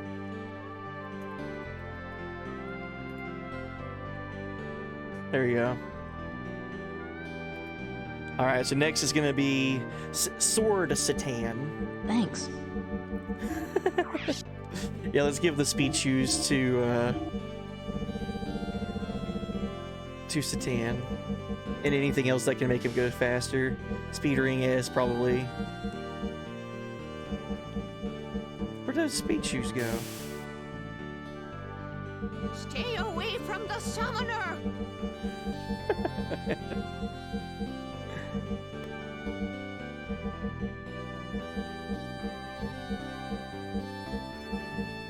There it is.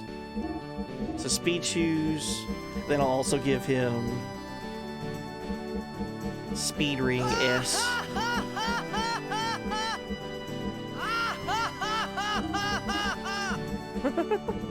Then anything else? I think I had something else. Just basic speed ring. Okay. All the speed. All right. So, just for reference, those were all of Faye's death blows. My top 3 personal favorite ones were Fukie, Suike in a close second, the big ice punch, followed Fukie being number 1, being the big Dragon Ball move. And then my number 3 was Shinretsu, believe it or not. You just get that death blow so early, and it's so sick. It's so good. Alright, so now moving on. Our second poll, rating the death blows. I'll go ahead and take a picture of this. I know it's the same button inputs, but I need the names. So... how many is that in total? There's 11 death blows for Satan. So what we'll do... we'll do...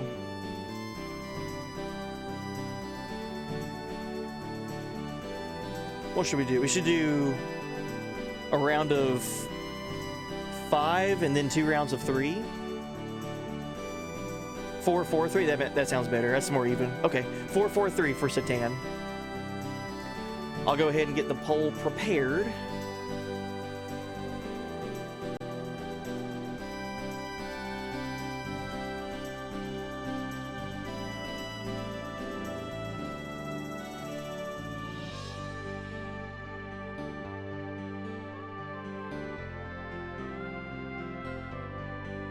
So the first one will be Amaoto.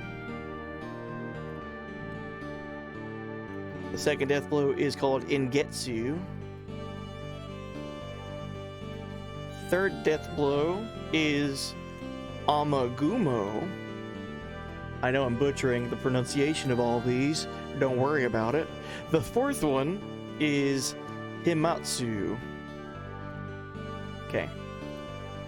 And this one being a little bit more death blows, I'll give us a little bit more time. We'll do 5 minutes instead of the 2 minutes because there's more death blows to do. Okay, we got the good setup. Now we just need to get into a battle. Let's get into a good fight that we can see these all in one fight. So Amaoto, Ingetsu, Amagumo, and Himatsu. This is not a good fight for this, so let's run away. Holy shit. Satan went 3 times, 3 turns in like 2 seconds. I should have done that in my playthrough. Oops. Dude, if I had that on Faye, oh my god. That's hilarious. Alright, here we go. Alright, the poll begins now, chat. Get your chat points ready for voting. Alright, so the first death blow is Triangle X, his first death blow. Amaoto.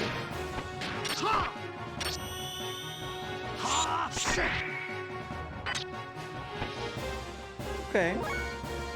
It's a good introduction. Not bad. Next one is Ingetsu, which is Triangle X.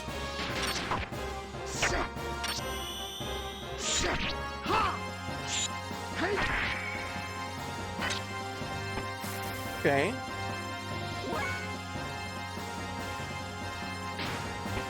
Right, the third death blow is Amagumo, which is Square X.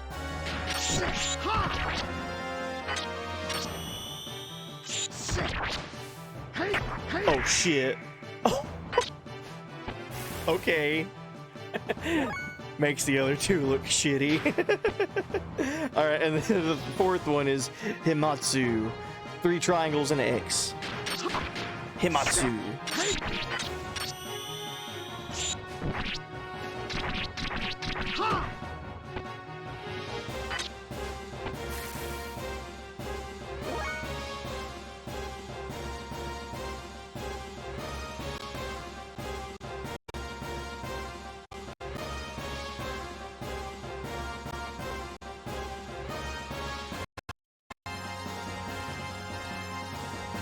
That's the first time I've seen that one. Believe it or not, I gotta run that one back. Himatsu.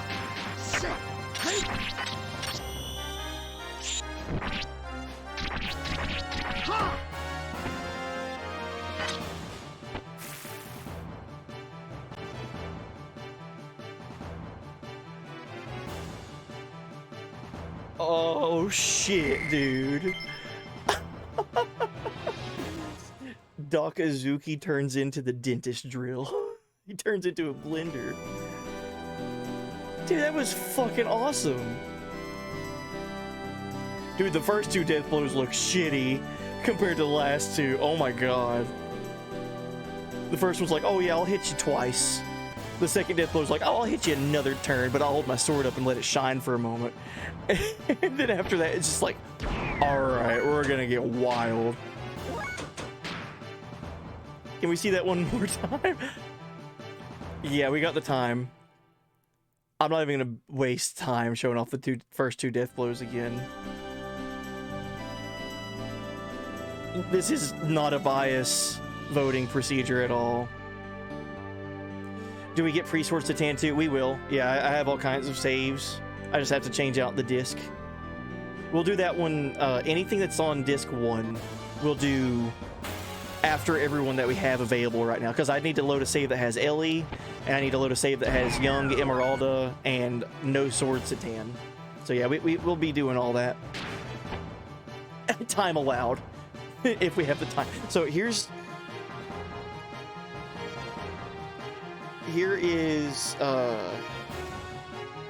shit, where's that? Here's the third Amagumo. Just as a callback, here's Amagumo.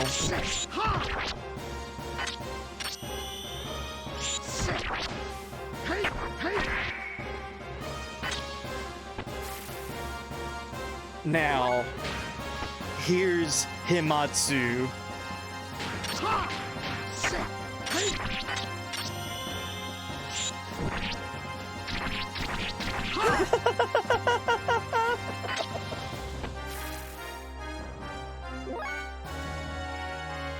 And then here's the first two.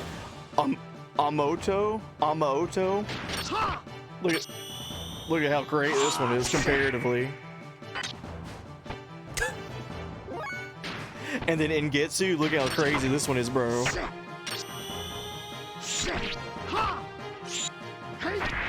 A little bit better than the first one, right? But god damn.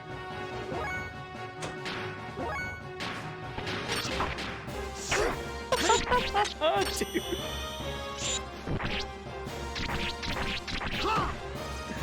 That is some sick fighting game shit. Oh my god.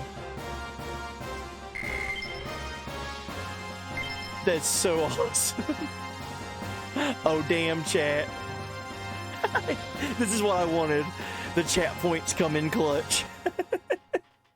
Chat has spoken. Amagumo, the third one, which is fantastic. I like that one a lot too. He stabs him, lifts him up over his head, and like does a crazy like uppercut sword attack. Me personally though, man, I can't get away from that fucking fourth one, Himatsu. Oh my god. Both good though. Both excellent death blows. Alright, I'm gonna get into a proper fight with a good setup before we start the next poll. 20 viewers, 200 votes total. Alright, is this a good fight to do one? It is. Alright, let's get the second poll ready. So, I'm gonna make this one only last 3 minutes because 5 minutes is a little bit too long for 4 death blows. So 3 minutes for round 2 for Sword Tan.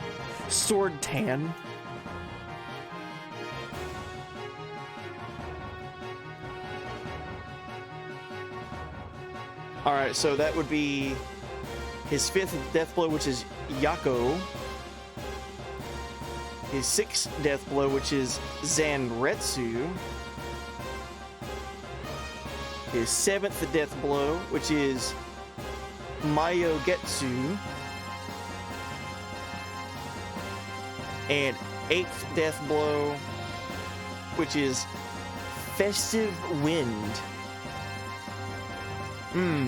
Should we save that one for the final round? Because that will be the first like elemental death blow. I think we should keep all the elemental death blows together. So this round will be only 3 death blows, so I'll lower that down to 2 minutes. All the elemental ones are going to be on one round. So Festive Wind, Rumble Earth, Haze of Fire, Crystal Water, those 4 are going to be in the same round. I'm not going to split those up. Alright, so round 2. Only 2 minutes to vote on 3 death blows. We have Yako, Zanretsu, and Mayogetsu. Again, you can vote more with more channel points. So let's begin. Alright, the first one up to bat is Yako. Triangle, square, X.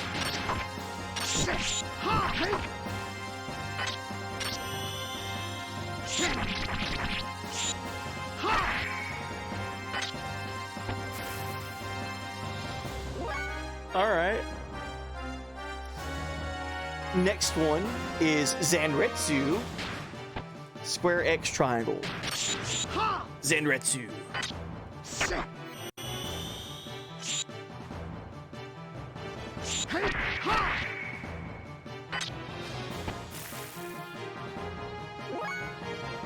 I got one more. Mayogetsu. I gotta say really quick before we get this next one, Satan is like the lord of styling on his opponents. All right, the last one, Mayogetsu, XX, Mayogetsu.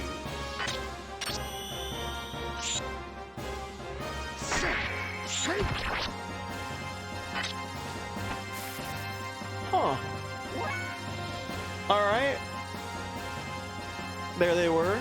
Yako, Zanretsu, Mayogetsu. I will let the voting commence. I have my personal favorite of those 3. I'm curious what you guys think. And feel free to waste all your channel points. We should have done gear gambling before this so you could save up points and then unload it with the voting, but oh well. You live and you learn. I'm gonna do an ability. Oh shit, would this work? Speed up Satan while he has all the speed rings and all that other shit on. Oh man, you guys voted for Zanretsu? Alright, I'm gonna take a look at that one more time. Is this the one where he does the sword in like the motion, like slow motion, and then like the quick blade attack?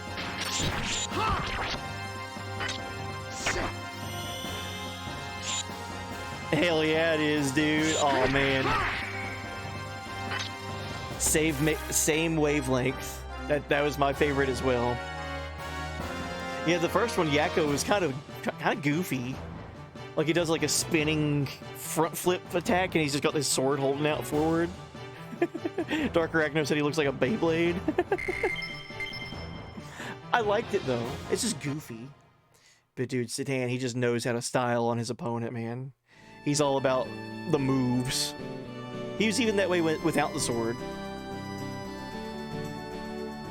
Alright, let's get into this final round. Mayogetsu was nice, but there was something missing. They changed it to where he had like a magic ability with it. Like he had the sword like back, and then he sent out a like mystical energy. And then once that energy like drew closer to the enemy, then he like slashed through it, which is neat.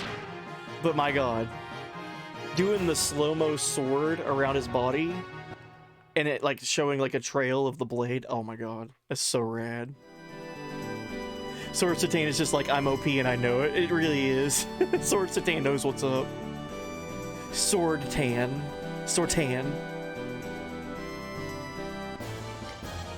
Alright, this will be the last round if we get a good fight. Nope. Okay, we still gotta get a good encounter. I'll go ahead and get the poll prepared. Poll will not begin until we get in a good fight.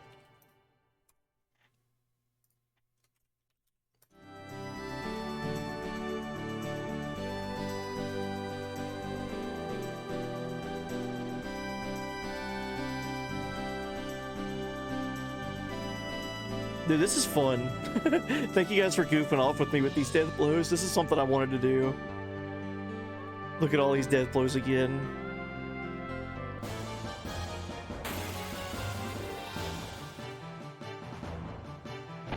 Darn it. Oops.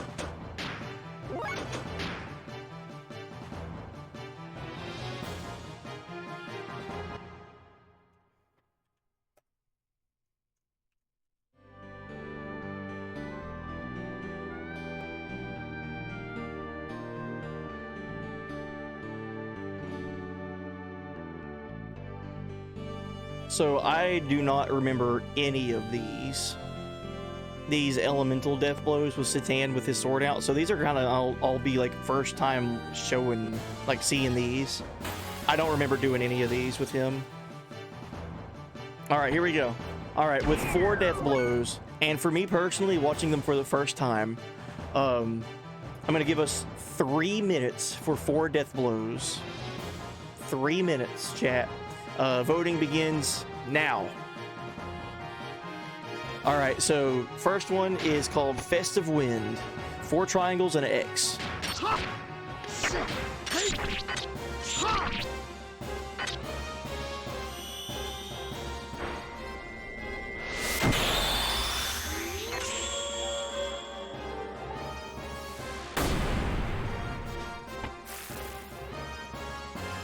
Oh shit.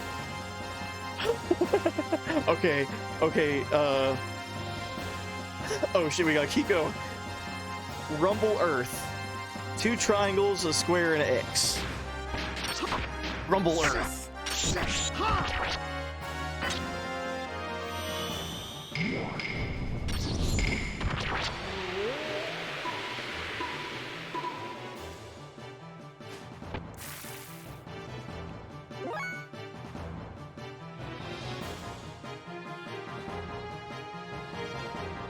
Oh my god. Alright, the next one, Haze of Fire. This is a tough round. Haze of Fire, here we go.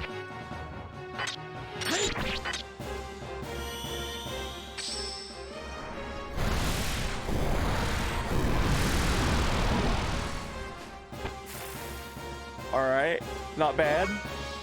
Pretty sick. Oh my god, I can't get over that fucking seppuku. Alright, last one. Crystal Fire. Square, triangle, triangle, X. Crystal Water.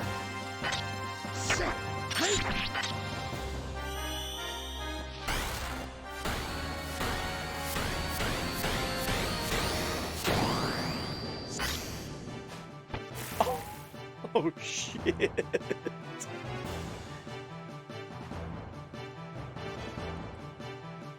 Satan is just Lord of the Drip. I'm sorry. Every single one of those were so rad. All 4 of those elemental ones were so sick, dude. Oh my god. That's a tough one, chat. I'm curious to see what you guys vote for. I have a favorite, but I don't think you guys are going to expect the one that I picked to be my favorite. I have a favorite of those 4. Oh my god.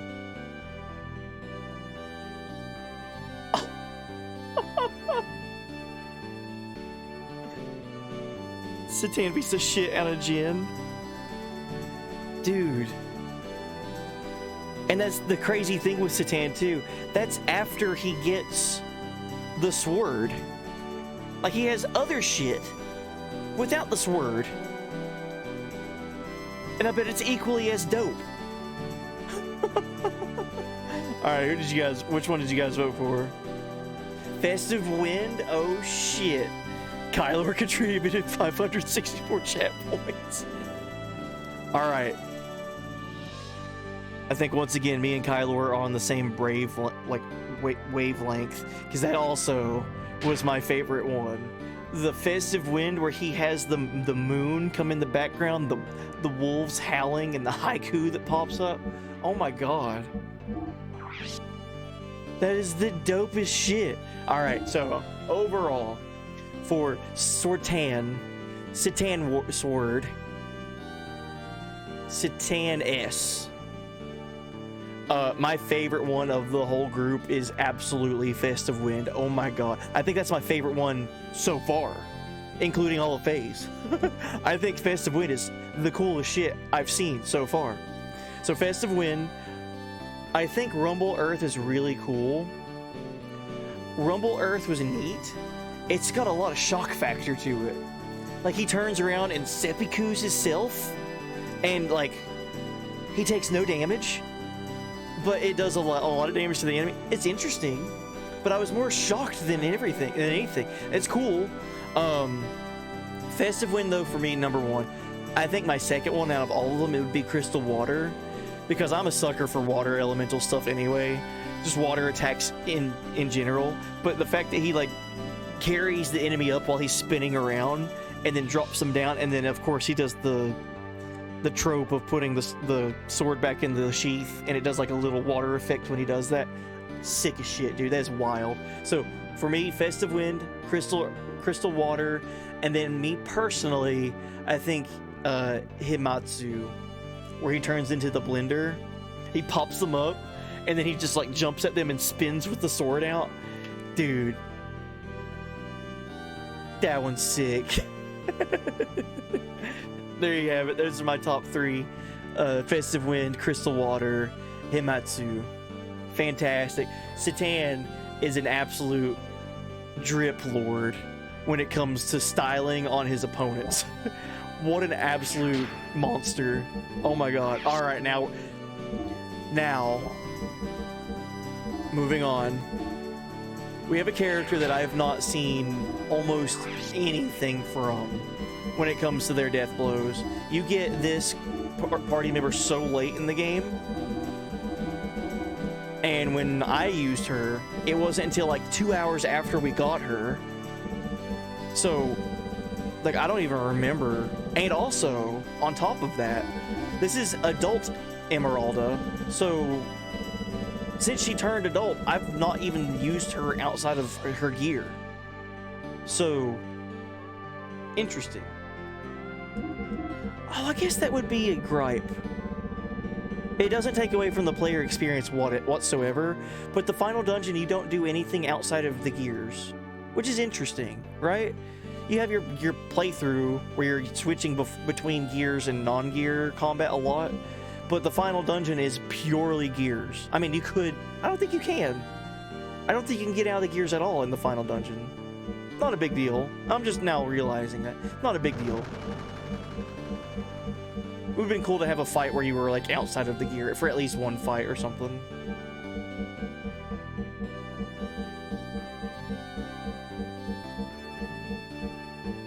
There it is. No super bosses is a complaint. You want a ruby weapon type fight? That is the good call.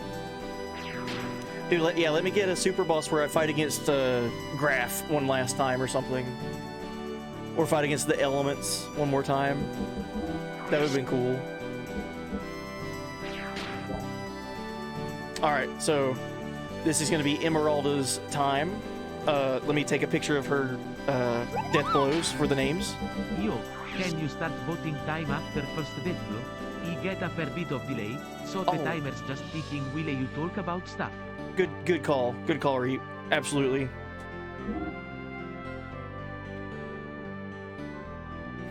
Alright, so Emeralda has 10 death blows. Oh, a Big Joe rematch super boss? Sign me the fuck up, dude. Protagonist versus protagonist. Faye versus Big Joe.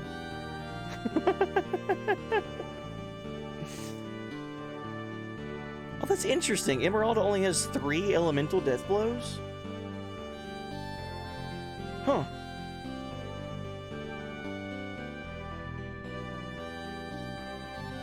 Did we find the Big Joe lore in the lighthouse? Oh yeah, we did. We absolutely did. Former WWW heavyweight champion and 5-time award-winning actor adds NBA most valuable player of the game to his list of accomplishments alongside of the Wimbledon... What is it? The baseball Triple Crown and the Pulitzer Prize. So good. Alright, I'll go ahead and get the poll prepared. Poll won't begin until after the first death blow has been completed, just in case there's any delay or anything. So, let me go ahead and get this one ready.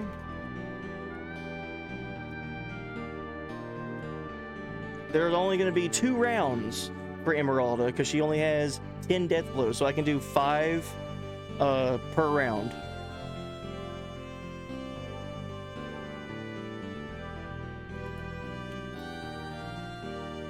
I'll give us some more time too. This will be a 5-minute voting session for each round for her.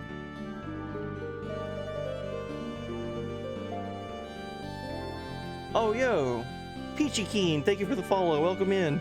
We're doing death blow ratings to celebrate my first ever completion of this game. We just beat the game about an hour and a half ago, and now we're going through and voting for our favorite death blows per character. We've already done Faye and Satan with the sword. And now we're doing Emeralda, because she's just in my party right now.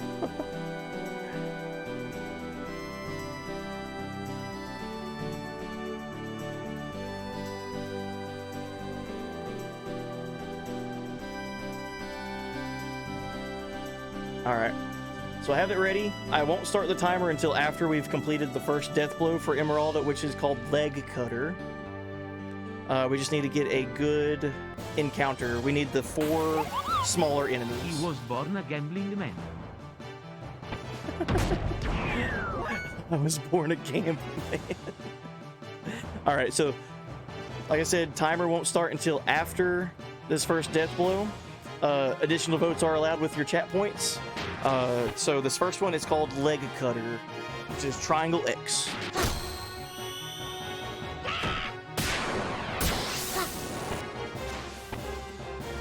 Oh shit. That's cool. Alright. I haven't seen any of her adult animations. I've only seen her child animations.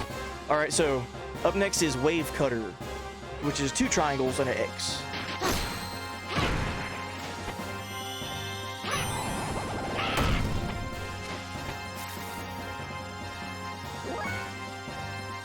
I'm sorry. Did she just Sonic Boom into Flash Kick? That one's got some brownie points for me personally. Alright, so next up is Leg Spin, which is square X.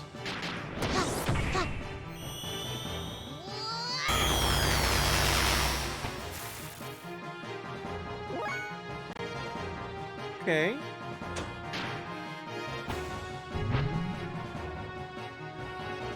And if you're confused why Emeralda is transforming part of her limbs into different tools or machines, it's because she's a nano machine colony. Don't worry about it. All right, up next is Hammerhead. I feel like that's a good point to bring up. That yeah, she's a nano machine colony. If you don't believe me, just watch. Hammerhead. 3 triangles and an X.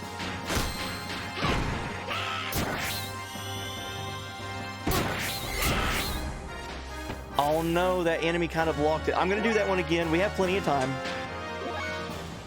I'm gonna do Hammerhead again because that enemy kind of blocked it.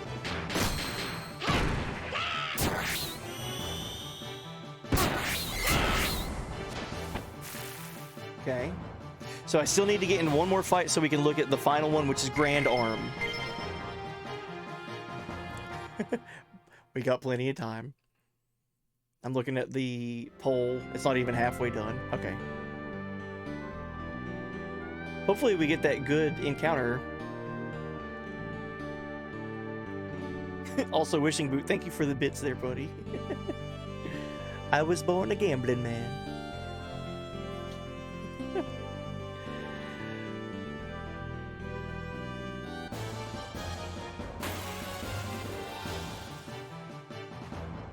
Oh shit, we didn't get the small encounter.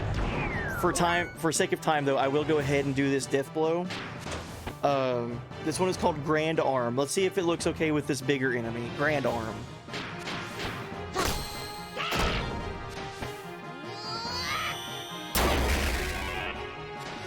I couldn't really tell. I know she was punching the ground, but that's not the same as the normal close-up.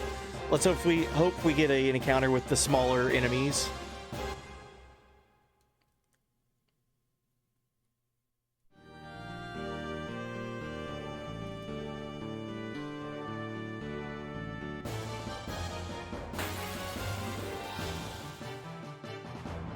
There we go. Alright, that was lucky.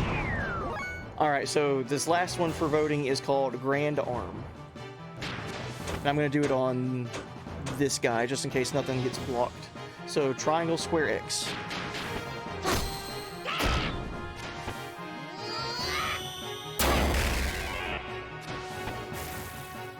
That's right. I remember seeing that one before.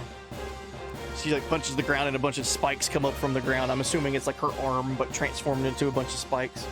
So, okay. Those are the first 5 death blows for Emeralda. Leg cutter, wave cutter, leg spin, hammerhead, and grand arm.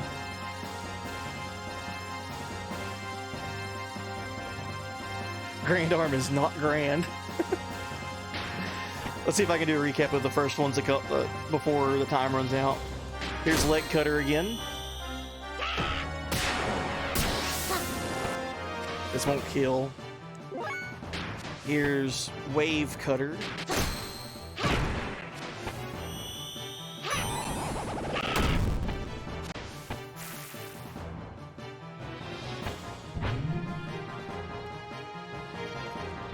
I mean, she combos both of Guile's like iconic moves like back to back.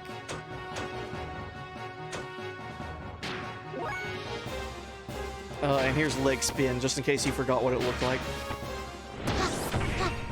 Dan's death blow win.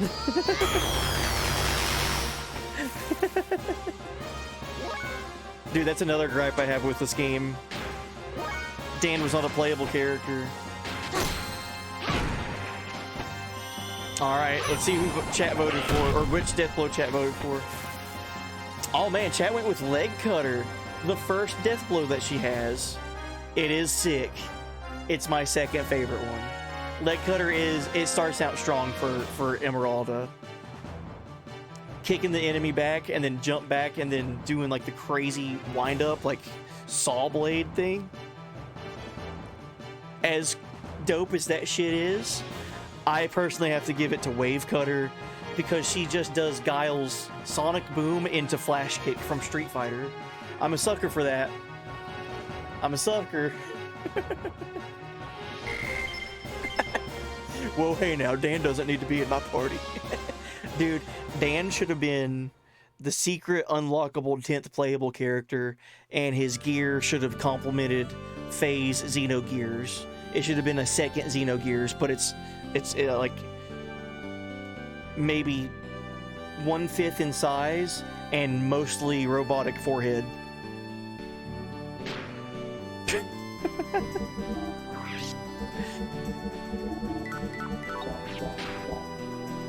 If Dan's at the party, he's the piñata. I like that.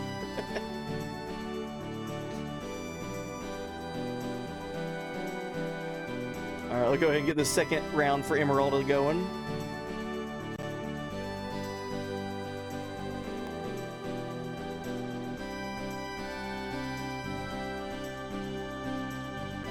This will consist of attacks called Divider, Flying Arm,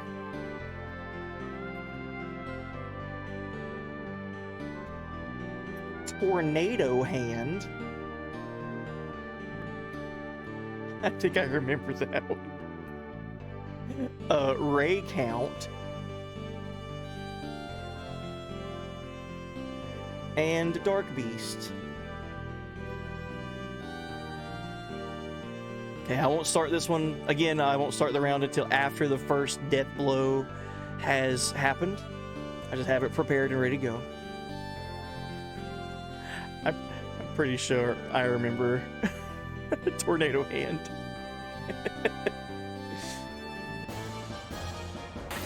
All right, 5 minutes I feel like it was a little bit too long for last round. I'm gonna give us 3 minutes. This is not a fight that I'm gonna start in with, so don't worry, we're not started yet.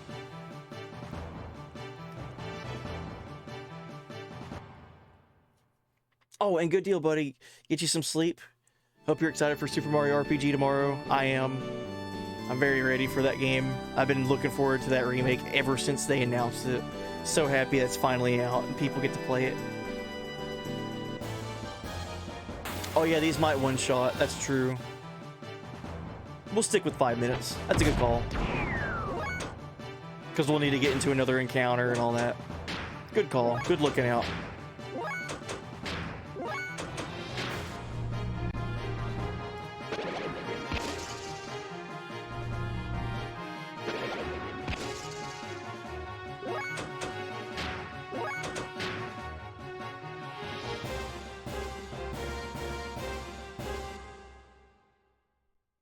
We could go fight frogs.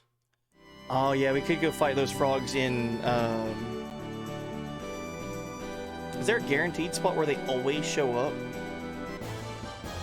The only place I remember seeing them at is Anima 2 dungeon. Yeah, the Anima 2 relic. Let's go there. That'd be a good change of scenery too. Sometimes only seeing grassy field is different. Always seeing the grassy field, it's good to see a different area. Is what I was trying to say there. I don't know what I said.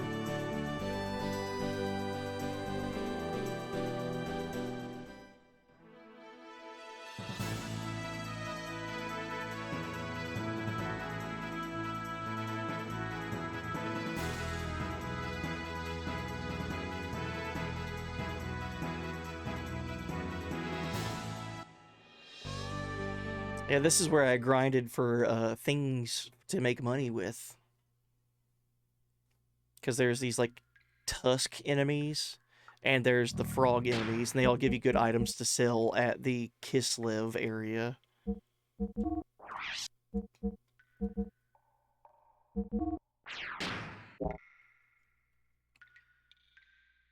Alright, Emerald. Oh, and we could save here, too, and we could change our party members here, too. This is a good place. Alright, cool. Alright, so we'll still do 5 minutes. Just because. 5 minutes to do 5 death blows. It's a good pace. The voting won't start until after the first death blow is completed. So the first death blow is called Divider. We will start up here closest to the camera. So Divider is square, triangle, X.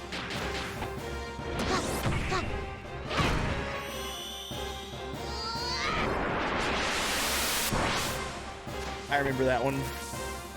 Alright. Voting has begun. So that one was called Divider. The next death blow is called Flying Arm, which is XX.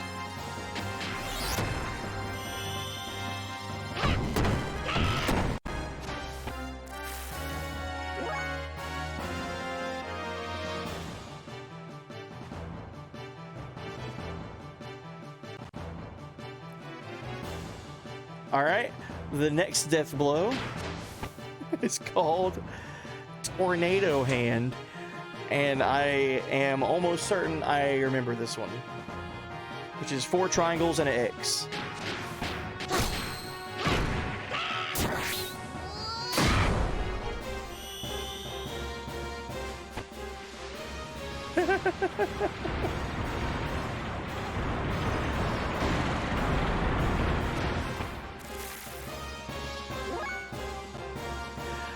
Man, it's kind of hard coming from Satan, this badass doctor, samurai, monk, warrior, element, X-element, to this nanomachine colony robot girl who transforms her body into, like, tools. They're just different characters, and they're equally good, though. Alright, so the next one is called Ray Count. Alright, so this is triangle, triangle, square, X. Ray Count.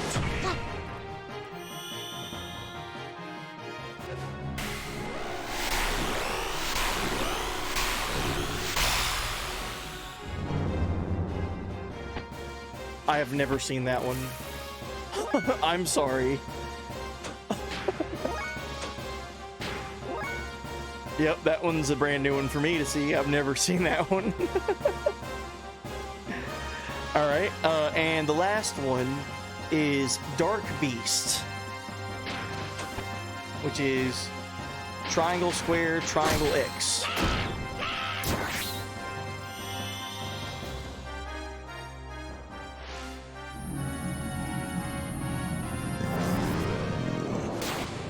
Oh shit.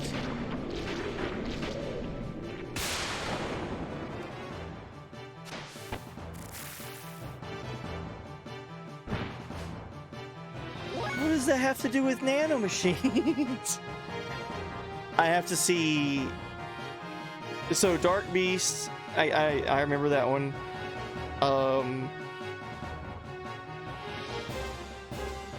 Okay, that's all of her death blows that I have. She has 10 death blows. She doesn't have more. Okay, I need to see Ray Count again, because this is the first time I've seen this one.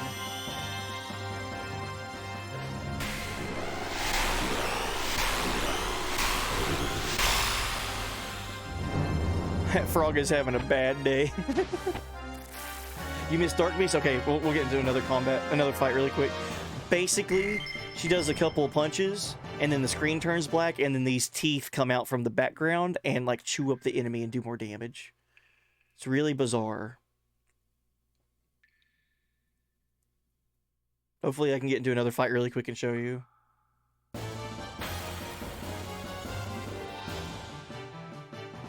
Oh, I wonder if that works on the big-sized enemies. Let's see. Does Dark Beast work on these guys?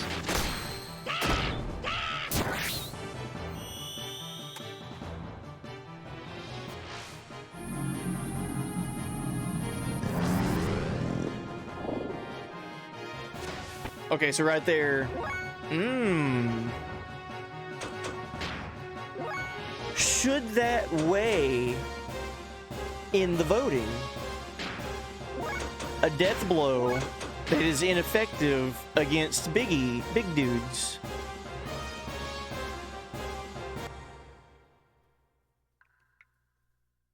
Oh shit.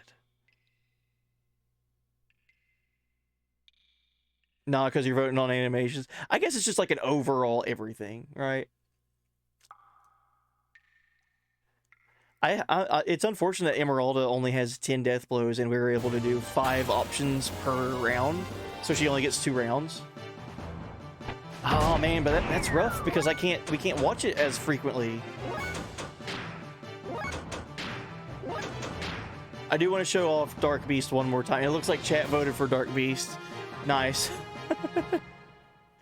99% of votes. We'll watch Dark Beast one more time just for reference, and then I'll do my top 3. There we go. All right, so this is Dark Beast. What was it again?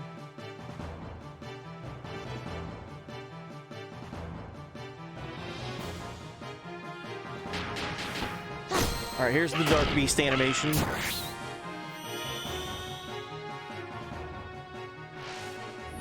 So orb, into black screen, into teeth.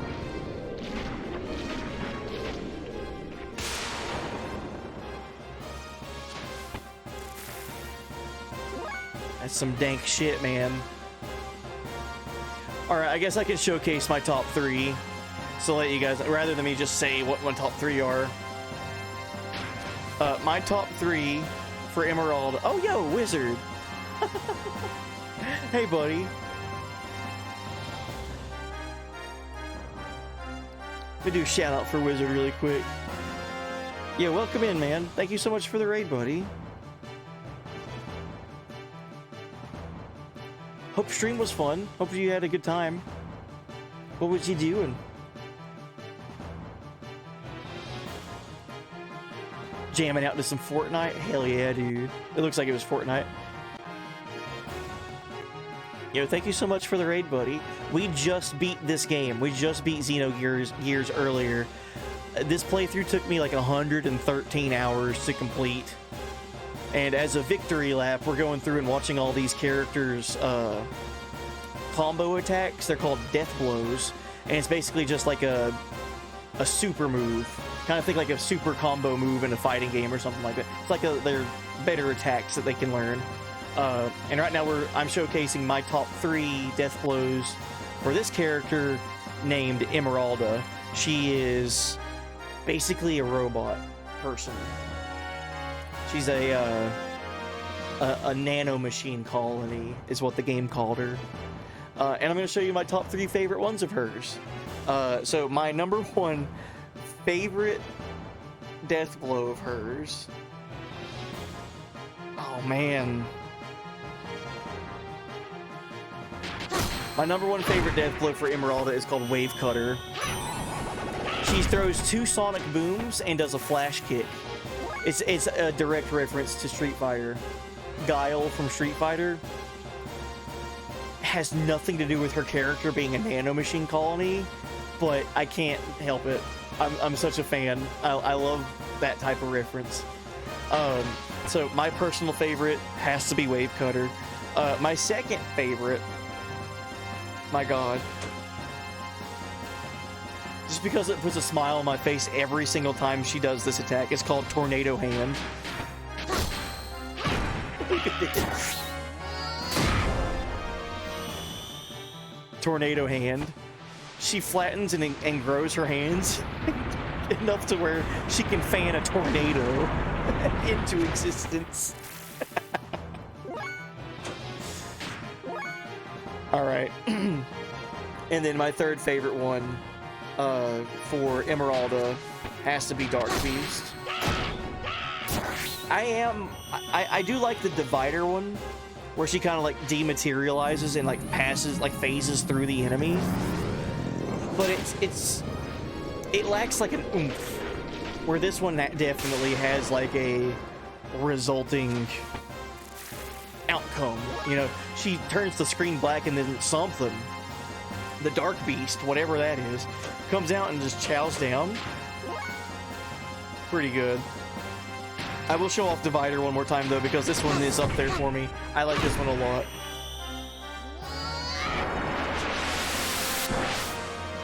That's really rad. I think that one's super cool.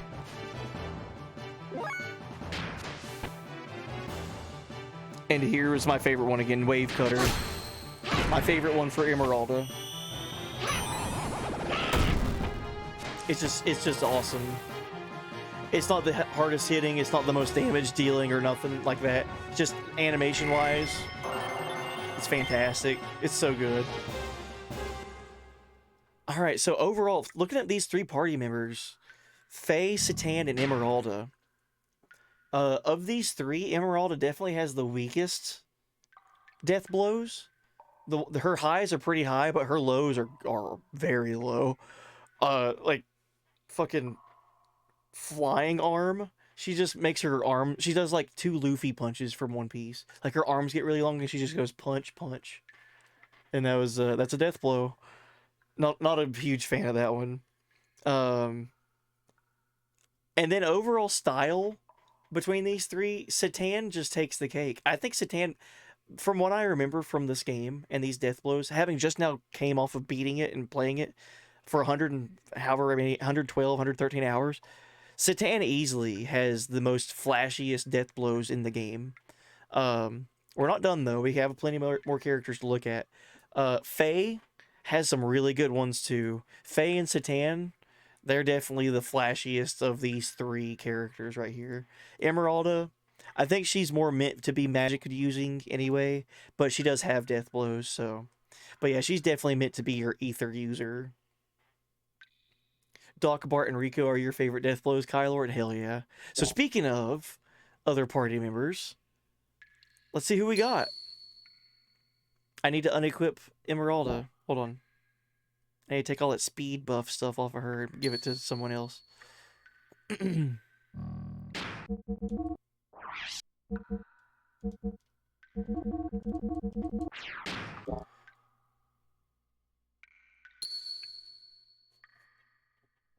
This man knows some style. Oh, I can't take Faye out. Okay, so we'll be doing Bart and Billy next. And then, Choo Choo and Maria don't have death blows, do they? Interesting. Okay. Yeah, they don't have death blows, now that I remember. Oh, that's weird. Yeah, they have spells, though. That is true. Alright, let's start out with Bart. Bart, my personal favorite character in the game. I think Bart is fantastic. He reminds me a whole lot of a character from Chrono Trigger a little bit, who's not the main character, but is like the main, like the bro of the main character. He's just like, he just wants to better both of them, and has a lot to do with royalty, but not from Chrono Trigger really. Does anything not remind you of Chrono Trigger? No. Everything I can result back into thinking about Chrono Trigger. Trust me. ask chat. They know. Bart reminds me a lot of Frog in a way. Just as a character. Not like visually, not how they fight, anything like that. Just how they like react to things and just are just all around just good characters. Alright, little speed ring. S. Speed shoes. And then where's the other speed ring? There it is. Okay. Alright, so up next, let me take a picture of these death blows for Bart. Bart has 11 death blows. So we'll do the same thing that we did with Citan. It'll be a round of 4, a round of 3, and then a round of 4. So we keep all the elemental death blows together. Take a picture so I get all the names here.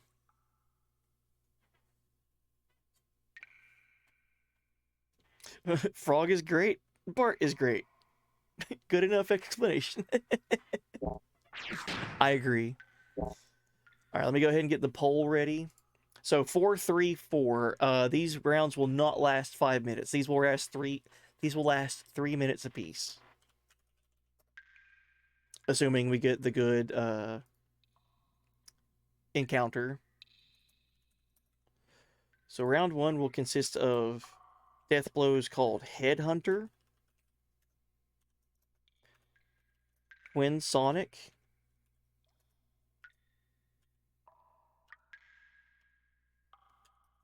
Rhythm Shock, and Dynamic. This will be a 3-minute round since there's only 4 death blows to cover. And voting won't start until we complete the first death blow, which is Headhunter. Once again, multiple votes are allowed if you have the chat points that you want to use.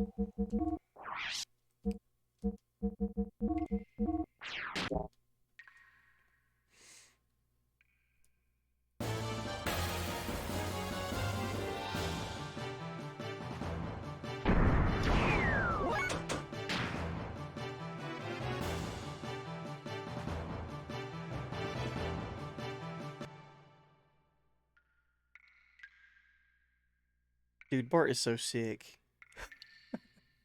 I can't get over it. What a true homie. Alright, here we go. Alright, first death blow incoming with Bart. This one is called Headhunter, which is simple. It is triangle square. Or, I'm sorry. Simple enough to mess up. Triangle X. Here we go. Headhunter.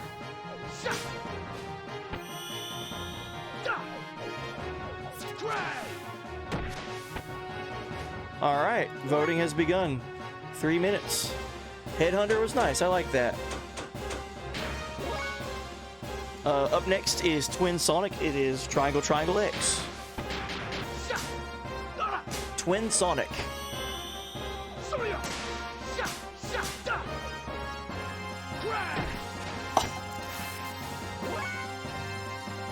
Okay.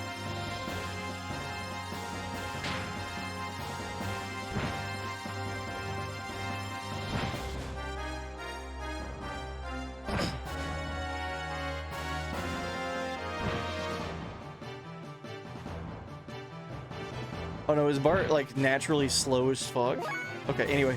Up next we have Rhythm Shock, which is Square X. Rhythm Shock.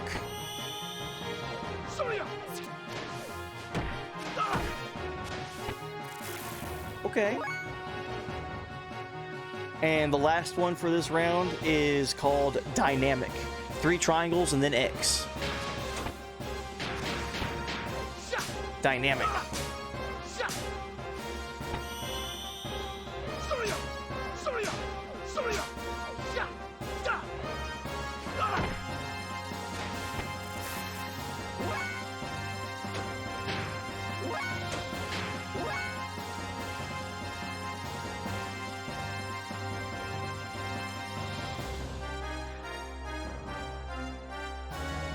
All right. I need to watch Dynamic one more time. Just me personally.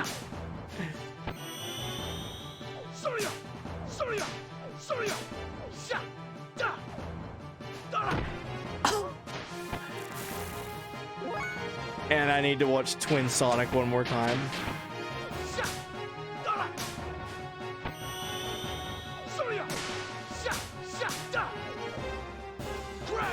Oh, chat, this one's a tough one. Oh, this one's tough for me. Oh, God. Bart, no! We weren't done voting on you.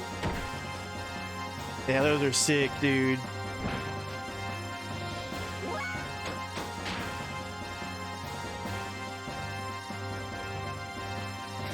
Rest in peace, Bart.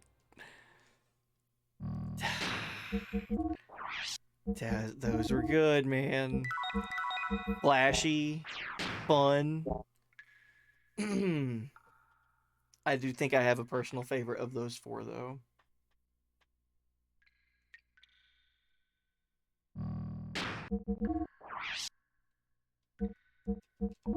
Chat voted for Twin Sonic. That's what I was gonna say too. Dynamic was really fun. They were all fun. They were all really good. Dynamic was a close second, but Twin Sonic, yo, what up, Dropout? Hey, buddy.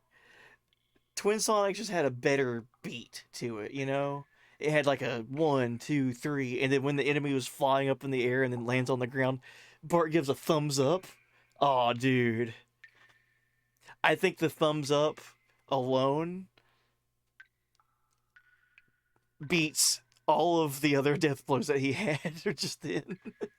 The whip cracking sounds sell it for you, Kyler. I think the thumbs up, definitely the style points, right? It's very, very good. All right, let's go ahead and get the next poll prepared. Now, this one's only going to last... I'm going to make this one last 2 minutes because we only have 3 death blows to watch. So, round 2, we have 3 death blows to watch, which is Astral, Bracer, and Justice. All right. Poll won't begin until after the first death blow is completed. And again, if you have chat points and you want to use those for voting, feel free. Points are made up and the score doesn't matter. So after round 2 for Bart, we do have a third round that Bart gets to have, which are all his elemental death blows. All right, and we get to do it. So first death blow is called Astral. It is triangle, square, X.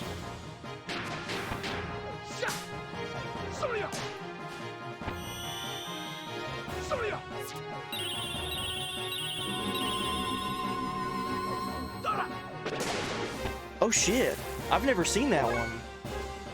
Uh-oh. That was sick. Okay, next is Bracer. Square, triangle, X. Bracer. Oh shit.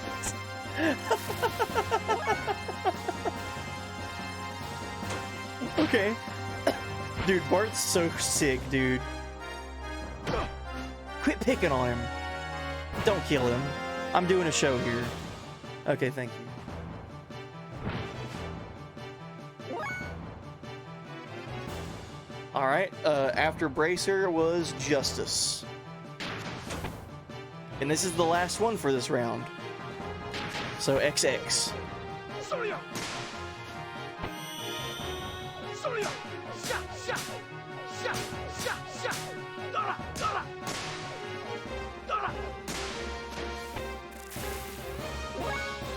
Interesting. He just goes whip crazy.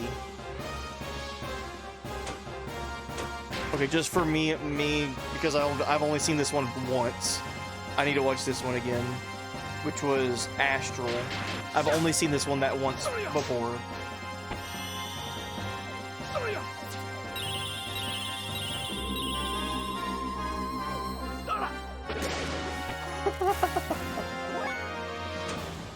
That's pretty cool.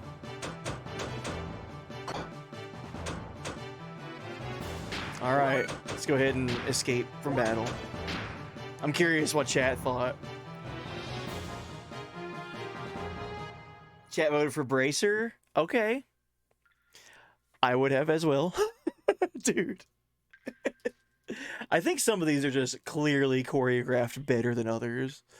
Like, Justice was cool because he does all kinds of whip stuff and everything, but there wasn't anything like overly impressive about it or flashy or anything. I mean, Astral, he had like unique animation where he like whipped them and like held back while the whip was still attached to them, and like these star energy flew, like traveled up the whip and then hit the enemy, and then they like grew and expanded like that. That's kind of like, I feel like that's kind of like the point for these death blows, is to see like this unique, really cool shit. And then Justice, even though it hits really hard, it does a lot of damage, it's just like whipping animation that he does for other death blows. However, I do like Justice. Bracer, though. Bracer was wild. He runs up and he just like kicks the enemy in the chest and they fly up, and then he just whips them while they're in the air, doing all kinds of special effects and everything. Oh my god. It was so sick. Maybe we should put armor on him instead of speedering. Yeah, I agree. I agree. Having to worry about him getting KO'd is not fun. So we'll keep the speed shoes and speed ring S on. Yo, what up, Sonic Glen Jammin'? Hey, buddy. Welcome in. Treppy Raid. Hey, buddy. What's going on? How was stream for you? Uh-oh. Bart best boy, Billy is best boy. Uh-oh. Welcome in, everybody. I just completed my first ever playthrough of Xenogears. I had an absolute blast with this game. Had so much fun with it. And as a little bonus victory lap, we're going through and looking at all the characters' death blows. There's some death blows in the game that I'd never seen before, even though I just beat the game. So fantastic game. I absolutely loved it. This is one of my favorite PS1 RPGs ever. It's in the conversation for me personally of like games like Chrono Cross, Final Fantasy 7, 8, and 9, so on and so forth. This game is absolutely phenomenal. If you've never played it before, I highly recommend it. But yeah, we're going through as a victory lap and looking at all the death blows. We're currently on Bart. So if you're curious or if you want to vote or anything like that, it's all done with chat points. I'm giving my personal opinion, and chat is also voting with chat points, which death blows you think are the best. So we have one more round to do with Bart, and let's go ahead and get that going. Thank you guys so much for the raid, and I hope stream was a good time for you. What was he doing over there? Looks like it was Tactics Advance. Ooh, nice.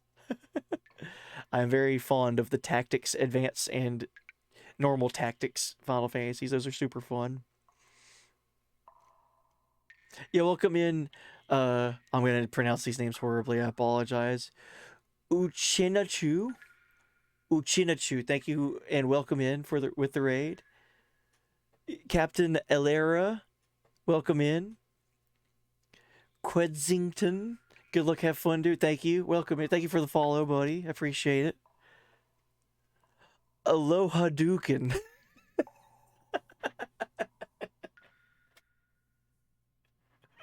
What an awesome name. Welcome in. Oh shit. Okay, so we're gonna do some voting. This last round for Bart is gonna be on all his elemental death blows.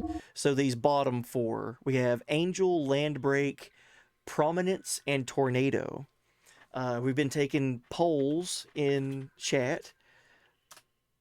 I'll go ahead and get this one prepared for us. Round 3. It's going to be between Angel, Landbreak, Prominence, and Tornado.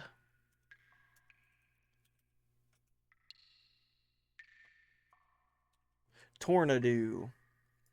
Alright, so there's 4 death blows here to do, so we'll do a 3-minute round of voting. The voting won't begin until after we do the first death blow. So after Angel has done its animation, we'll start the voting.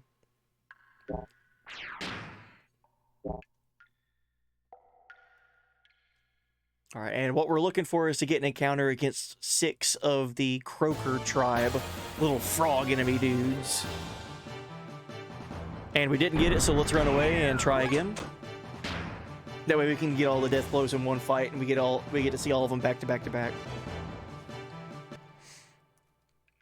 But yeah, man, I just beat this game for the first.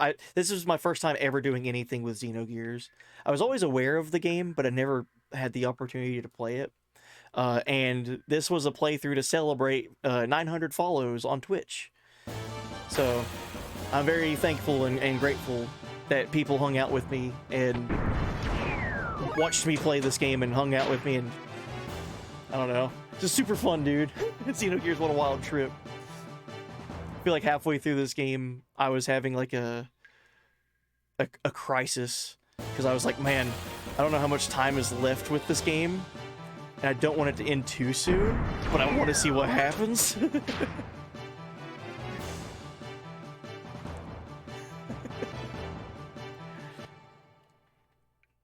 Alright, these Croaker tribes guys gotta show up soon. We got a show to do.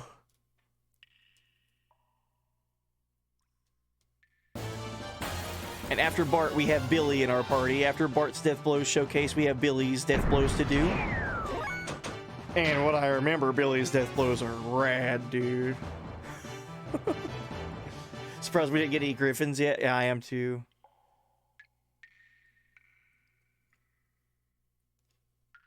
See, there's the Griffins, there's the 2 Tusks, there's the Croaker tribe. That might be it here.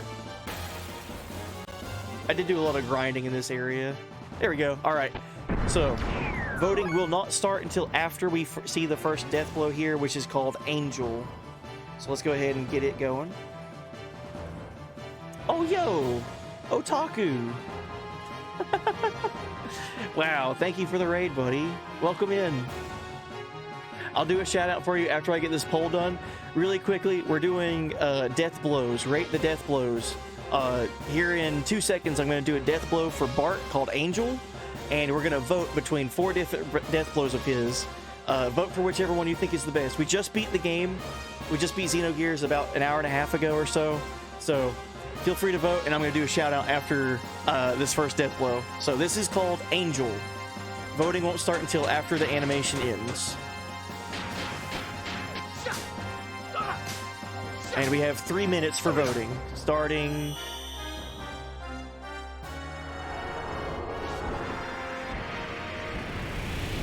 I remember that one. Starting now. Yo, Otaku, how was stream? Thank you so much for the raid. This next death blow, well, I'll try to do a shout out at the same time. This next death blow is called Land Break.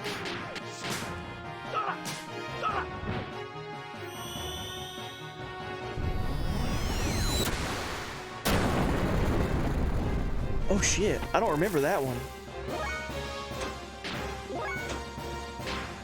Punch the ground, make it explode. punch the ground, explode the ground. I like it.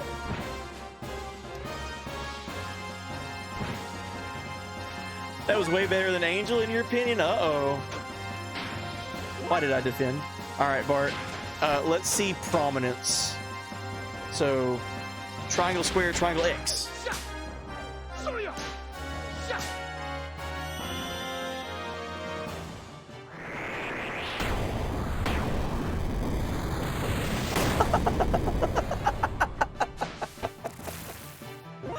The shaking of the fists. Okay, okay. And the last one for this round is called Tornado. So Tornado is square, triangle, triangle, X.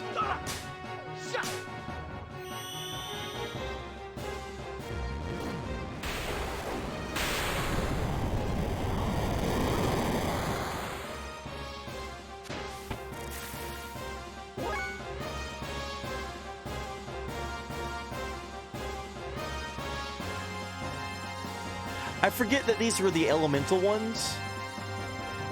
His tornado attack is his water elemental death blow. How weird.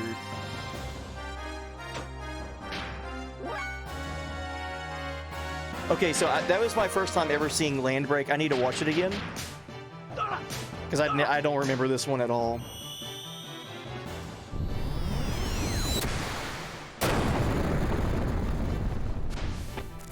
Okay, that one's pretty sick. I do like it. Prominence fits the vibe, you think? Let me watch it.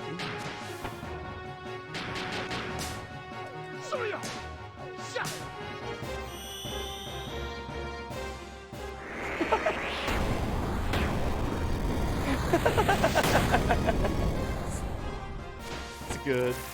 I'm curious to see what you guys have to say about that round. And then after that, I'll do my top 3 personal favorite of his entire list of death blows.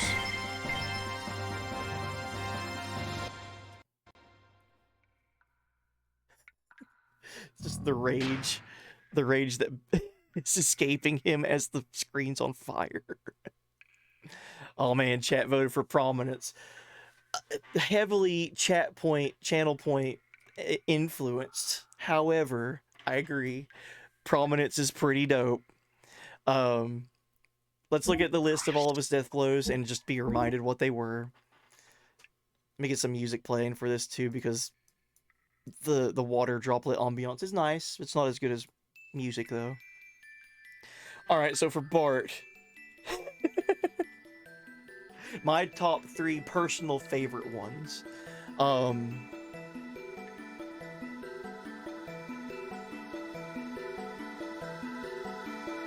right, my number 1 favorite for Bart is his second death blow, Twin Sonic. I can't get over the fact that he whips the enemy up in the air and does all kinds of crazy shit, and as they're falling back down to the ground, he's giving the player a thumbs up, dude. It's so good. It's so flashy. It's Bart's personality. It's so good. All right, my second favorite one would probably be Prominence. It just showcases his personality even more. He's just doing all kinds of whippy flame attacks, and then as the screen is on fire and the enemy is just sitting there suffering, he's just like, yes. It's so good. And then my third favorite one is absolutely Landbreak. That's a good one. I was gonna say Angel for the memes, because he literally does like what? Like he starts flapping his arms and he flies up in the air as like this wind attack is happening. I was gonna say that for the memes, but I'll go with Prominence because it's badass, dude.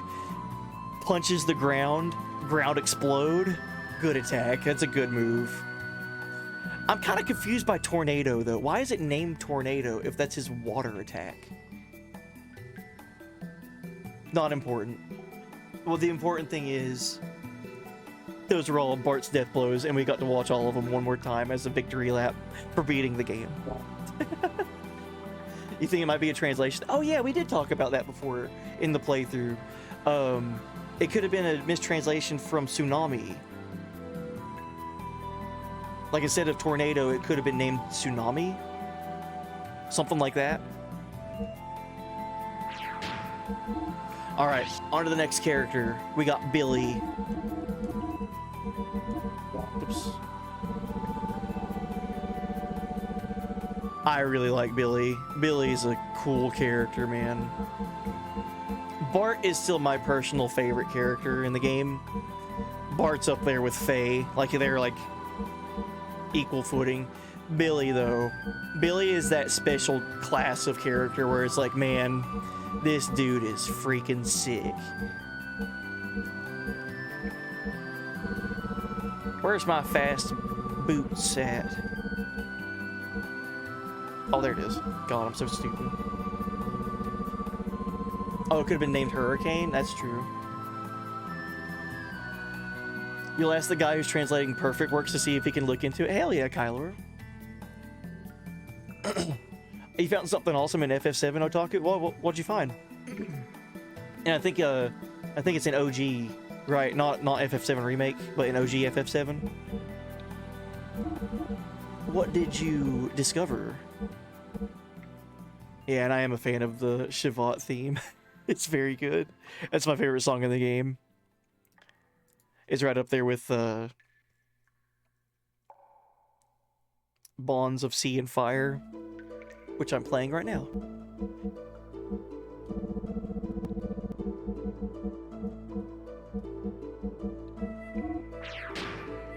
Alright, so let's get a look at Billy's death blows, see how many he has. I'll take a picture of them too for the names so we can vote on them properly.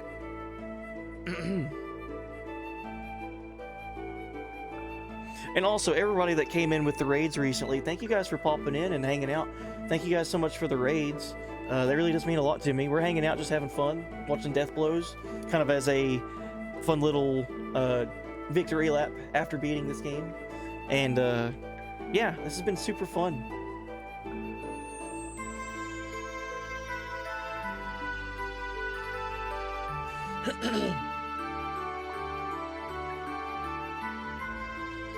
When Cloud is in his fucked up state in Mideel, he mentions Xenogears. Yes, I did know about that. That was actually the only little bit of trivia about this game that I knew before going into it. So what Otaku's talking about there is, in a moment in Final Fantasy VII, the character, there is a character that is kind of not doing all right mentally, and while a attack is happening in this town, that character is kind of incapacitated and they're like out of their head.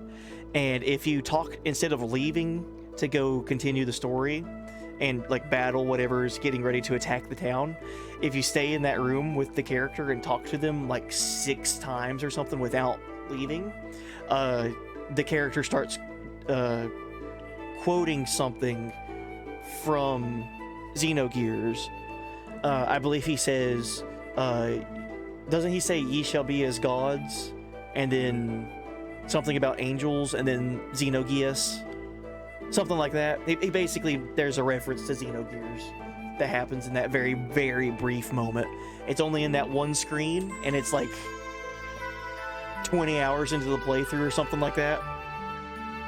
Very, very cool.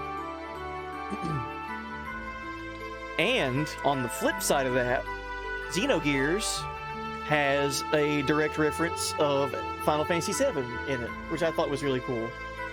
If you're in the town of Solaris, which is talked about a whole lot in this game, if you're in that town and you look at every building, you go into every room and everything, and look at and talk to everybody, you'll come across a room that has a father and a son, and they're playing with this little remote control gear, like this little tiny robot that they just bought.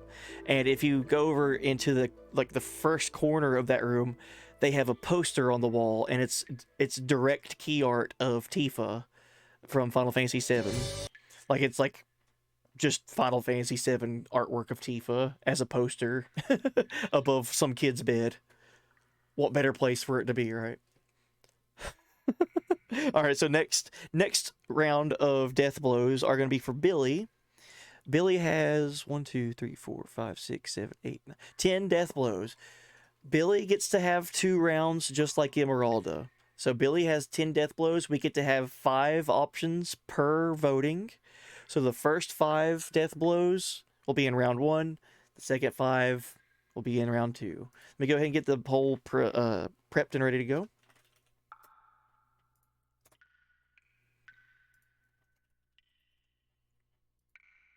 All right, so the first one is called Adam's Apple. I mean, it's on the screen, my bad. Then Gunholic.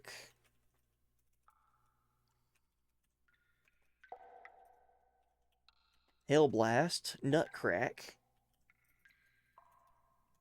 and Skywalker. All right, I'm going to be completely honest with you. I don't remember a lot of Billy's death blows, but the ones I do remember, I remember really liking a whole lot.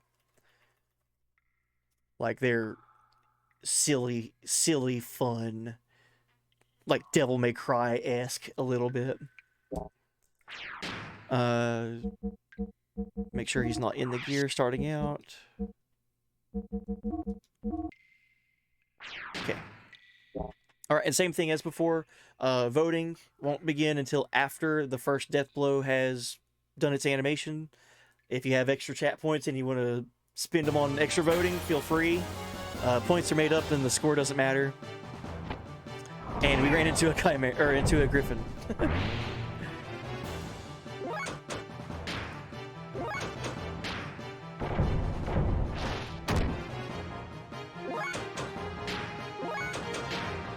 Might be faster just to kill this thing.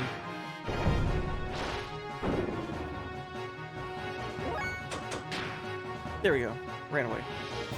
So we're looking for the encounter that has the 6 frog enemies for us to kill. That way we can do all the death blows in one round. I think we're going to do a 5-minute round for this. 5 death blows. It won't take 1 minute to do 1 death blow, but if we want to watch another one again, or something happens to where we don't see it, 5 minutes, plenty enough time. Alright, so first death blow is called Adam's Apple for Billy. This attack is his Triangle X attack, and voting will start after this animation is over with.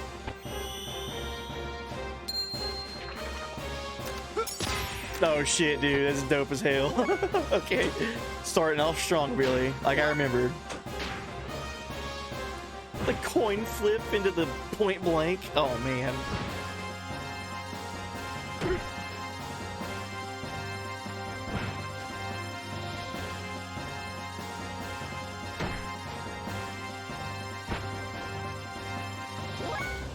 All right, second death blow is called Gunholic, which is triangle, triangle, X.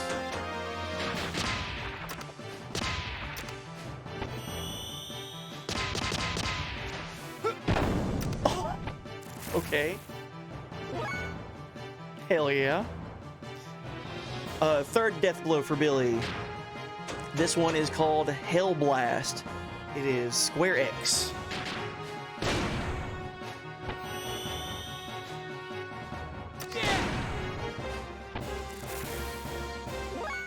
Really?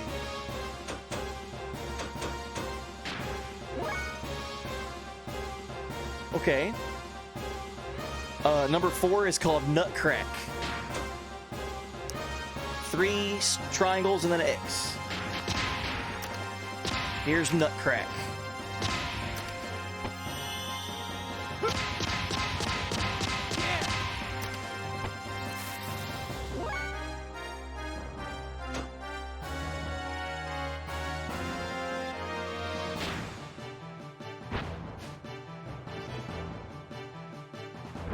Huh.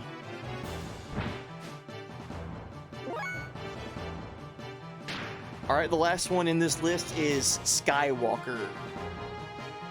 It is triangle, square, X.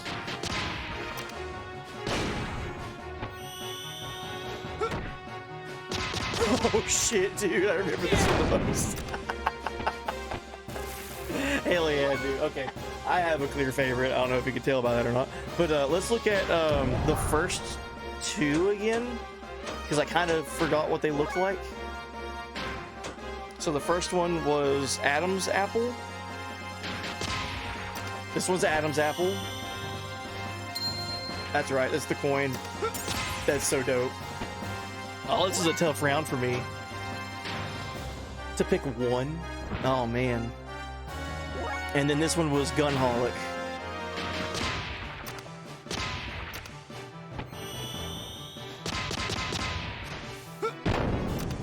The behind the back. Oh.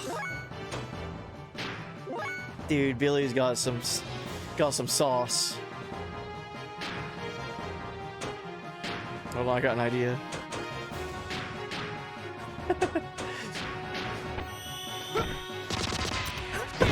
Shit. With it sped up, it adds a lot to it too, right? It's really good. Alright. We might not have needed to do a 5-minute round, but here we are waiting. I'm gonna keep my mouth shut. I don't want to... I've already reacted to it, so I think you guys know which one I would pick for, probably.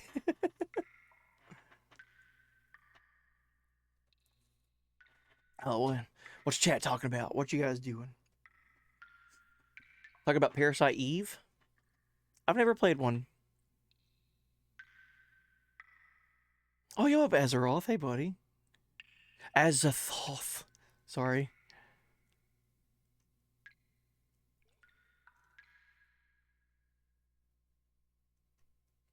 Did somebody say power?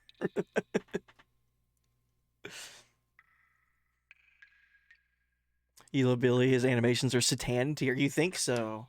Oh, man. So far, I've only got like 2 of them. Of those 5 that we watched, 2 of them were phenomenal. So far.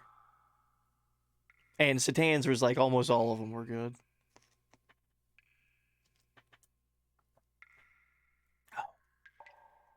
Last year or two, there were information about a 4th Parasite Eve coming out, and they ended up being NFT projects. Oh, God. Yeah. Was that was right before Square Enix got a new like CEO, like president, leader type role, like change.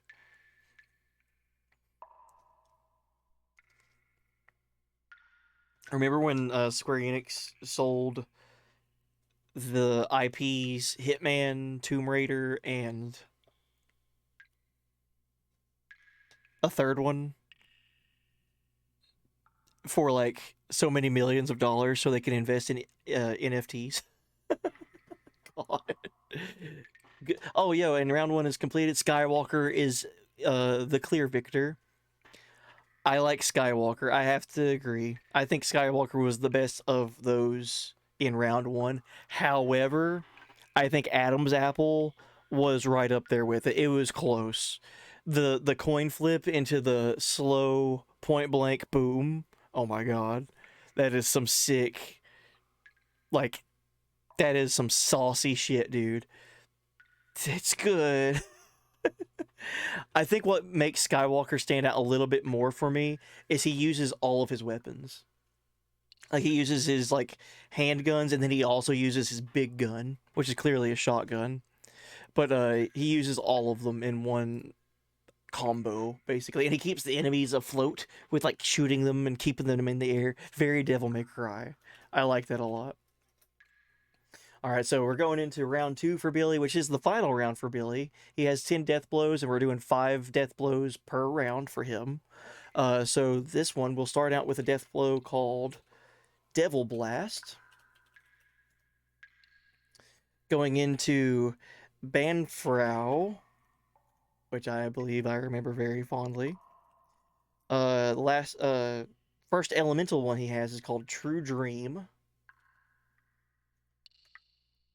Holy Gate. And then the last one is called Dear Friend. Excuse me. Alright, so same rules apply. If you have chat points you want to use, feel free. I'm going to lower this one down to a 3-minute round, just because 5 minutes was too long for the previous round. I think 3 minutes is a good time frame for this. Voting won't start until after Devil Blast. And we got the good encounter that we wanted. Okay, cool.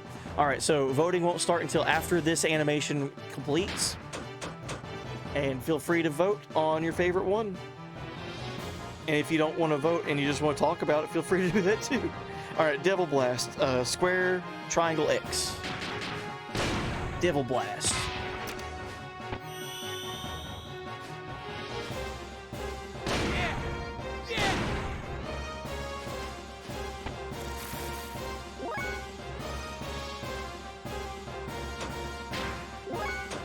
Okay.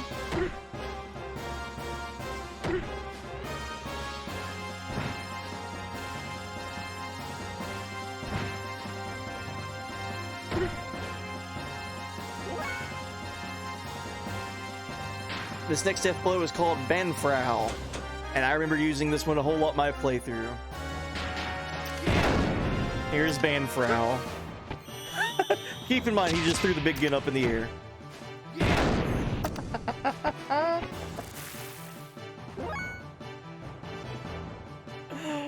Oh shit, dude. Okay. We gotta continue. The next one is the first elemental death blow he has, called True Dream. 4 triangles and an X. I don't remember this one at all.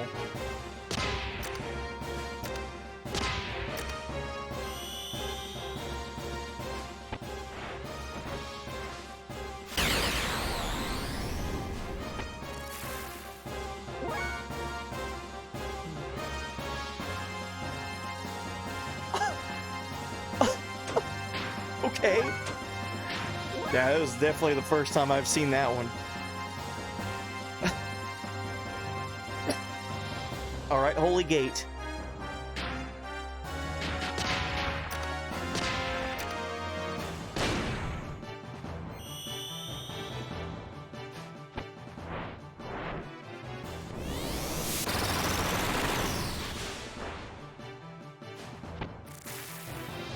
Huh. Interesting.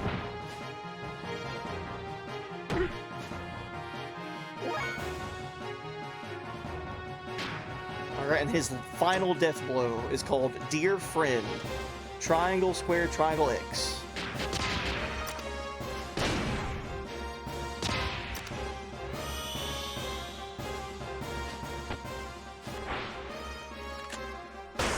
Oh, that is right. I remember this one. Hell yeah, dude. Oh my god. Oh my god. That one deserves an encore. Here's Dear Friend one more time.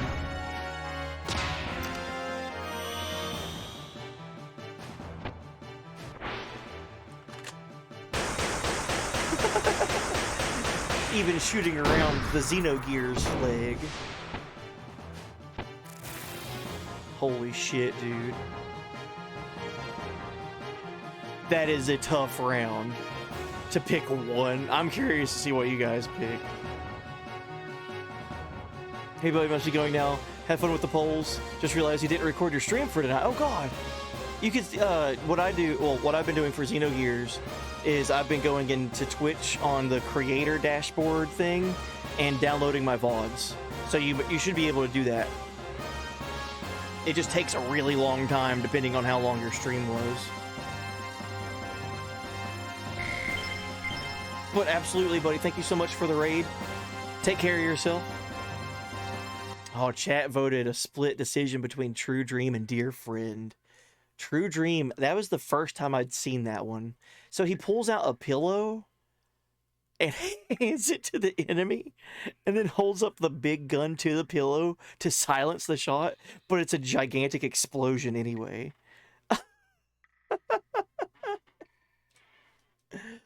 Really? So there's a way to get it. Yeah, there should be. If you go onto Twitch, into your creator dashboard on Twitch, you can go to, here, let me see. If you go to your creator dashboard on Twitch and you go to content, which should be 1, 2, 3, 4, should be the sixth option on your left. If you see Twitch on your creator dashboard for Twitch, go to content and then go to video producer. It's like a drop down menu and you'll find video producer. It'll show all your current VODs that you have on your channel. And you should be able to click on the 3 dots at the end, like closest to the right, and like add it to playlists, things like that. But you can also, it should also say download. But be wary, you said it was a 3-hour stream. It might take like 20 minutes or so for it to prepare it for you to even begin downloading it. So if you click on that and you just see it like saying preparing for like a really long time, that's normal. It'll take a little bit because it's downloading all of that. It's preparing all of that to be downloaded, and then your download should happen after it's done preparing. You'll have to tell it which folder you want it to save in, but yeah, there's still a way for you to get it. Alrighty. So for Billy, these death blows, bro. I love to get a song going.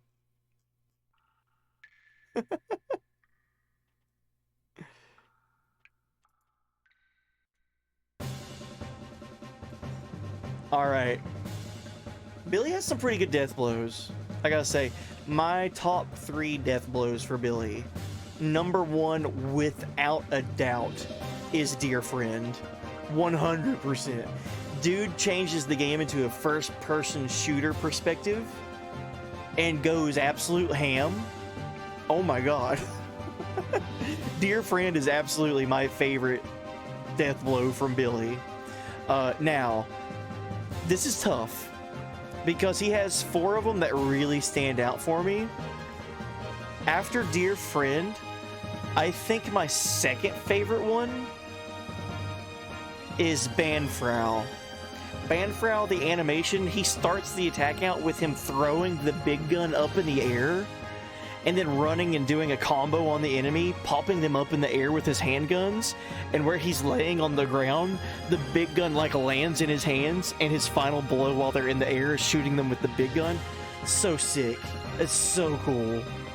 And then I think my third favorite one, it's a tie. If I had to say, it's a tie between Adam's Apple and Skywalker. I think I am gonna go with Adam's Apple though. I think Adam's Apple's animation is awesome. It's the coin flip one. He does a coin flip. It flips in slow mo, and then right when it gets like in front of the enemy's head, he's already like, you know, ready to go. Boom, one shot. not only is that a sick animation, but that's his first death blow, and it's that good. I think I have to give it to Adam's Apple. So Billy, I give it to Dear Friend number 1, Ben Frau number 2, Adam's Apple number 3. So sick. All right, who else do we have left? We got Rico, and then we'll load a save for Ellie. We have to load a save from previously in the game.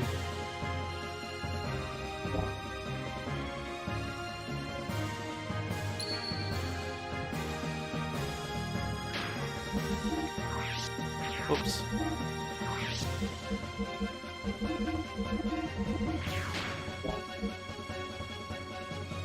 I think overall, though, I think overall, Satan probably still has my favorite, like, set of death blows.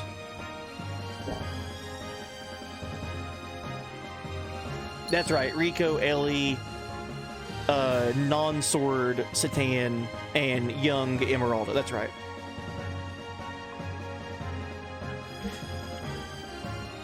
Hopefully we got the time for it. I'll be streaming for an hour and 10 minutes. I think we should have enough time.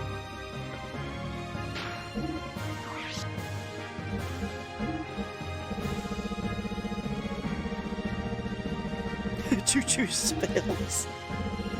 We might do another thing for like the Aether stuff.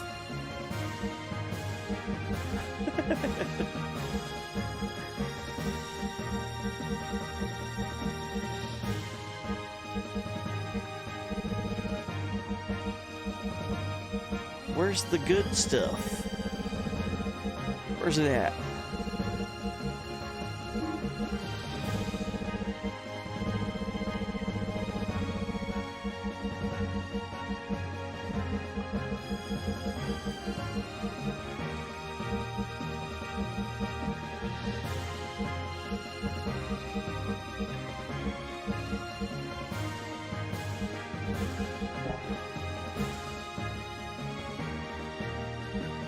Does Rico not get to equip the, Does Rico not get to equip the half-time?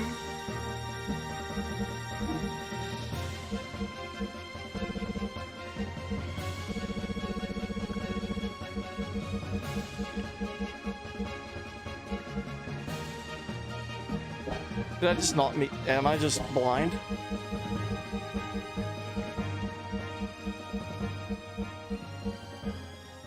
Oh my god. Okay. Yeah, I guess I'm just blind. Alright. Sorry.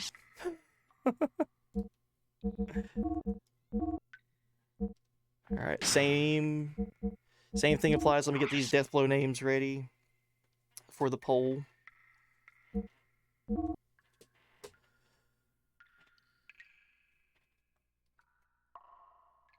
Alright, looks like he also gets 2 rounds of 5.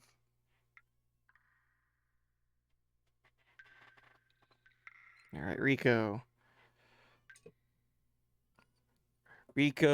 Ricardo Banderas, we hardly knew you. I think Rico is a really fun character. I just didn't get enough story for him, man. I wish I had more information. I know that we did learn something about Rico, like, way later in the game. That, like, some backstory lore for his character. But I wanted to see more stuff happen with, like, with his family stuff. Was that something that I missed? Was there, like, side quests or something that I just didn't do with him? If that's the case, I'd like to see it one day.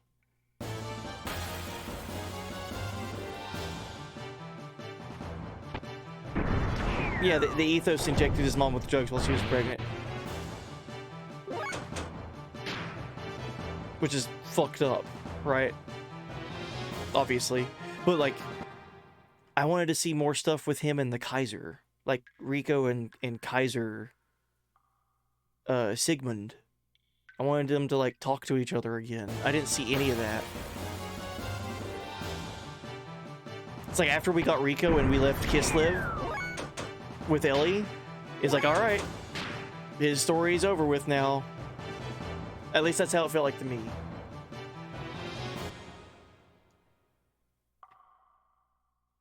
They dropped the ball on Rico, Maria, and Choo Choo's stories, kind of.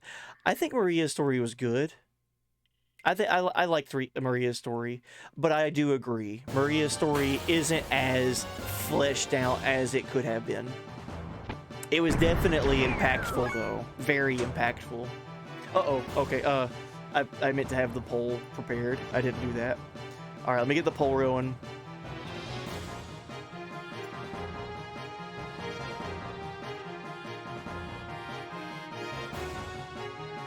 So we have 5 death blows. The first one is called Rico Rocket. The second is called Death Drive. Third one is called Banderas. Fourth death blow is Dragon Fist. And the last death blow for this round is called Firebomb. We should be able to blast through these pretty quickly, so let's do a 3-minute round. Once again, voting won't start until after the first animation is over with.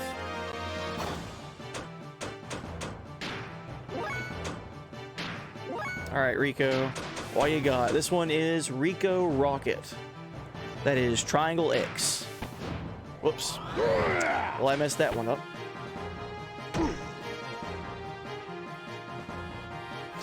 Hold.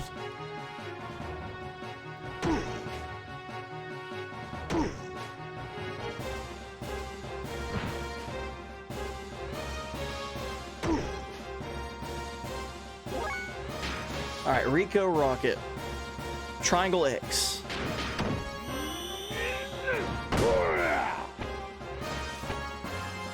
That's right. It's like the big drop kick attack. All right. The second death blow is Death Drive. Triangle, Triangle X.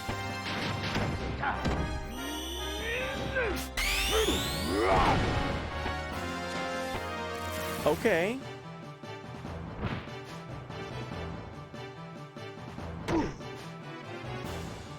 It goes from a big drop kick into like a big power bomb.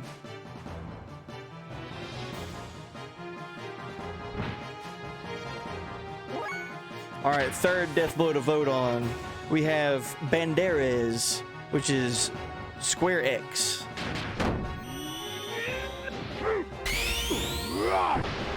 Oh shit. For a grappler, being that agile, doing a front flip and grabbing you with their feet. All right. The fourth death blow to vote for, Dragon Fist. 3 triangles and an X.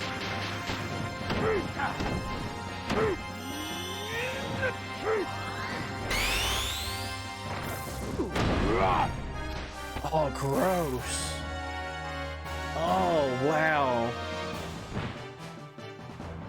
So he picks them up and squeezes them and blood shoots everywhere, and then he punches them with his other arm. That's kind of dope. Yo, what up, Bit Wizard? Hey, buddy. We're doing voting on death blows. Just having fun. I beat the game for the first time like 2 or 3 hours ago. And as a little victory lap, we're going through and voting on everyone's death blows, seeing what we like the most.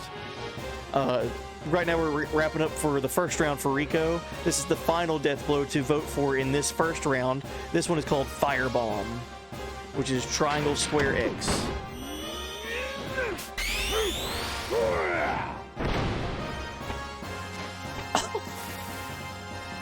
Dude, his are kind of short. All of Rico's death blows are kind of like one and done.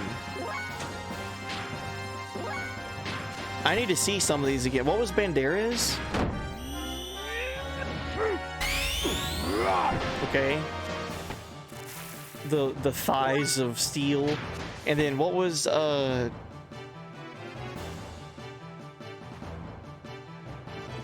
see, what was Firebomb again? I honestly don't even remember it.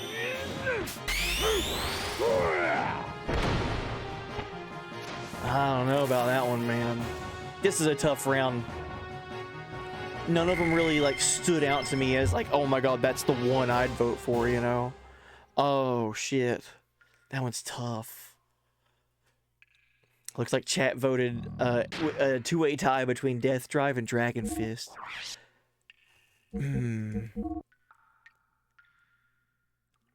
Honestly,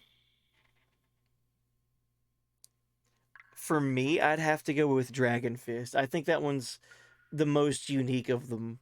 Because he runs up and he grabs it and holds them up in the air and they're kind of still for like a second or two.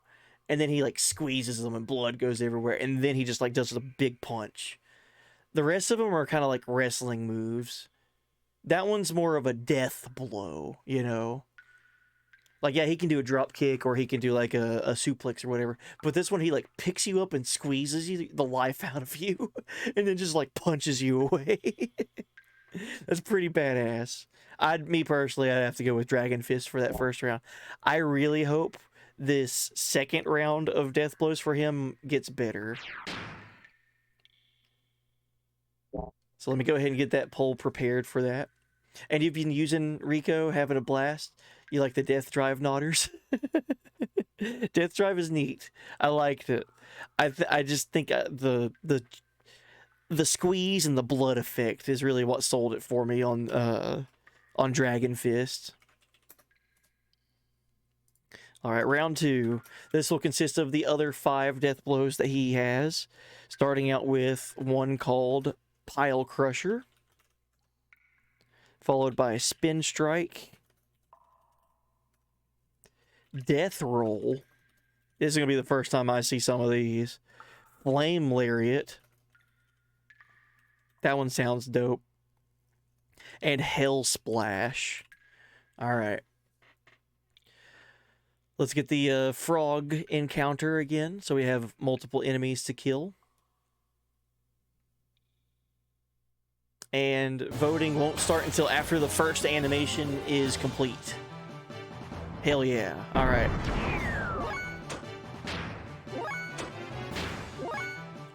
All right, Rico, what do you got for this round for me? This one is Pile Crusher. This one is Square Triangle X.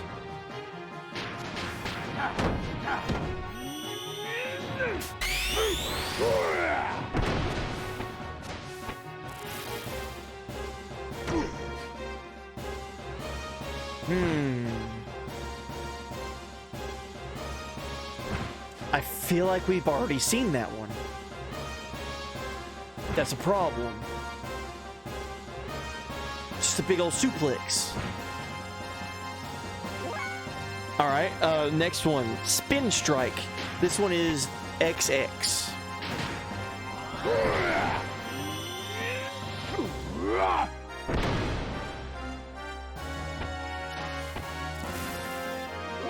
That's a big boy. That's a big old boy jumping on your head. Alright, next is Death Roll. I promise you I've never seen this one. Death Roll.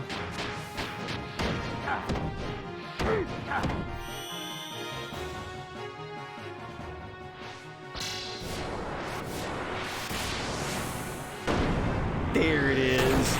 That's what I wanted to see for a lot of these. I wanted to see like big, fantastical, like goofy, multiple like throwing characters up in the air, suplexing them 10 times.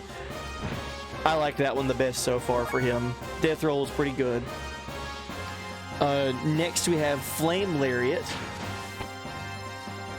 Triangle, triangle, square X.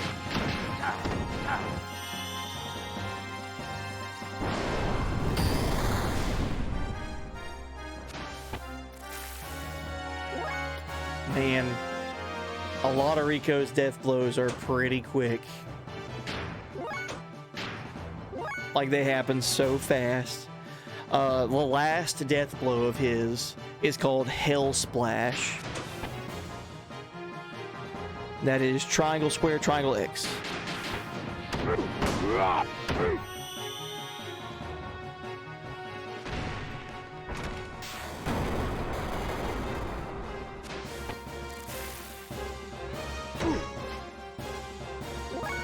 That one was interesting. I need to see it again. Did you do anything at the beginning? Just grabs you. Okay. Man. Oh man, with all the other crazy over-the-top death blows that we've seen in the game so far, Rico's are honestly not that good. They're not as creative for Rico, and that's an absolute shame. A lot of his are pick you up and throw you on the ground or jump on you.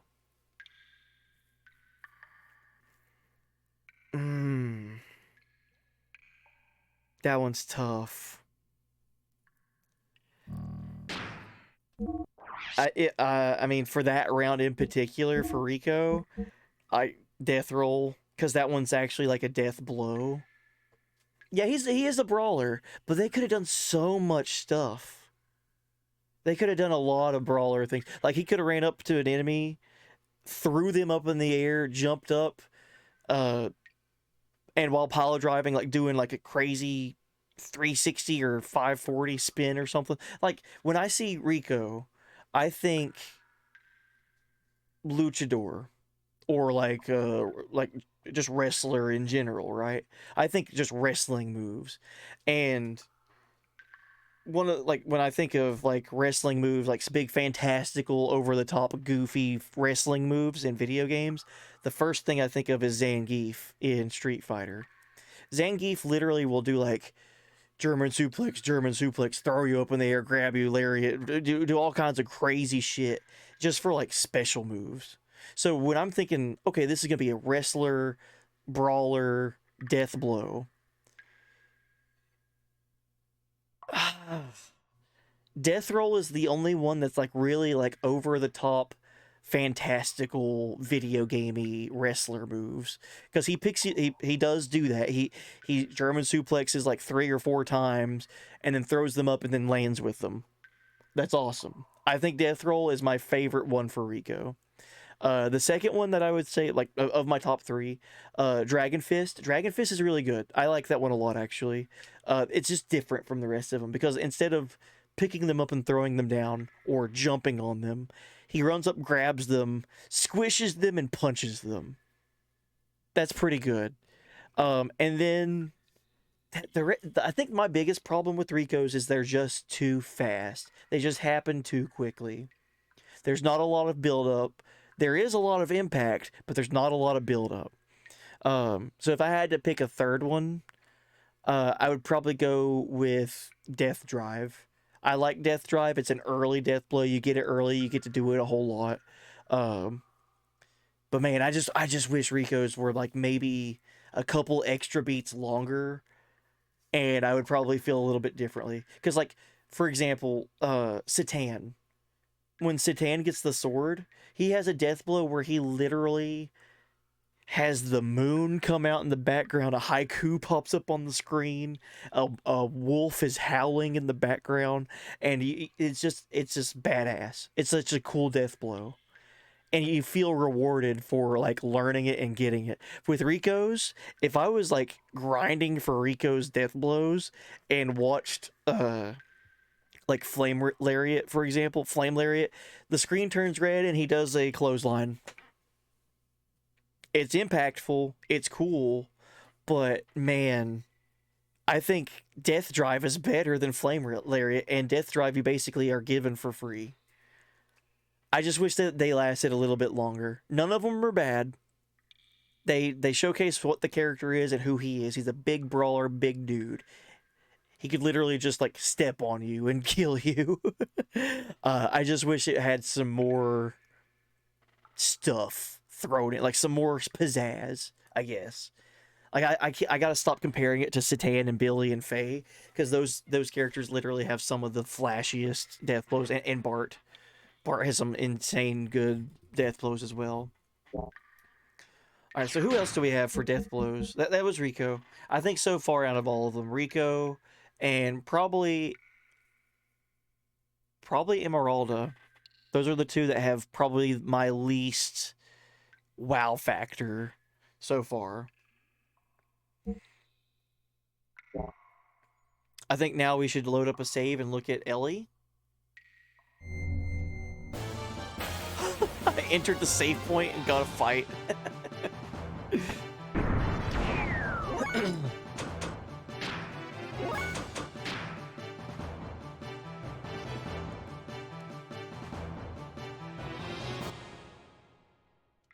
All right, we're gonna have to load up a save to get Ellie. So I just need to reset the PS2.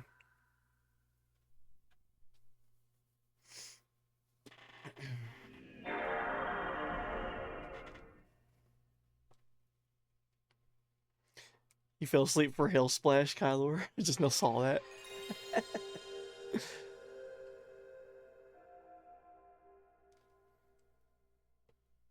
All right, I think actually with my time constraint,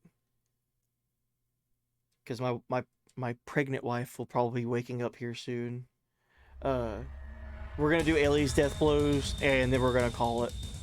I do want to eventually come back and look at Satan's death blows, and young Emeralda, but I don't think I'll be able to have enough time to do that right now.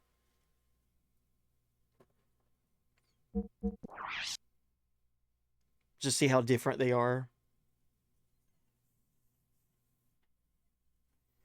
All right, where is my last save with Ellie? Right here.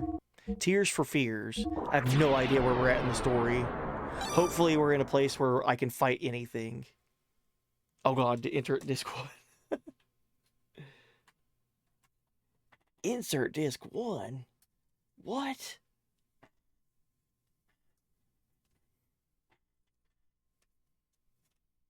Oh man. Yeah, I really do hope that we're in a spot where I can just fight things.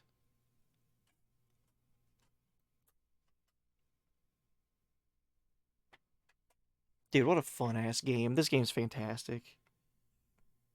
Oh, yo, and look at that. On the manual, I haven't even looked at this, man. On the little manual insert that it comes with, it's got the gear for Ramses. Is that Wyvern? Oh no. I'm not at a location where I can grind. I think that I'm in Solaris?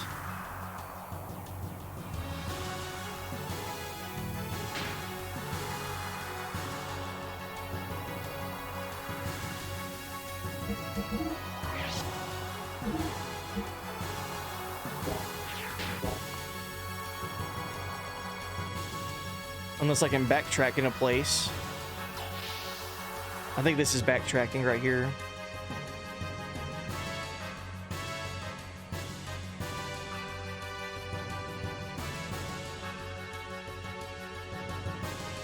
I think we're in Solaris.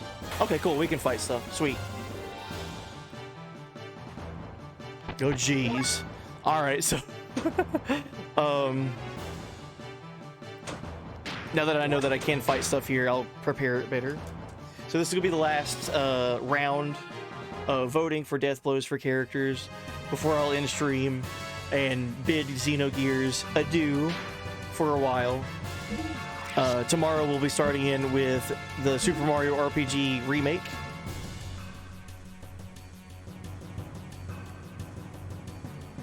Dude, I'm going to miss this game. I'm getting a little sad thinking about it. I'm absolutely going to miss playing this game and experiencing its story and these characters. What an absolute blast of a game. Alrighty. So we have our first poll.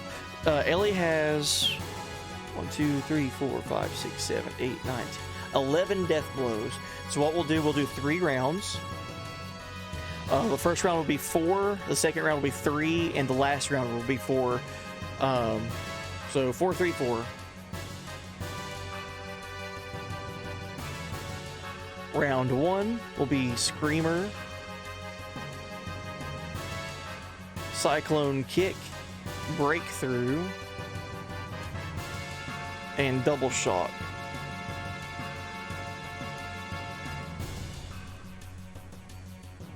I'll give myself 5 minutes because I think I'm going to have multiple encounters for this. So Screamer, Cyclone, Breakthrough, Double Shock.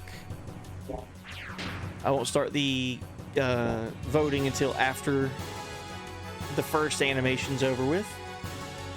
For Screamer.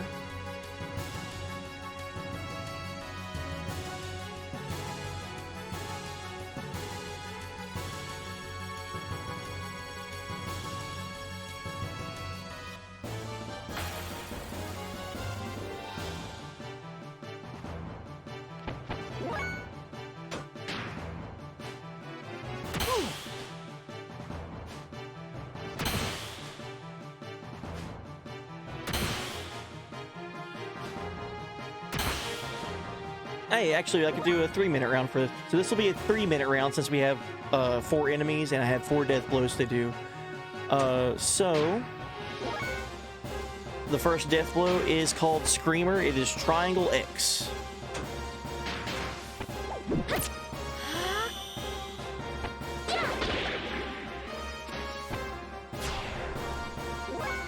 That's kind of interesting. Is she like screaming bubbles at them? Sound waves? Maybe that's the wave existence. In my head, she's using the wave existence for her first death blow. Immediately top tier.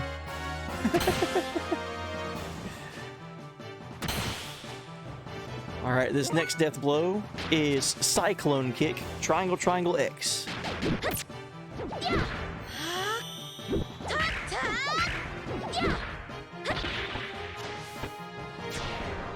That's pretty good.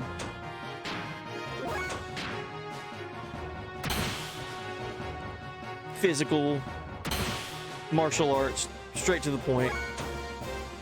Kick your head off your shoulders. Alright, the third death blow in this round is called Breakthrough. It is Square X.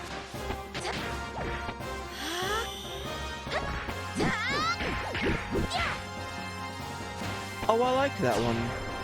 She starts out with the somersault kick that her last death blow ended on.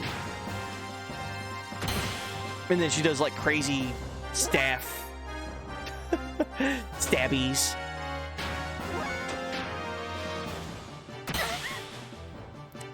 Alright, and now we have her final death blow in this first round called Double Shock, which is 3 triangles and an X.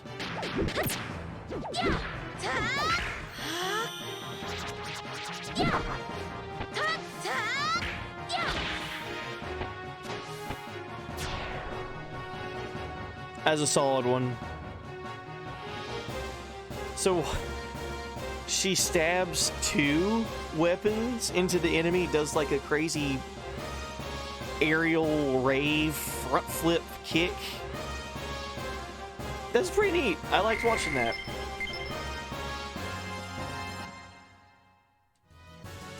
Alright, let me make sure I can heal. Oh yeah.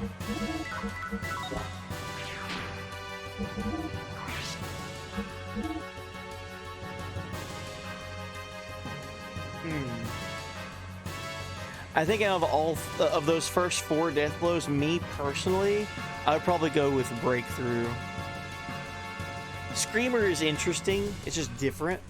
Cyclone Kick is really cool. She just does a bunch of martial arts. It ends with a somersault kick. Breakthrough, however, starts with the somersault kick and builds off of that idea. And then Double Shock, I really like that one too. It was a tie between Breakthrough and Double Shock. I was just thinking, I kind of like Breakthrough just a hair bit more. I like it just a little bit more than Double Shock. Alright, so next round.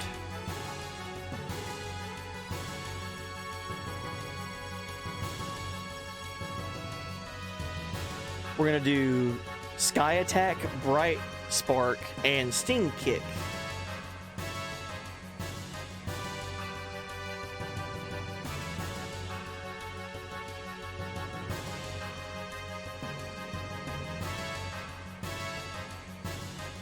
And this one only lasts 2 minutes because we have only 3 death blows to do.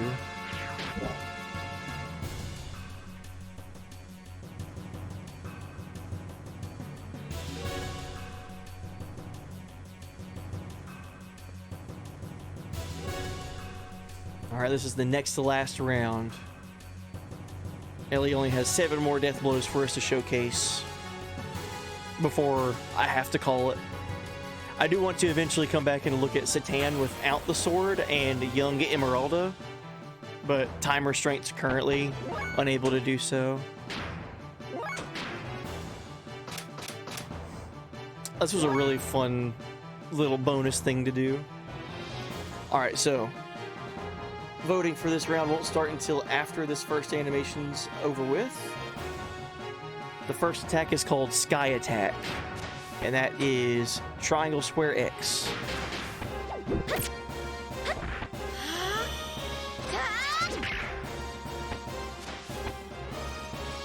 Oh, that one was over too quick.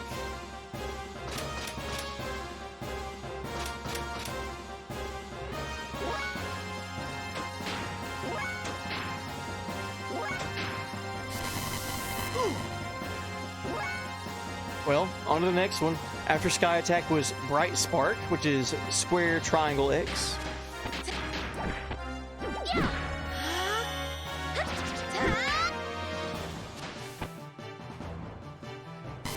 Oh man, that one was too quick too, I feel like. It's just too quick.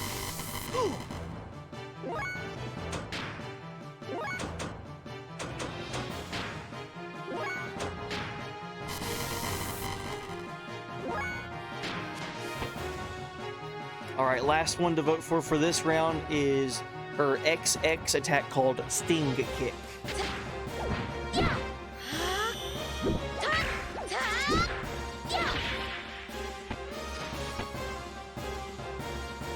Man, honestly, these last 3 ones are kind of weak compared to what I know what Ellie can do, like damage-wise. She's an ether machine, I know, but I think for those 3, there's only 3 to go by.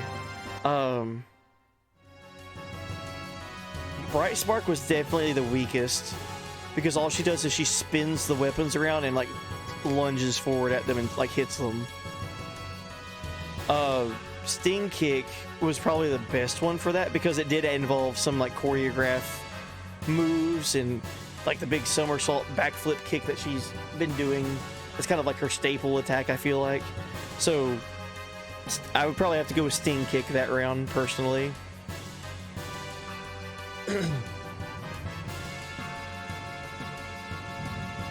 Alright, and final round before we call it stream.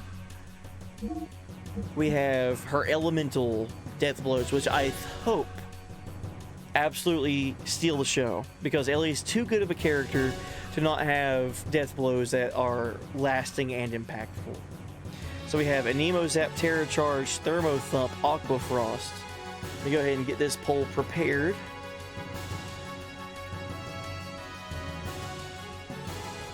Round 3 for Ellie.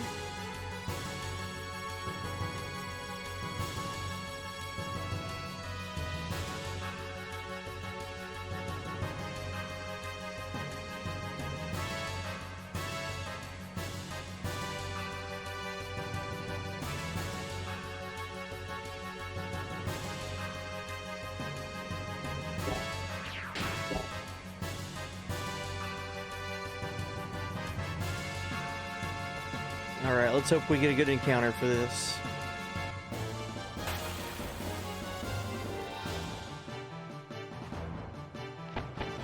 I don't think this one is a good encounter for this, but we'll try it anyway.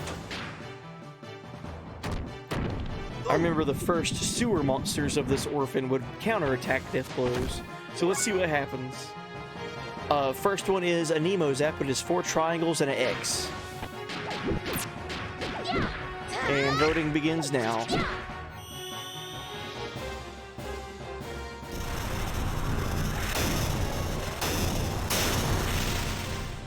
There we go. That one is sick. Big electrical mace, basically.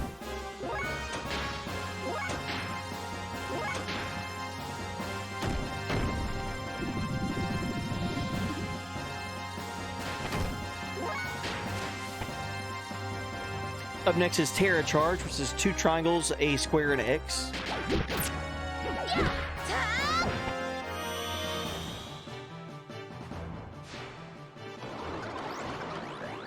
Oh wow, I don't remember that at all. Oh my god. That is the first time I've ever seen that one. What the fuck? She calls out a bunch of groundhogs?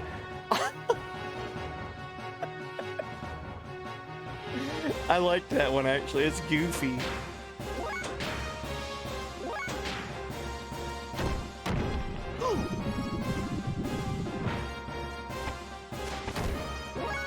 Alright, her next to last death blow. Thermo Thump. Triangle square, triangle X.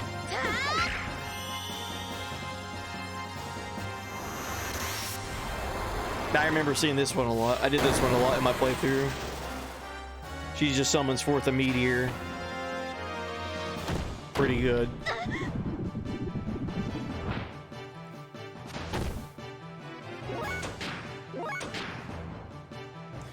Alright, and the final death blow that we're going to be showcasing as a victory lap and voting on is Aqua Frost. Square, triangle, triangle, X.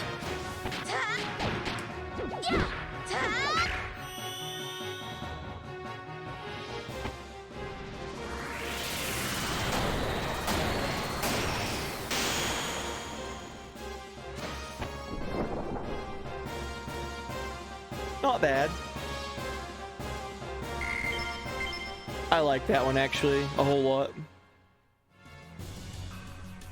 Alrighty, so to wrap up stream, the last voting was for Ellie's death blows. My top 3 death blows for Ellie.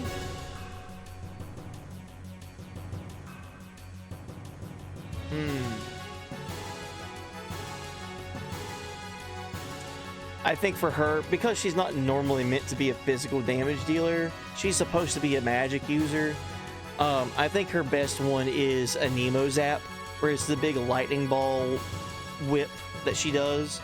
That's really sick. The second favorite one that I have would be Aqua Frost. This is the big ice blades spinning around really fast around her.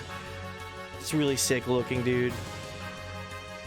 And then just for the memes, her third best, in my opinion, death blow is the Terra Charge, where she summons forth like the multiple tiny little groundhogs and they keep missing their attacks, and then the big one shows up and hits. It has such a what the fuck factor to it that I think it's fantastic. Alrighty, so that's all I can do. More stream this weekend. I finally beat Xenogears. I finally played all the way through it and beat the game. Feels good, man. I'm gonna miss this game. I really am. This game was such a fun playthrough, and being in this world and seeing these characters, learning the mysteries of everything, talking with everyone that was fans of this game and becoming fans of the game just like me, like sharing this with people for the first time, seeing it ever. Such a fun thing to do. And now I get to finally say that I've beat Xenogears and move on with the more Xeno games eventually. Xeno Sagas are coming, Xenoblades will be coming, all that. I think honestly my biggest takeaway is the soundtrack. Being able to finally listen to this soundtrack away from the game and have context behind each song, and listen to a song and immediately be taken back to that moment in that story when things happen when this song was playing, and just moments like that. I think that's going to be my biggest takeaway from having played Xenogears. Let me get back over to the full screen really quick as a final thank you.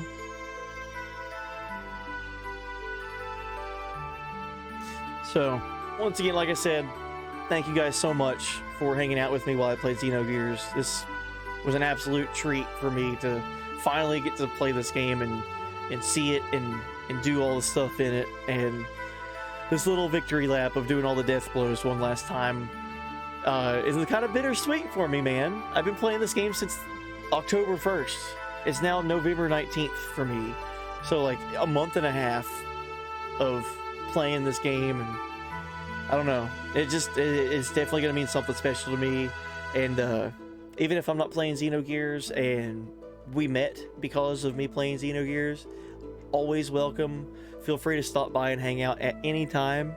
I know up next I'll be playing Super Mario RPG, the remake. I have it sitting right here. It's a childhood game for me. I can't wait to play this remake and see what they've done and changed to it or enhanced to it. Very much looking forward to playing this game, sharing it with people. And then after that, I guess it just depends on what happens. We got Nier Automata coming up soon. Once we hit 1,000 follows, that'll be my my celebratory goal game. So whenever that happens, we'll be playing Nier Automata for the first time ever. I have all the Final Fantasy Pixel remasters on PlayStation. I'd like to eventually go through and try to get the Platinum Trophy on all those, just do all the little fun challenge mode things. So not necessarily playing through them for their story, even though they all have fantastic stories. Just going through and doing all the challenges for them, just having fun. Besides Super Mario RPG, my next huge game that I'm absolutely like day one, can't wait to play, doesn't come out until March. And that's also around the time that my daughter will be born. So who knows what will happen with streams around then. They might be few and far between, who knows. But yeah, man, this was an absolute fun first playthrough. I've been saving all the VODs so these can live online forever when I upload them to YouTube. Just what a way to share this game with people, and what a way to experience it for the first time. I promise you, this experience with this playthrough would not have been the same without you guys coming in chat and hanging out with me and sharing your stories of playing this game for the first time, or you know, being excited to see my reactions to whatever. Like that's such a fun thing to do for a first playthrough for a classic game like this. So just thank you guys again. You guys rule. That being said, this journey has come to an end for Xenogears. I eventually do want to come back here and revisit it. We'll do streams where we do like the gear gambling, where we have the gear arena battle simulator thing, and you guys can bet chat points and see who wins. I think that sounds like a fun time, dude. I'm jealous because I don't get to I don't get to take part in that. I have infinite chat points being the streamer. But sitting back and watching what gear wins and seeing people like bet chat points on who's going to win and all that, sounds like it's just such a fun time. We did a couple of rounds of that the other day and I had fun with it. So we'll do more of that. We'll do more stuff in Xenogears. But yeah, that'll be it. What a fun playthrough. What a 10 out of 10 game. Absolute one of the best PS1 RPGs. Dare I say it, one of the best RPGs. It's one of the best. Hands down. What an absolute game. Just an absolute journey of a game. Even with everything with Disc 2, people saying it was it being rushed. I actually like the pace change. I think changing the story pacing and all that was fun. I liked it. It made me be more into the story than I already was. Just because, like, oh shit, things are happening. I thought Disc 2 was fantastic. Anyway, I'm rambling now. I'm tired. I'm gonna let you guys go. We're gonna find somebody to raid, and I'm gonna go lay down. Super Mario RPG in about 18 hours or so. We'll start in on that and have fun with Mario RPG nostalgia. That won't be a first playthrough. I've played this game before, just not the Switch version. So I wonder how true it is to the OG Super Nintendo game. I hope it's pretty faithful, because that game was not needing any changes or improvements or anything. So let's see who's on, man. Who are we gonna raid? Let's see what's going on Twitch land. And let me get some music playing.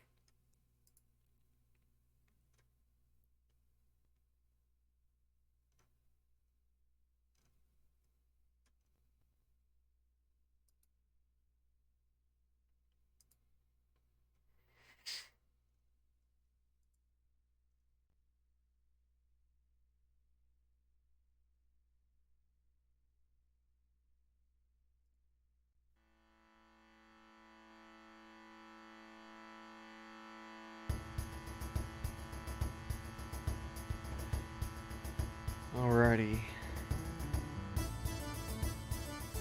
We could raid Xenogears 24/7. I think that would be funny. They followed me back the other day, and that was such a nice thing to do. Such a cool idea of just 24/7 streams of Xenogears. We got Xenogears 24/7, Chrono Trigger 24/7, FF7 24/7. Those are the 3 ones that I follow, at least. I'm sure there's more.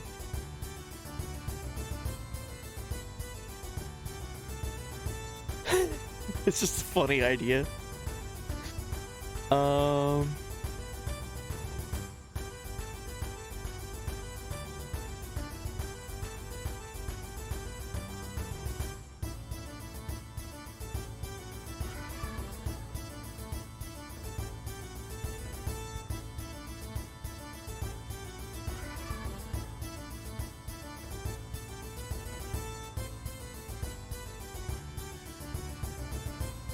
I wonder if anyone else is online streaming Xenogears right now. 'Cause I'm curious. I feel like this is also a very fun stream game to watch someone stream for the first time. Like, you guys had a very, like, if you've played this game before and you were watching my playthrough, like, that's a very unique position to be in, you know? Because, like, you know what's coming next with the story, you know what's coming next with boss fights and things like that, and I'm just over here like, duh. What's going on with Faye?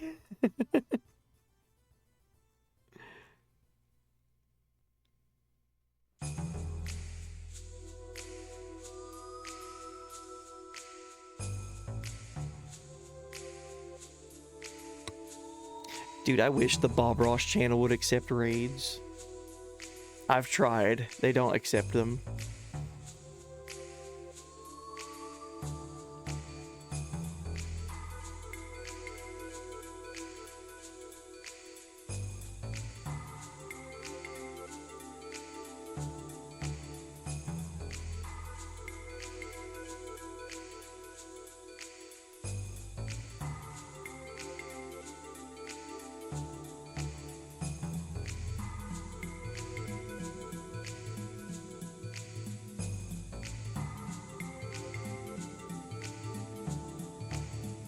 Alright, sorry for looking for someone to raid for so long.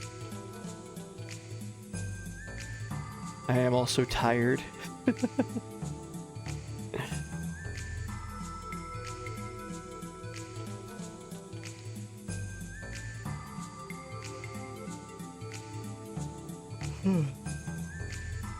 Oh man.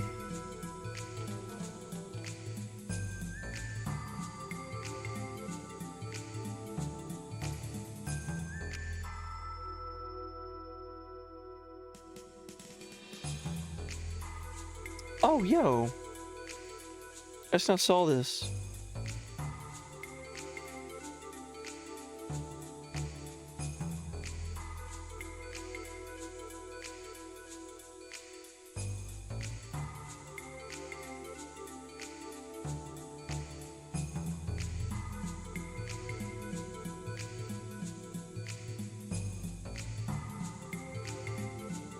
Yeah, we got long-time stream homie worldwide noob online right now playing some Metal Gear Solid 3.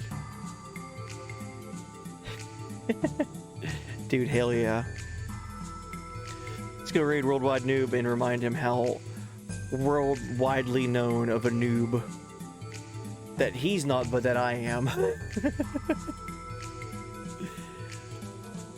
I took 114 hours to play Xenogears, man. Jesus. Oh man, I will forever cherish that memory card. Alright, anyway, let's go raid Worldwide Noob. Wish him well with the Metal Gear Solid 3 Snake Eater playthrough. I don't know if it's like a challenge run or if it's just a for funsies run. I don't know. We'll check him out. See what's going on over there. Seems like it's just a casual, fun story playthrough. Dude, speaking of nano machines from Metal Gear, or from Xenogears, nano machines in Metal Gear, oh my god. From one point to another. Oh. let's not listen to battle music on our way out. There we go. Alright. I'm tired. I'm gonna go lay down. Thank you guys so much for hanging out with me while I played Xenogears. It's been an absolute blast. Thank you guys for the follows and the raids tonight, on the bits, everything. Just hanging out with me and participating and voting on the death blows. All that stuff was so fun to me. Take care. 18 hours from now, Super Mario RPG. Okay, bye.